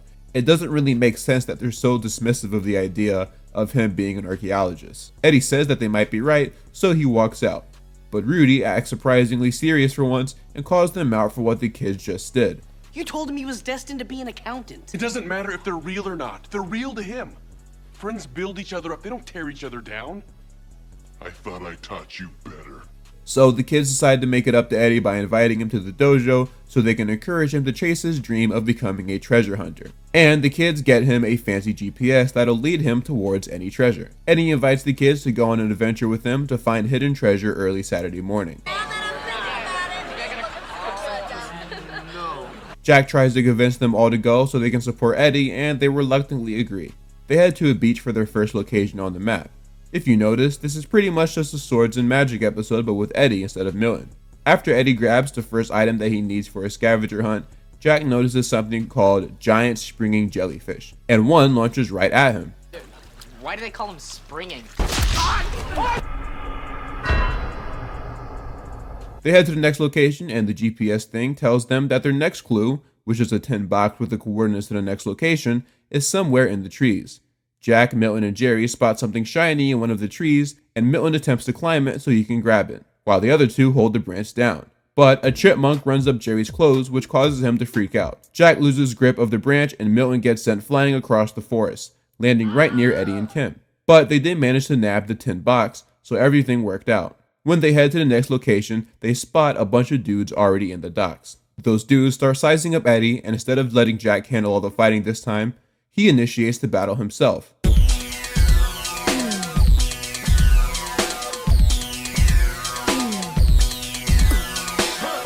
Okay, that was actually really cool. The dude throws the box into the ocean and Eddie jumps in to grab it. And he dies. This concludes a very special episode of Nah, let me stop. Turns out he actually just jumped into a bunch of fish guts. Eddie reveals that he was able to retrieve the box just in time, and everyone starts celebrating. But turns out, it was just a stupid little rubber rabbit. Like, all of that for nothing. But apparently this really is a special episode of Kickin' It, because Eddie said that the rabbit symbolizes the adventure that they went on together as friends. Even Rudy acknowledges how stupid this is. Anyway, the episode ends with them going to Falafel Phil's, because where else are they gonna go? This episode is a weird one because I feel like they literally just copy and pasted the script for Swords and Magic and changed it from Milton to Eddie, except this episode is considerably worse. The plot at times does not really make any sense, and the lesson at the end, although sincere and wholesome, doesn't really do it for me. In a normal circumstance, the kids would be pretty upset at Eddie that they went through all of that just for a rabbit, especially Jerry. But I guess they were just trying to be nice to him considering how they were treating him earlier. I don't know, this episode is just kinda okay. I will say though, it was nice to see an Eddie-led A-plot for once, because those do not happen too often. And I know there's another one coming up soon, so I'm looking forward to covering it. But for now, it's time we move on to the next episode. We are family. New to Disney XD. Get proven tips from pro athletes, ESPN's John Brinkus, and Disney XD's own Leo Howard from Kickin' It. Catch the new series, Disney XD ESPN Sports Science. Premieres Saturday morning at 11:10 Central on Disney XD. In this episode, the Wasabis are all saving up to purchase a go-kart that they can all share. Kim got paid to be a practice dummy at a beauty salon, Eddie got paid by a girl to stop asking her out, and Jack and Milton took advantage of Milton's dementia-having grandmother who gives them money every time they visit. But Jerry doesn't chip in at all, which makes the other kids upset. But the next day, the kids are amazed when Jerry pulls up in a go-kart that was seemingly paid for all by himself. Turns out, Jerry got a job delivering meatballs for the Meatball King, which apparently is a restaurant in the strip mall. Can we talk about how almost all of the restaurants in the strip mall are built around very specific foods that shouldn't really carry their own food franchises? Captain Corn Dog, a restaurant for corn dog. Falafel Phil's a restaurant for falafel. The Meatball King is a restaurant for meatballs. Like, these are such oddly specific choices. I'm pretty sure there's even a store called Honey Buns, like just Honey Buns. At Falafel Phil's, Jack and Kim find out that a man who worked for the Meatball King is forcing Phil to purchase meatballs even though he doesn't need them. And later the Meatball King tricks Jerry into telling him more information about Phil that he can use as blackmail, including the fact that he loves his goat Tootsie. Also, one of the Meatball King's henchmen has a foot for a hand, because why not?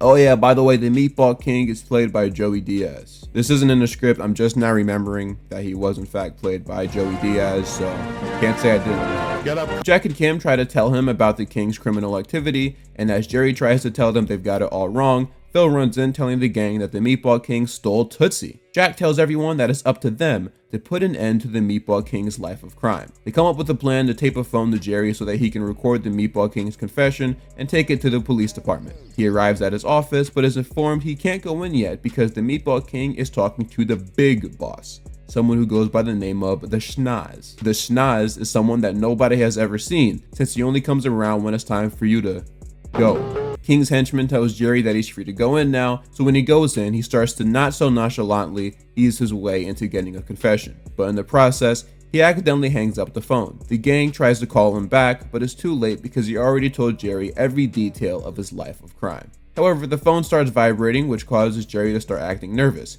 He freaks out and dumps water on him, claiming that he was hot, but the phone short circuits.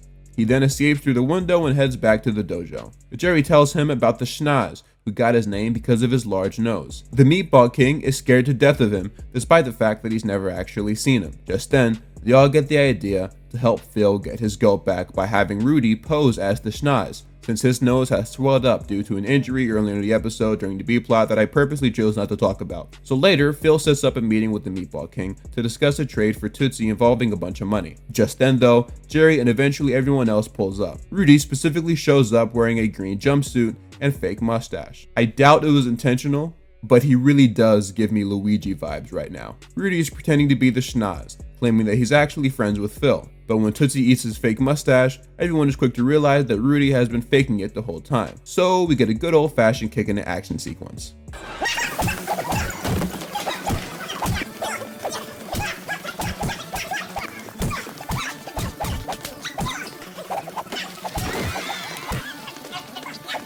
Milton, who's dressed like Victor from Despicable Me, points out the fact that the king has a meatball gun pointed towards Rudy. So without thinking, Jerry runs in front of Rudy and takes all of the damage. In slow motion, might I add. Rudy scares off the last henchman, and as the king aims to take a shot at him with his cannon, Joan, the security guard dressed as a prisoner, falls on top of the Meatball King, and Eddie tells her goodbye, addressing her as Norma. And honestly, I think it's funnier if I don't tell you the context behind that. Jerry apologizes to the gang about what happened, and of course they forgive him. So this episode is actually a really fun one. It's one of the more out there episodes, I guess. I don't know, it just had a different vibe to it. One thing that's interesting is the fact that literally, only for this one episode, the go-kart store took the place of Reptile World. Every other episode after this has a Reptile World there, and they never really acknowledge this weird change. Obviously, it was due to a lack of sets available, but for this episode, I don't think we really needed to see the store. There's plenty of other stores in the mall that we just don't see despite them being name dropped all the time,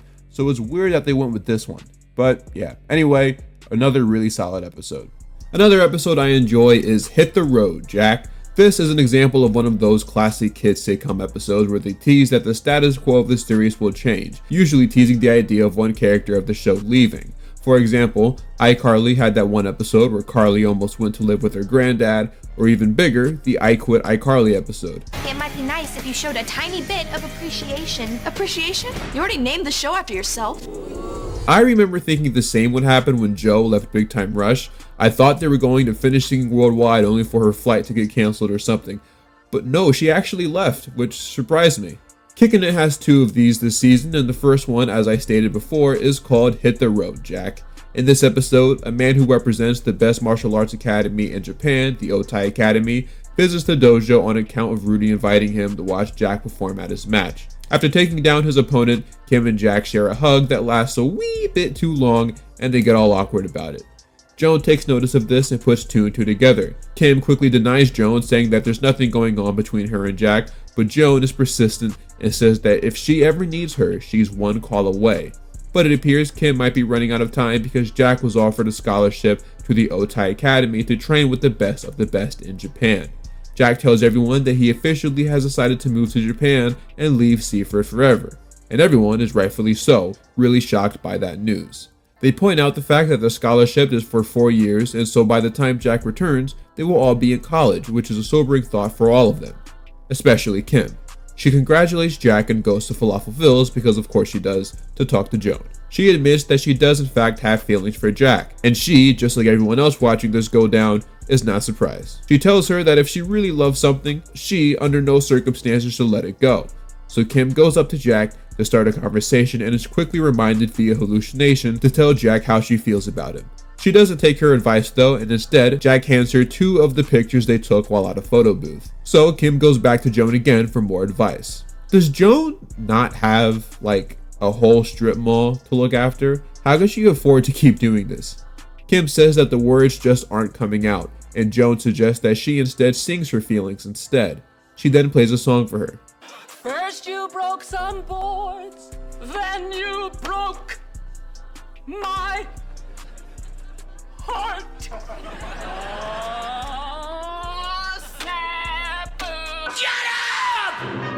I can't stand it anymore!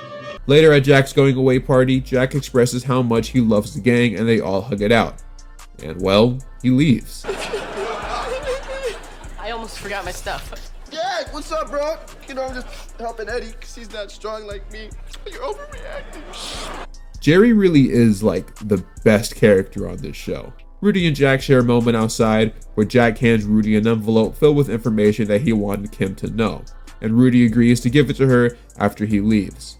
Jack continues with the conversation and starts expressing his doubts about leaving everything and everyone he cares about. I can't help think that it might cost me everything that I care about. I don't know, bro. Earlier they said they had a waffle bar at that place, and low-key, I don't know. I would consider going just for that. You're right. I was so excited about what you were gaining, I didn't even think about what you were losing. Don't get me wrong, the waffle bar sounds pretty great. Yeah, nah, that's what I'm saying. See, like a good waffle, that might be worth it. Like, I do that in a heartbeat. No hesitation. That's cash money.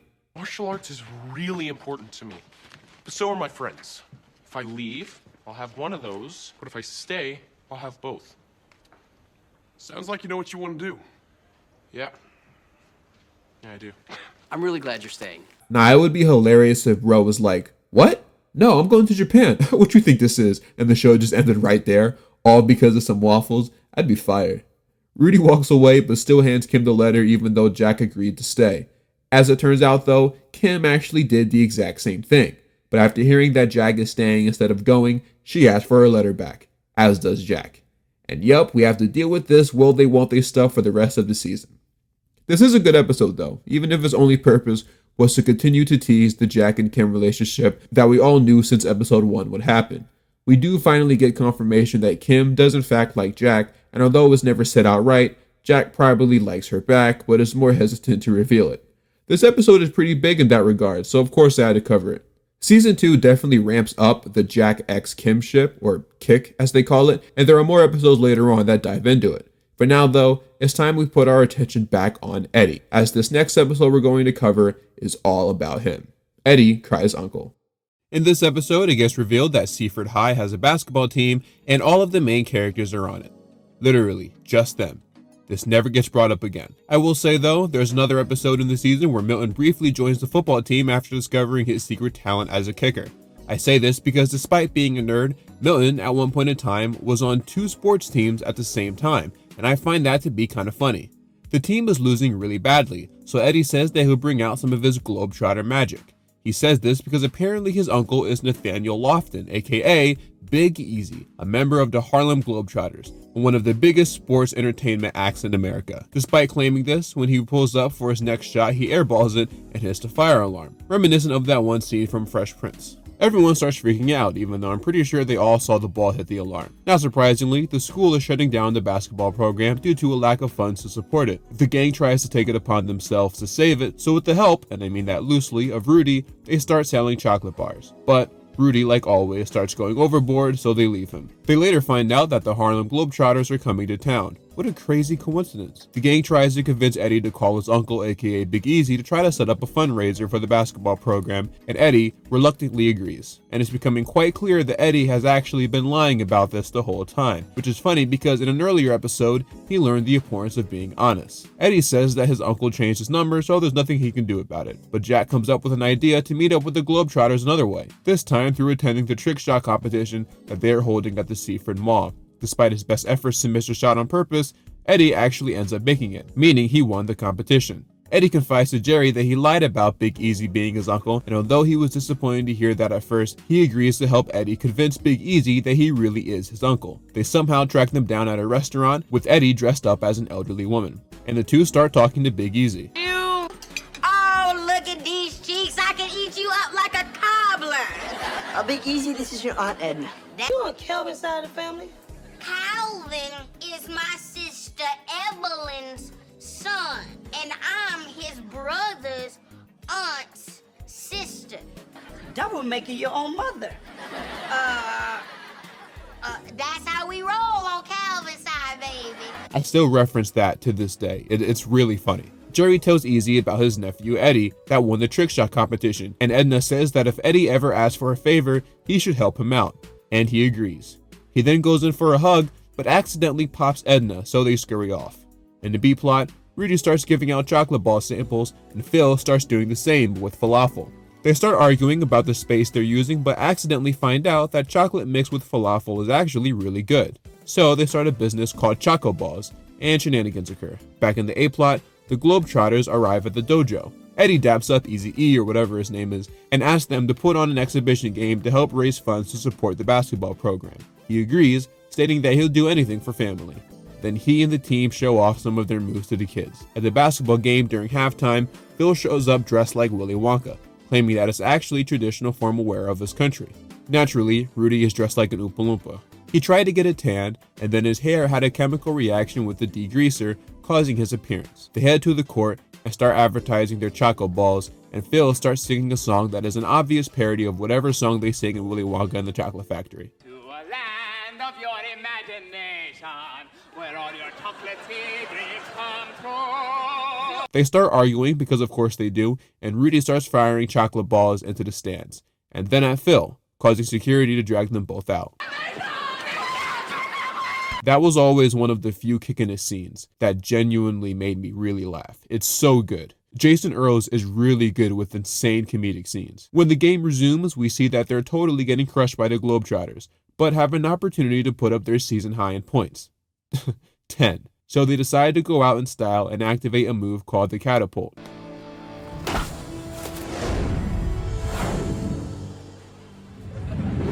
We ejected by Anthony Davis. The stadium is shaking. The fans have never seen anything like this in their lives before. Davis is unbelievable. The crowd is chanting MVP, MVP, MVP, MVP. Now let me stop. Eddie taps the ball back in, and they still lose, but I guess this was technically their best performance. At the end of the episode, Eddie thanks G-Eazy, or whatever his name is, for helping them save the basketball program.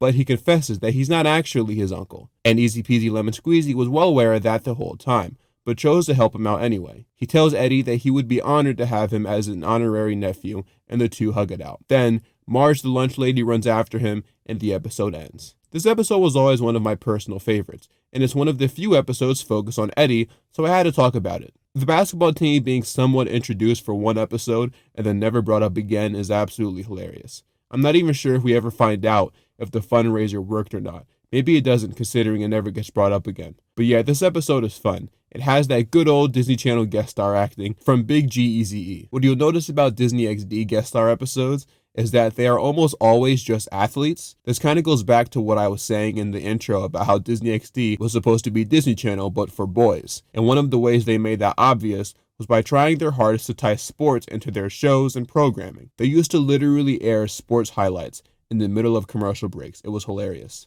Despite this being the case, unless we're counting karate, obviously with Kickin' It, none of the original live-action Disney XD series are actually about sports, which is really funny to me. So instead, they have to write episodes that shoehorn in random athletes like Zach LaVine or that one NASCAR dude that appeared in Lab Rats. The Harlem Globetrotters were the first of many athletes to appear in this show, so be on the lookout for more.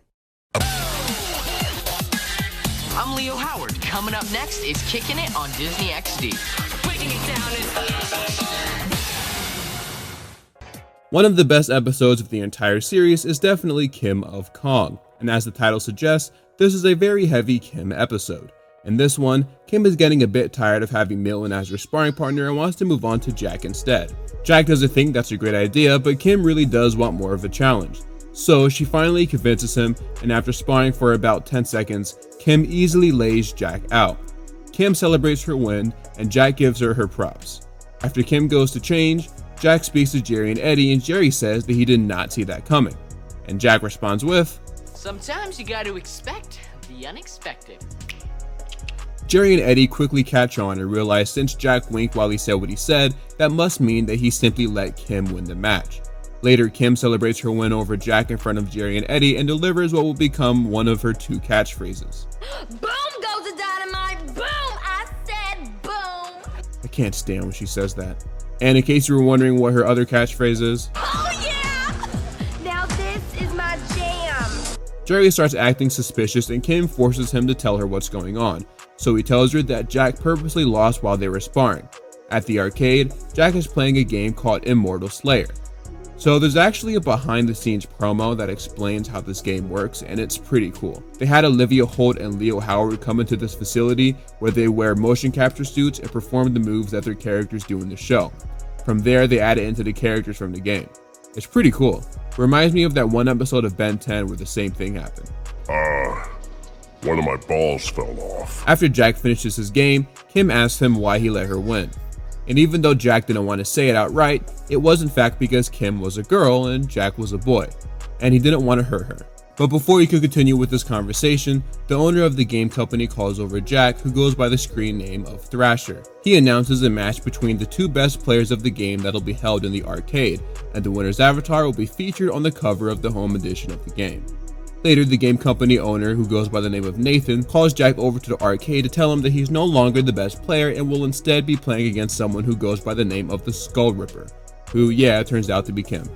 At school, she confirms that all of this is simply about how Jack let her win in the sparring match earlier and how she wants to get back at him. So Jack says fine, if he wants a real match, she's gonna get one. So then later we see the 2 at the arcade arguing before the match commences, and we get one of my favorite Kim line deliveries from the entire show. Nathan talks to Jack about the fight and tells him that if he loses the game and Kim wins, it'll make more girls want to play the game, which will lead to more sales. Jack isn't sure about this considering he already let her win once before and it did not go well. Plus, I'm sure this time around he wants to give her a fair fight. The fight commences and they both land some pretty good hits. Holy Hannah! I know that girl on the roof! Kim, stay where you are! I will find a way to save you! I do not like this character, bro. Golly, she is so unfunny. Fight continues and Jack takes a few more hits. He thinks about throwing the match, but instead remembers what Kim said earlier about wanting a fair fight, and blocks Kim's attack. You probably shouldn't have done that. Jack delivers some final blows to Kim and defeats her. Thrasher, you are the ultimate champion!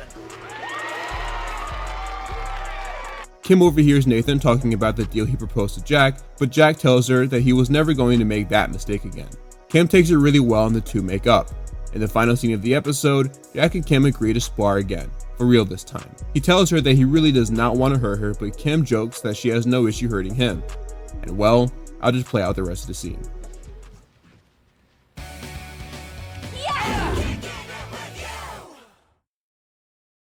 So yeah, we never do find out what actually ended up happening. The result of this fight never gets brought up again in this series, and I definitely understand why. Let's be real here, I don't want to be that guy, but Jack probably did end up winning this fight, just because of the fact that he's literally trained with the best of the best, and we've already seen him take on some of the best fighters in the world.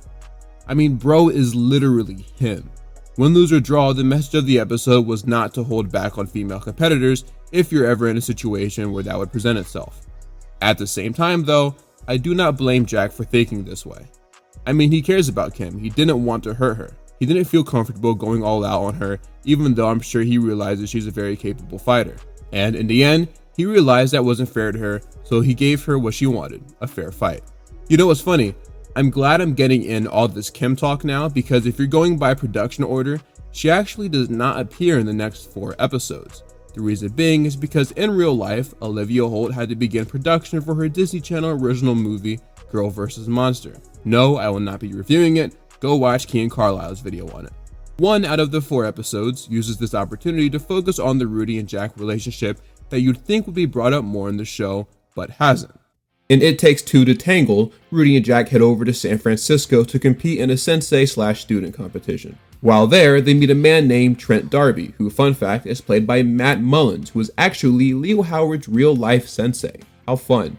Trent D'Arby is another sensei that has his own dojo and actually has a bit of history with Rudy. Matter of fact, whatever past beef they did have seems to still bother Rudy because he starts freaking out and tells Jack that they're going to be leaving.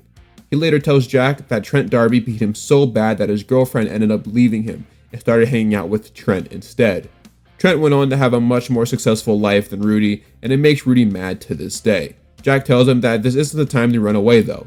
He should stand up and face his fears, and Rudy agrees to do so, with Jack's help. The thing is though, just like in classic Rudy fashion, he starts to go a bit overboard. He gets into a heated argument with Jack and calls him an embarrassment after thinking he wasn't taking things as seriously as he should have. So Jack leaves. Later though, after witnessing how harshly Trent was talking to his student, he realizes that he should not have disrespected Jack the way that he did. Fortunately for him, Jack comes back to compete in the tournament and Rudy sincerely apologizes to him. The two make up and realize they can still win the tournament if they get a perfect score. They both decide on doing a move called the Wasabi Whip that was only done once in a film. Rudy's hesitant at first, but Jack convinces him that anything is possible if they work together. So while they're performing, they take out their nunchucks and wrap them around each other. Then they take one huge leap and launch themselves into the air as they spin around like a giant human fidget spinner. And then this happens. I'm losing my grip.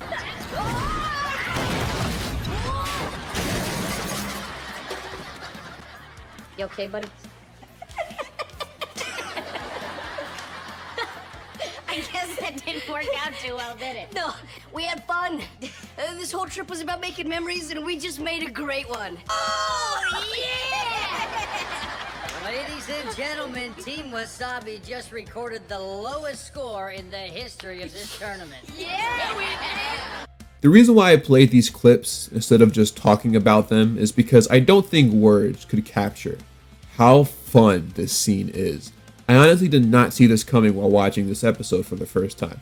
I actually thought they were going to pull it off and go home with a W, but the fact that they lost horribly but still managed to find joy simply because of the fact that they were making memories together is like really wholesome. And considering how other subplots focused around Rudy and another student in a dojo generally go, this was a much welcome change. I remember this scene actually getting a big laugh out of me. This is one of my favorite moments of the show. This episode really highlights the kind of relationship Rudy and Jack have. They're more than just a sensei and a student. Matter of fact, I would even argue that they're more than just friends. This episode to me brought in a whole different perspective on their relationship. And maybe it's just me, but they really do kind of feel like brothers. Even smaller scenes like earlier in the hotel drive this point home. This is by far the best Rudy and Jack episode in my opinion. It's just a great representation of the dynamic that these guys share. Also, I wasn't really planning on covering the B plot for this, but I did want to point out that Jerry is wearing an annoying orange shirt, but with the eyes blocked out for what I assume to be copyright reasons. That's kind of funny. Check out which Disney XD star is gonna get crashed now. Rule number 1 in comedy. Louder equals funnier. Watch and learn. Yo, what's up? Clean up on all 7. Oh, check this out. Leo Howard, please report to stage 2. Correction, stage 3. My bad, it's definitely stage 2. All right, how about you let me give that a shot? I thought you'd never ask. Oh, excuse me. Mandatory lice test, 10 minutes. Has anyone seen my bullhorn? I'm whispering and you can still hear me. Oh, okay, guys. You know what to do. Yo! What's Oh, your mouths are totally purple. I mean, so is yours. Comedy rule number 2. Never trust the comic. Oh, and You big crap! Happy Pranksgiving! Keep watching all month long for Pranksgiving on Disney XD. Continuing the topic of Kimless Kickin' It episodes, Dojo Daycare is by far one of the most memorable episodes of Kickin' It. In this one, Jerry straight up is about to get expelled from school after committing some tomfoolery, but when he overhears his principal needing a sitter for his baby, he offers to pitch in, claiming that he's actually a part of the best daycare in the city. So the principal agrees to rescind Jerry's expulsion so he can watch over his baby. Problem is though, Rudy doesn't want to turn the dojo into a daycare, but after hearing he'll be paid $100, he quickly agrees. Things should go pretty smoothly since it's just one baby for a couple of hours. By the way, I put up a notice on the faculty bulletin board about this place. Oh, never mind. Yeah, so a bunch of kids start coming in now and this place has turned into a total nightmare. Fun fact, years ago, I used to be a babysitter myself and I am totally getting PTSD from this. Oh yeah, by the way, one of the kids is played by that one dude from Henry Danger that played that kid with the thing for buckets, which is funny looking back because the principal in this episode is named Principal Buckets. Anyway, even though it's a mess inside, things are still relatively under control. That is, of course, until Jack questions where the principal's baby went. Jerry says he doesn't know and the two start freaking out. It appears that they have misplaced Mr. Baby Byron Bucket. Man, I love alliteration. His middle name better be Benjamin or Brandon. So they run outside after they see that the baby somehow managed to escape, leaving Eddie and Milton in charge. I wonder what Kim is doing during all of this. Jack and Jerry somehow managed to lose sight of the baby even though he was like right there a second ago. But after doing some searching, they find him sitting on top of a wooden pallet. And the stupidest thing about all of this is that instead of just grabbing the kid like a normal person, they get on all fours and slowly creep towards him, like that baby got a blicky or something.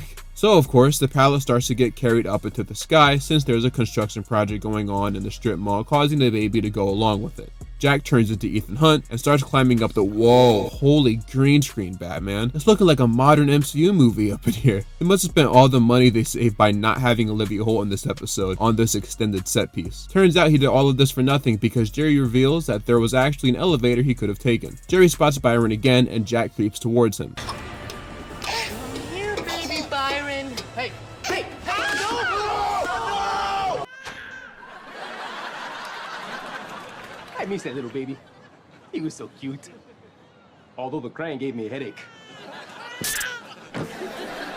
Just kidding, the baby is still alive. Meanwhile, Eddie and Milton are fighting for their lives, trying to handle all of those children. Milton hands Eddie a letter that he wrote for his girlfriend Julie in case he doesn't make it out alive. Then he gets dragged out by some surprisingly strong babies. Oh no! They got him! Goodbye, Milton. Hello, Julie. Yo, he been trying to get with Julie this whole time, bro. That's crazy. Meanwhile, Jack and Jerry are still trying to get that baby. Bro, this has been going on for like 20 minutes. Well, Jack, he's fighting!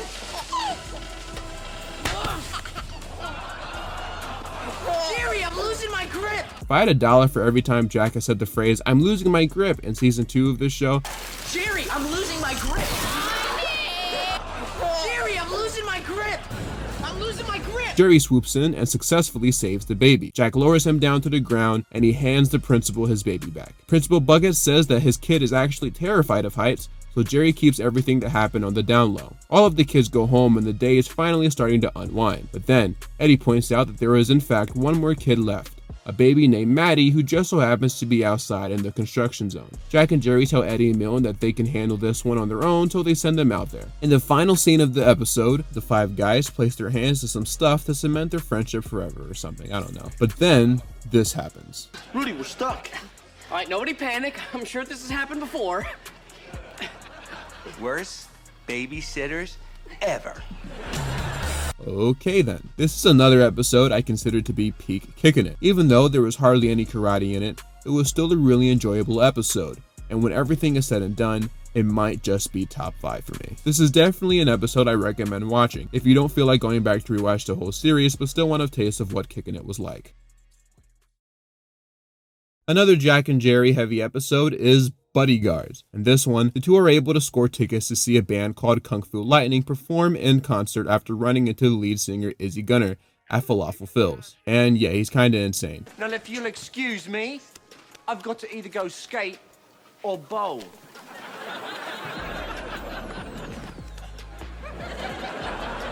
Later though, some guys start heckling him, so Jack and Jerry step in and take care of the hecklers via karate. So they get invited to be Izzy's bodyguards. Well, not really. Technically, they never actually got asked, Izzy just spoke it into existence. Izzy introduces Jack and Jerry to the rest of the band. They get informed that not only will they be his bodyguards, but they will also be his babysitters as well. But Izzy decides he doesn't want to do anything on the list, and instead they go skydiving. This decision infuriates Izzy's manager, who informs him that he has a show to perform in 5 minutes. So Jack and Jerry follow him to find out where Izzy wants them to stand during the performance, but get stopped by Izzy's backup singer, Lars. He tells them that they aren't going anywhere, and that they've actually been fired. Jack points out that they can't actually fire him since they work for Izzy and not him, but he responds with, I'm not a backup.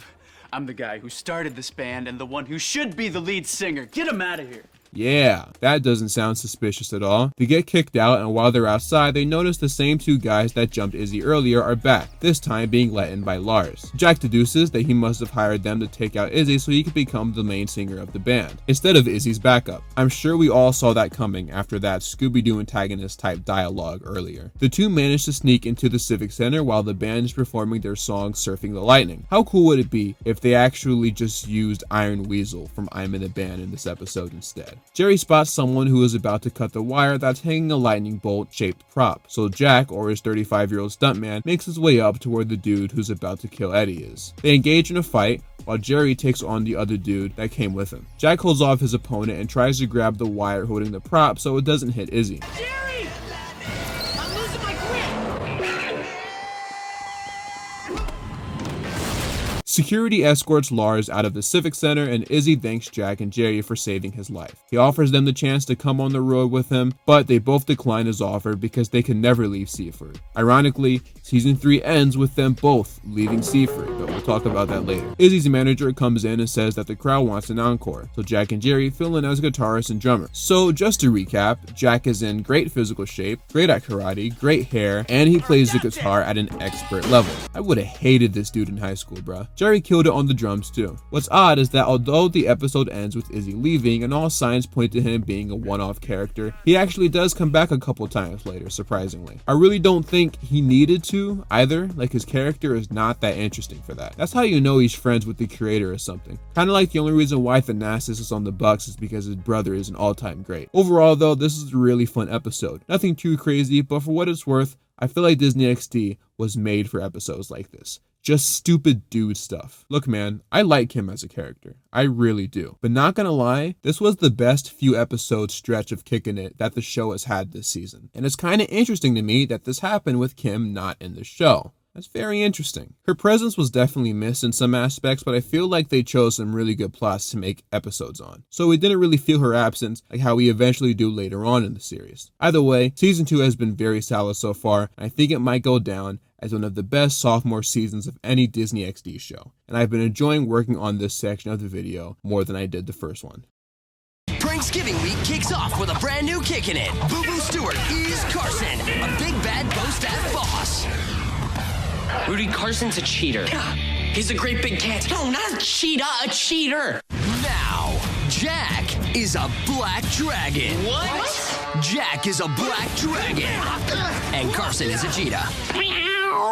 Don't miss a brand new Kickin' It at a special time, part of Pranksgiving, Monday night at 9/8 Central on Disney XD. Kickin' It Season 2 is by far my favorite season of this series. It easily has the most consistent set of episodes and contains some of the best ones. And in my opinion, the best episode of the show, period, comes from this season.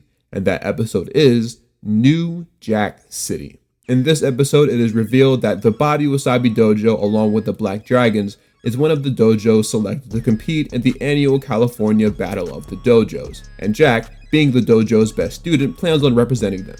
However, a little later into the episode, Jerry excitedly runs into the dojo, saying that Carson Hunter, one of the coolest people to ever set foot into the dojo, has returned to Seaford. He comes into the dojo with Kim on his back, and everyone is super excited.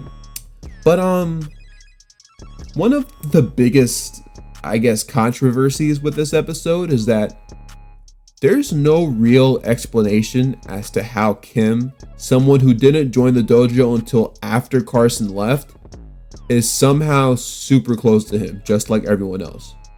For those who somehow don't remember, Kim joined the dojo in the first episode of this series, and obviously, Carson was not in there at that time. It's even implied that while Kim knew of everyone before joining the dojo, she didn't really associate with them.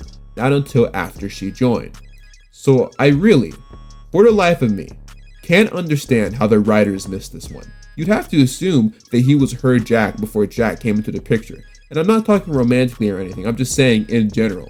This episode is written by Joel McCrary, who actually plays Bobby Wasabi, and Ty Grunfield. Joel didn't start writing episodes of the show until episode 15, whereas Ty didn't start until this season. I suppose it is possible for them to simply not have known about Kim joining the dojo until after this Carson fellow left, but I mean, I'd assume that the script had to have been approved by several other people who worked on the series since the beginning, including the creator. I really don't know how you let something like this slide. Could you imagine if there was a random episode of Victorious that implies Tori was there since the very beginning, and that the events of the first episode just never happened? That's basically what this is. So, with that generational plot hole acknowledged and out of the way, let's get back to the rest of the episode. Carson Hunter is played by Boo Boo Stewart, who you might recognize from the Descendants franchise, X-Men Days of Future Past, Good Luck Charlie, and Lab Rats Elite Force. This also was not his first time teaming up with Leo Howard. They both starred in the movie Logan. No, not that Logan. This Logan. Yeah, I've never heard of it either. Jack starts to feel left out and immediately greets Carson. The group tells Carson that Jack is basically the new him. We learn some more about him, like how he was the dojo's second student, with Eddie surprisingly being the first. The group immediately starts paying less attention to Jack as they glaze Carson. They end up heading to Falafel Phil's and Milton hops on Jack's back for a piggyback ride. Did you just know?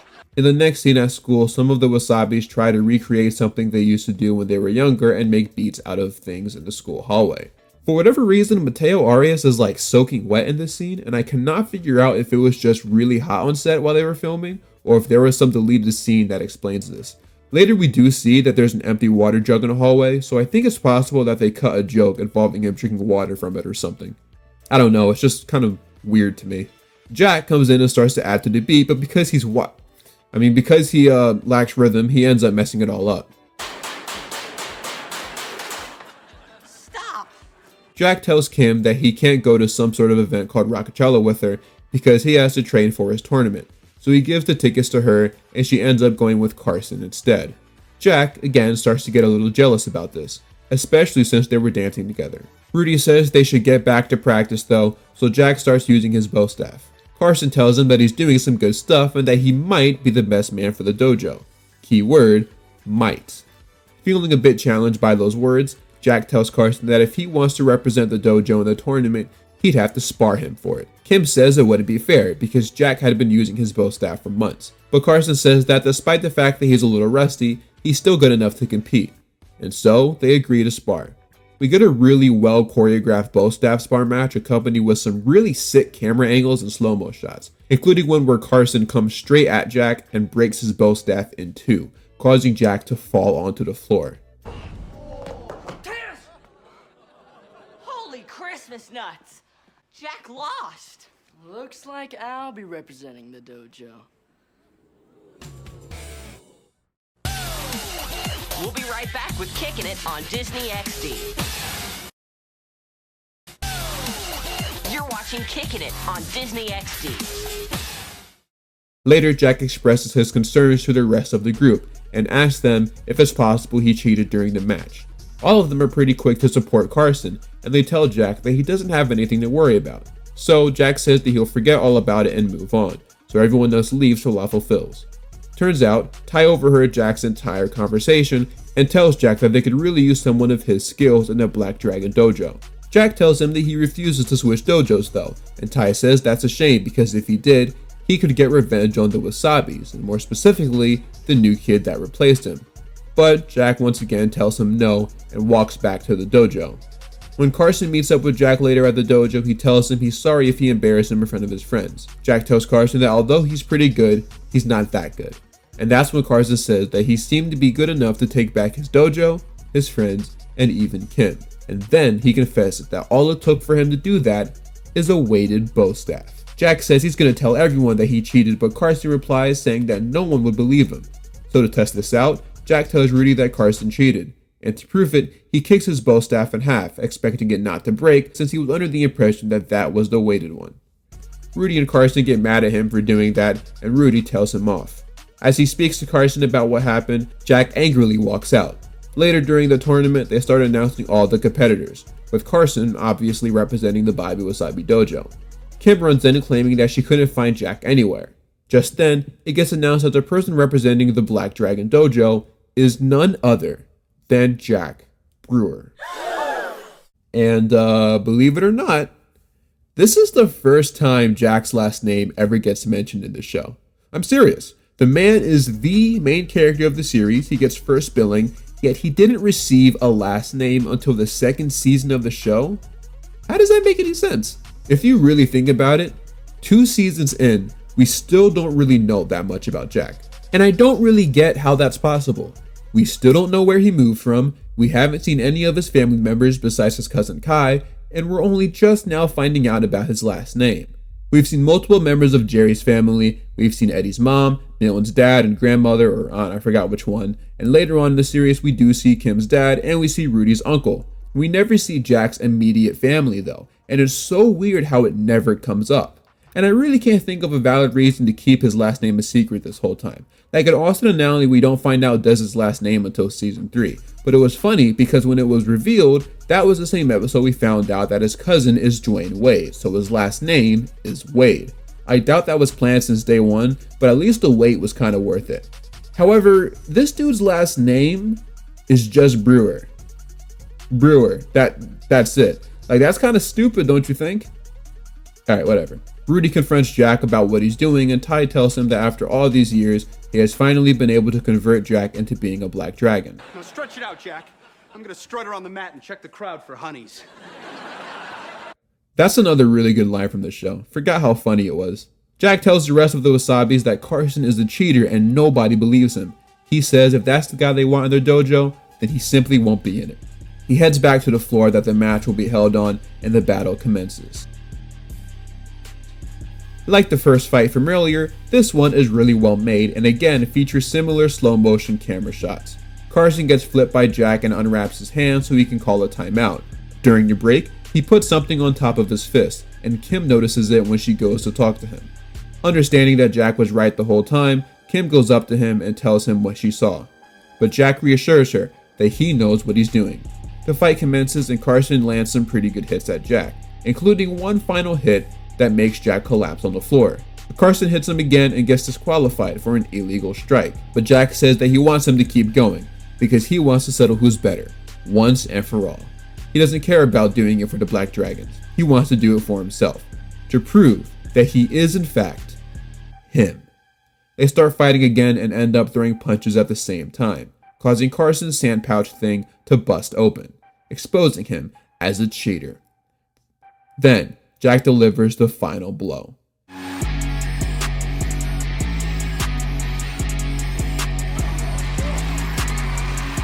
Jack wins and Rudy bans Carson from the dojo. Everyone then apologizes to Jack and Rudy asks him if there is any way that they can convince him to come back to the dojo. And Jack responds with a very fitting message. Wasabi? Wasabi! Then the gang do slow-mo stuff in the news camera and the episode ends. Wow, that is the best episode of the show in my opinion. But besides the weird plot hole about Kim somehow knowing about Carson, it really is a perfect episode of Kickin' It. It is easily the most invested I've ever been in an episode. Kickin' It peaked right here. If the show was a roller coaster, this would be its highest point because unfortunately, things do go downhill from here.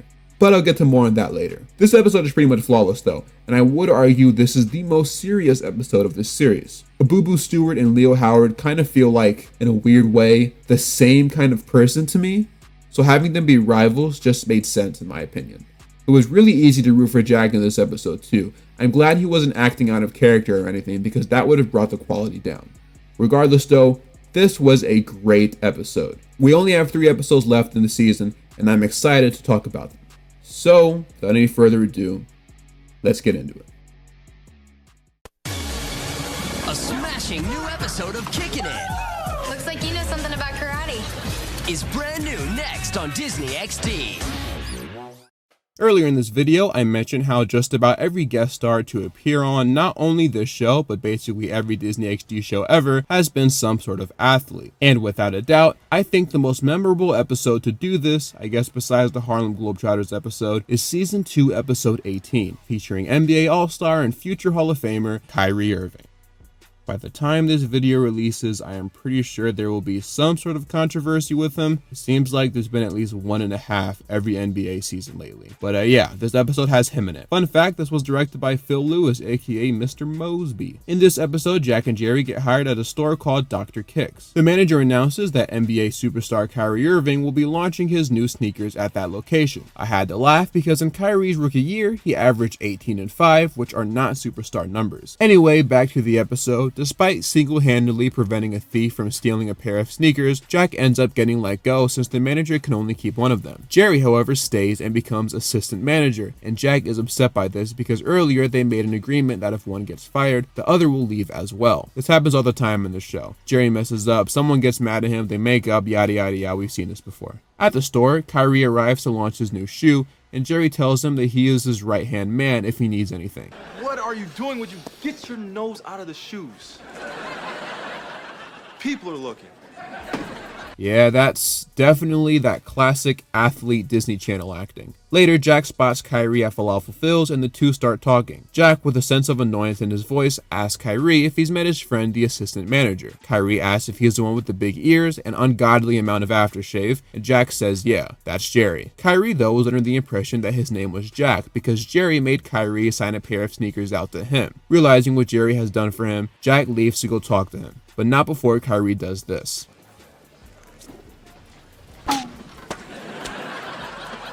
Not today, Kyrie Irving. This is Tammy's house, rookie! Meanwhile, at the store, Jerry gets tricked into thinking that a bunch of crooks trying to break in to steal sneakers were actually just food delivery guys. They tie up Jerry and start stealing the shoes, but just then, Kyrie and Jack go into the store just in time, though, to see Jerry tied up. So, Kyrie goes to untie Jerry, while Jack deals with the bad guys. Kyrie unties Jerry and then leaves, just like how he left the Cavs, and the Celtics, and the Nets, and eventually probably the Mavericks. 8.5 extra wide. I think I may have something your size.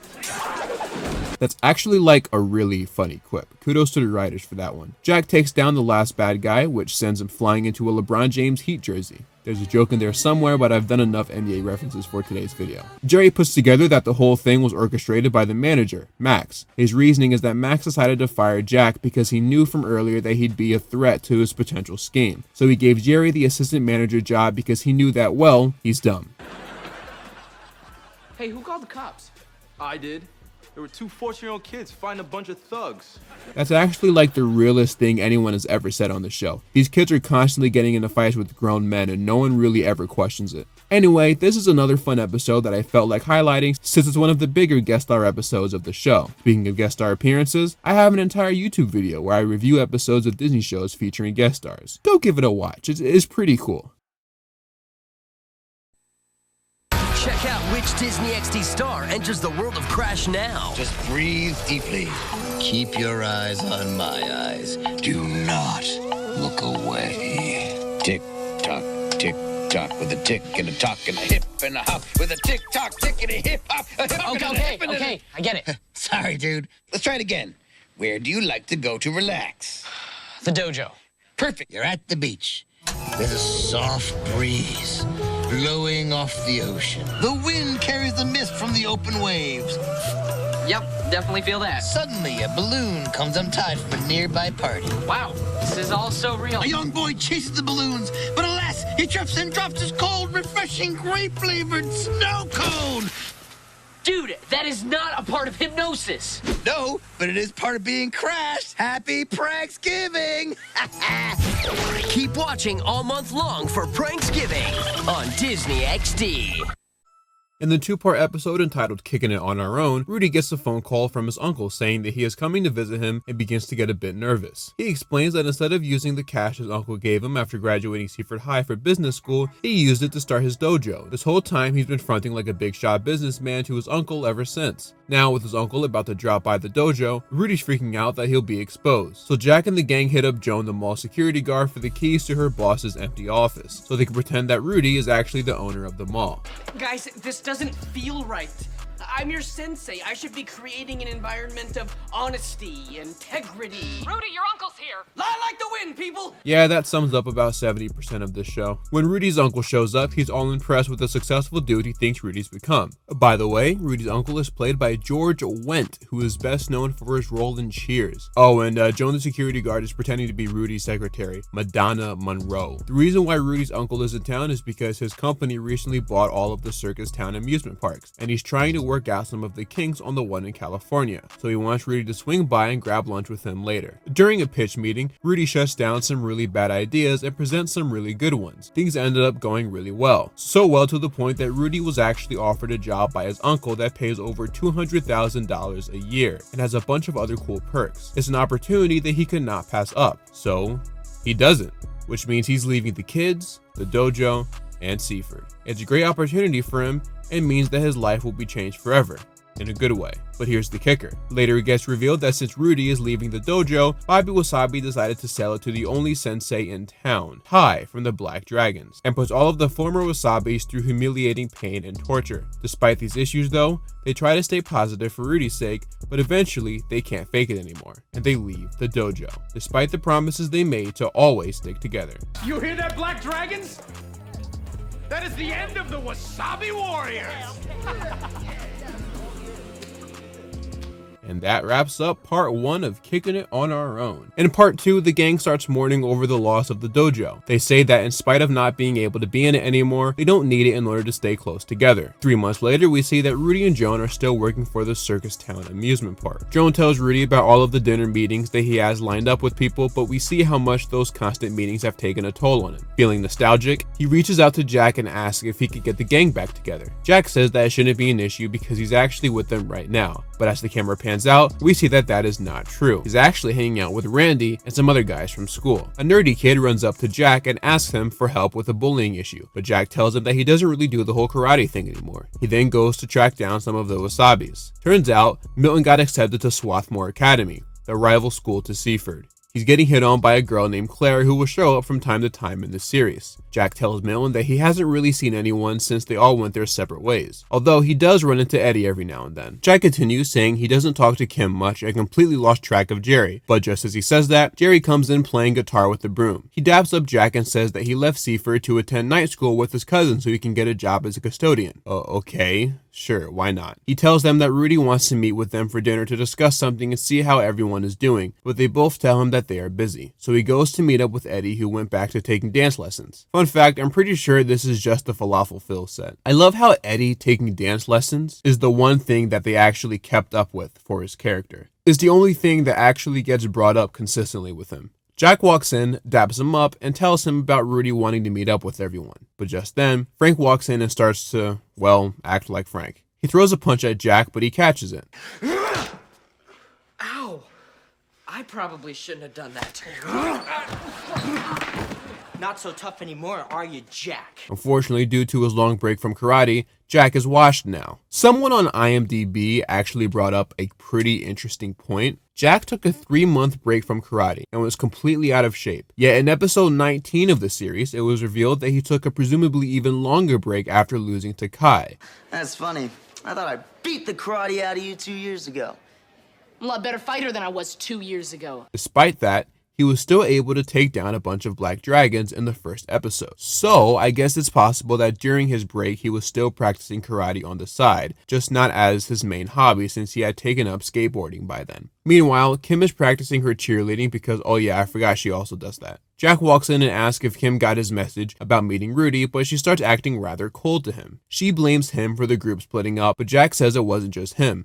They all went their separate ways. And then a dude named Brett Flavors? Anyway, this dude named Brett walks in and it gets revealed that he is in fact Kim's new boyfriend, and Jack leaves at the sight of this. Later at Falafel Phil's, Jack is the only one to show up for Rudy's meeting, but then little by little the rest of the Wasabis start trickling in, and eventually so does Rudy. He tells them that the big news he wanted to tell them is that he got a huge job promotion, and so as a result, he is moving to Taiwan. After laughing it up for a bit, they all start to leave, but not before Rudy gives them one last message. Guys, this was great.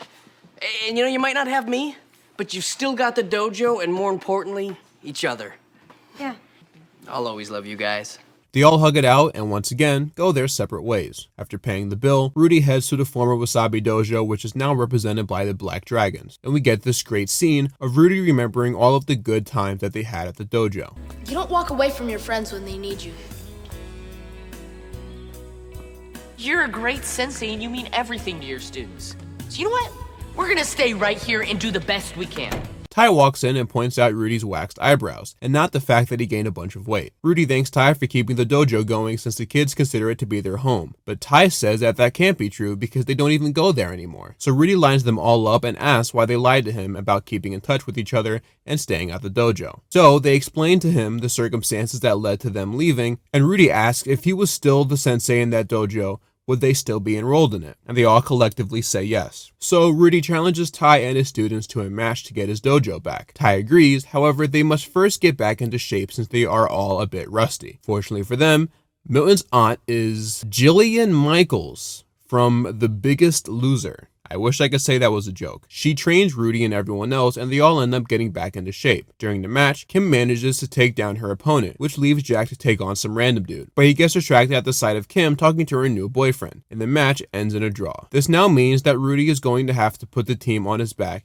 and get the W himself. However, that might be a bit difficult, because instead of Ty fighting Rudy himself, Ty hired a new sensei to take on Rudy, WWE superstar Kofi Kingston. The match starts and Rudy immediately gets a shot to the stomach, and we get this really cool slow-mo shot of all of the characters reacting to it, like it's some sort of anime or something. The production for this episode is abnormally high, and I love it. Sometimes the show legitimately has some really creative scenes. Rudy goes at him again, and yeah, nothing he's doing is working. He gets lifted up in the air, and we get another slow-mo shot, but this time with a reaction from the Black Dragons. Rudy goes down, and Kim tells him to end the fight, but Rudy says that he simply can't. It's not just a building, it's their building, and he wants to get it back. So Rudy remembers he's actually an extremely skilled fighter, and alright, I get it, slow motion is cool, wrap it up. He manages to do this weird slow-mo kick where he's like standing on Kofi's chest and pushes him against the wall, and he gets a W. Turns out Uncle Blake was there and saw the whole thing. Rudy tries to explain everything to Blake, but Joan already told him everything apparently. He tells Rudy that he's proud of him and leaves with Joan because I guess they're dating now. In the final scene of the episode,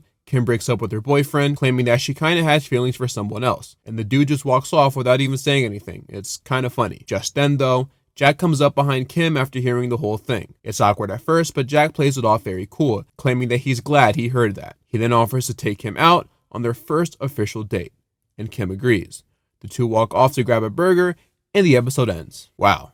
These two episodes had a lot of stuff happening in them, especially that last one. I mean, good grief. It's so weird because like I had no memory of these two episodes existing prior to watching them for the first time, so like they kind of felt like weird fever dreams in a way. But with that being said, both episodes were pretty solid, especially the second one. That might end up as an all-timer. It had a perfect blend of legitimately good karate moments, accompanied by some solid humor and pretty high stakes for a children's show. We all know they were going to get the dojo back anyway, but seeing it all unfold was actually really entertaining. This is peak Kickin' It storytelling, not gonna lie. All it was missing was a Falafel Phil cameo. The jokes aside, it is really odd how this episode gave serious season or series finale vibes, but it's not either of those. It's just a classic, everything is going to change episode, and then of course, nothing actually changes. But it's still really solid. Plus, it has some random guest star cameos. Who doesn't love those? But it is unfortunately time that we wrap up season 2 of Kickin' It. This next episode is actually the highest rated episode of the series on IMDb, and it's the season 2 finale. It has to be a great episode, especially since season 2 has been really good. So,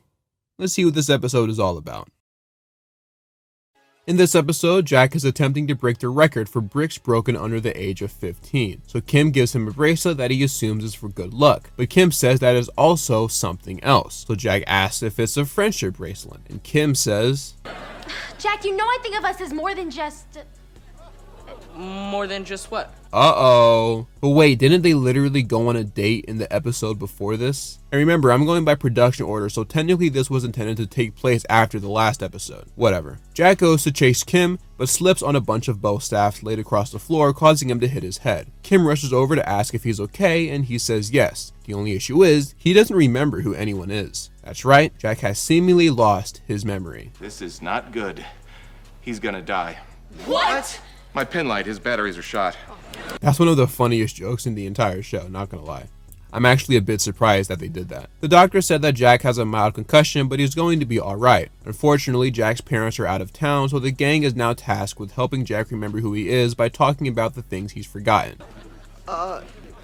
Hey, Jack, do you remember last week when you loaned me 20 bucks? No. He's fine. That's another solid joke. This is definitely the funniest season of Kickin' It. Jack doesn't remember anything about the dojo, so the gang tries to jog his memory back by telling him stories. Oh wait, this is a clip show episode, isn't it? Are you kidding me?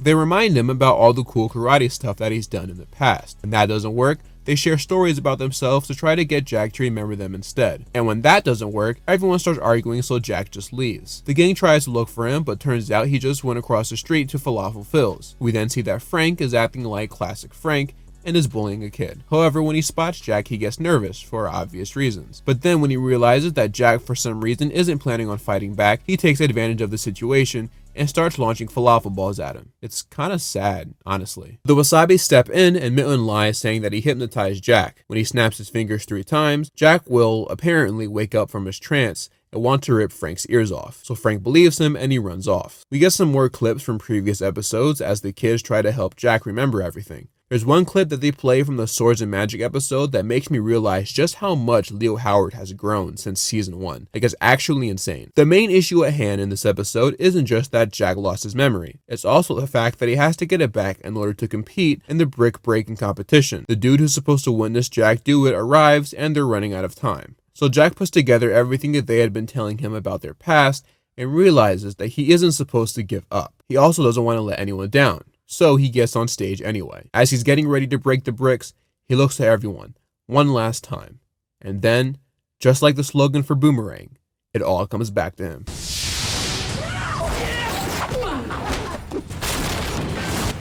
Yeah.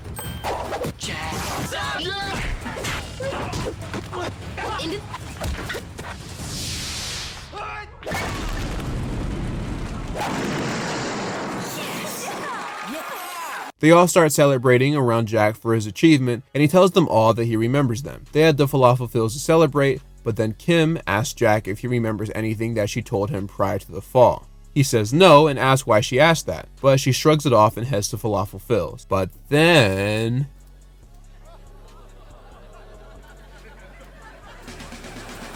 And then the final part of the episode, they just show some bloopers from the series that are actually pretty funny, but I'm not going to bother showing them. So this episode, although it is pretty decent, is also really weird, because most season finales of shows like this don't actually do anything special, unless it's something like Lab Rats that had an ongoing storyline. The way they recount old episodes, the way they shoehorn characters like Bobby and Jonah into it, and the fact that the episode ends with bloopers from previous episodes almost makes me think that this was written to be the series finale of the show if season 3 was not picked up. Now, one of the reasons I'm pretty sure this might have been written to end the show in case it didn't get picked up is because sitcoms ending with clip shows isn't something that is super uncommon. Leave It to Beaver, one of the oldest and greatest sitcoms ever, ended with one as well. Matter of fact, that was actually the first TV sitcom finale ever. To back up my claim that this episode might have been intended to be the finale of the series, Kickin' It didn't officially get renewed until November 2012, but this episode didn't premiere on Disney XD until December 2012, which means they filmed it months earlier, before they found out it got renewed. So it would not surprise me at all if the creators and writers met in a room and said, hey, this might be the final season. Let's end it with a fun little clip show that doesn't make things too final of an ending just in case we do come back, but does serve as somewhat of a finale. And I mean, I get it. It makes a lot of sense.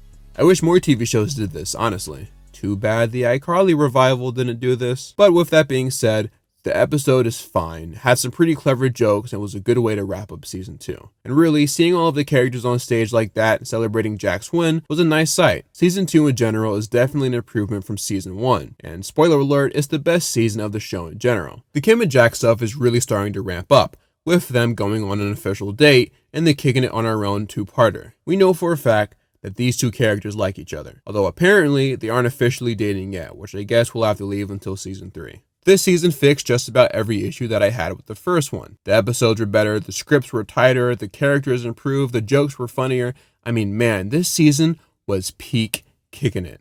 My favorite episode is definitely New Jack City, although Kickin' It on Our Own Part 2 and Kim of Kong aren't too far behind it. By the time season 2 ended, Kickin' It was without a doubt Disney XD's best show. Zeke and Luther was over with by then, Lab Rats wasn't even a year old yet, Pair of Kings was in its Adam Hicks era, so you know what that means, and Crash and Bernstein. Yeah, nah, Kickin' It was definitely the best show on the channel. But wow, what a great season. I can't wait to see what Jack, Kim, Jerry, Rudy, Milton, and of course Eddie are up to in season 3. Now, if you excuse me, I'm going to go take a nap because I am tired. Oh, yeah. I forgot. You see, discourse around Kickin' It, when it's not about Jack and Kim's relationship, is usually centered around the fact that Eddie Jones, played by Alex Christian Jones, never appears in an episode of the show again. And no, they never acknowledge what exactly happens to him.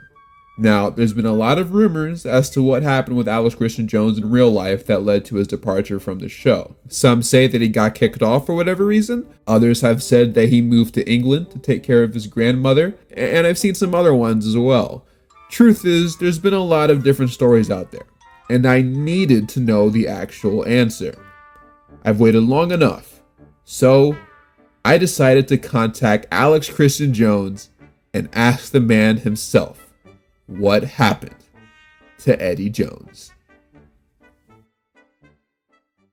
But I couldn't find bro's contact information, so instead I'm just going to play this clip from an episode of The Boys podcast featuring Alex Christian Jones, because apparently somehow this dude was able to contact him and I have no idea how. Okay. For the viewers at home and me, Yes. What happened to Eddie, slash Alex in regards to... Actually, so I'm glad you brought that up because there were a lot of rumors as to what happened. Honestly, man, I just kind of went back to living what was a semi-normal life. Just kind of went back home to Birmingham and Alabama, not England, not like the UK. Just went back to school and just kind of did whatever, honestly. So that was kind of it. So, yeah, it seems like he just didn't want to pursue acting anymore, at least not full time. I'm not here to make stories about this dude or anything, but we have heard in the past how much of a struggle it is to be a child actor, especially on Disney.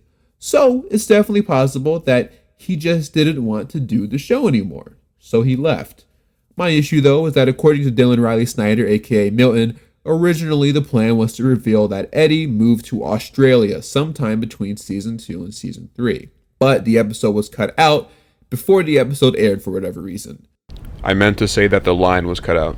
Which to me kind of feels disrespectful. Eddie isn't the only character from a children's show to leave during production, though. It's not that rare of an occurrence. But for a main character, someone whose name shows up in the intro, to disappear and to have none of the characters acknowledge it is really weird. And the unfortunate part is that even though none of the episodes that air after Season 2 feature Eddie, to me, his presence isn't really missed. Eddie always felt like an afterthought in this show. He didn't really have a set role in the friend group. In every kid sitcom that features a group of friends, you only really need 4 characters. The smart one, the dumb one, the main character, and the girl. Obviously, depending on the character situation, it can change, but for the most part, that's all you need. Milton was the smart one, Jerry was the dumb funny one, Jack was the main character, and Kim was the girl. Lab Rats had this same setup. Smart one, dumb one, main character, girl. Other characters have different versions though, like Big Time Rush, smart one, dumb funny one, main character, and James, I guess. The point is, throughout the show, I was struggling to find what exactly Eddie's role was. He wasn't cool enough to be considered cool, and he wasn't nerdy enough to be considered a nerd. He wasn't really the dumb character, but he wasn't really a genius either. Wasn't super positive, wasn't super negative. He was just kind of Eddie. I mean, it's funny, whenever you would see the cast sit around Falafel Phil's, everyone would be in booth seats, except Eddie, who had to grab a chair from another.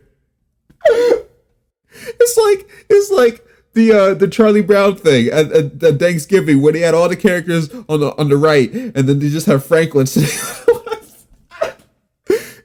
Sorry, that was not scripted. Let me because of course. Besides, of course, diversifying the cast, on a story standpoint, he didn't really change anything. And when you look at how he was written compared to the other characters, he easily got the least amount of development. I actually have a theory that Eddie wasn't even a part of the original pitch of the show, and if he was, I have a feeling he was the last character that they came up with. Think about it. Everyone else in the show, with the exception of Rudy, I guess, had catchphrases. Okay, you probably shouldn't have done that. Oh, really, Jerry? Really? Holy Christmas nuts! Boom goes the dynamite! Boom! I said boom! All of them had really strong personality traits, and Eddie just doesn't. And so now, moving forward with the second half of the series, I kinda don't miss him because he wasn't that strong of a character. And this has nothing to do with Alex Christian Jones. He did a good job. But tell me I'm wrong in saying that they did nothing to develop his character. Guys, tell me, what is your favorite Eddie moment from Kickin' It?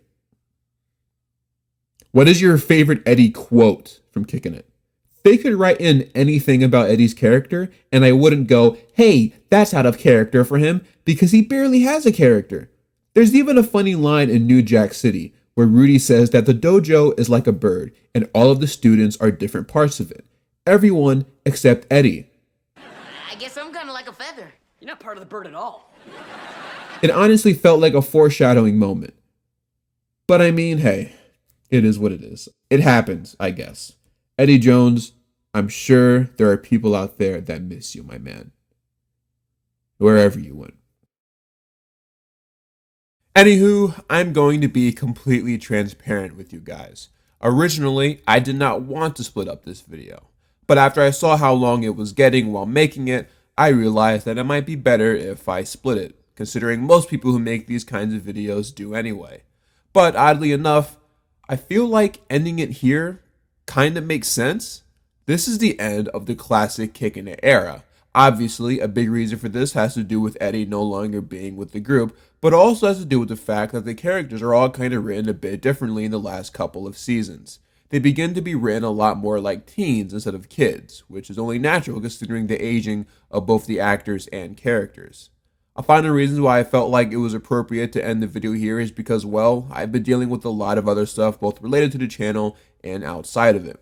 Personally, I didn't know when I would get this video out had I chosen not to release the first half of it as its own video. And I felt bad because in one of my other videos I teased that I would get it out before 2023 ended, and yeah, that did not happen. So I hope you'll all forgive me for that. I'm working on another really big project as well, so releasing this now also gives me time to cook that one up. Hopefully you guys enjoyed this video, and will be tuning in for part 2, where I cover season 3, season 4, the relationship of Jack and Kim, and the impact/legacy of Kickin' It as a whole. But until then, I'm Mr. Nostalgia, and I'm out for now. Peace.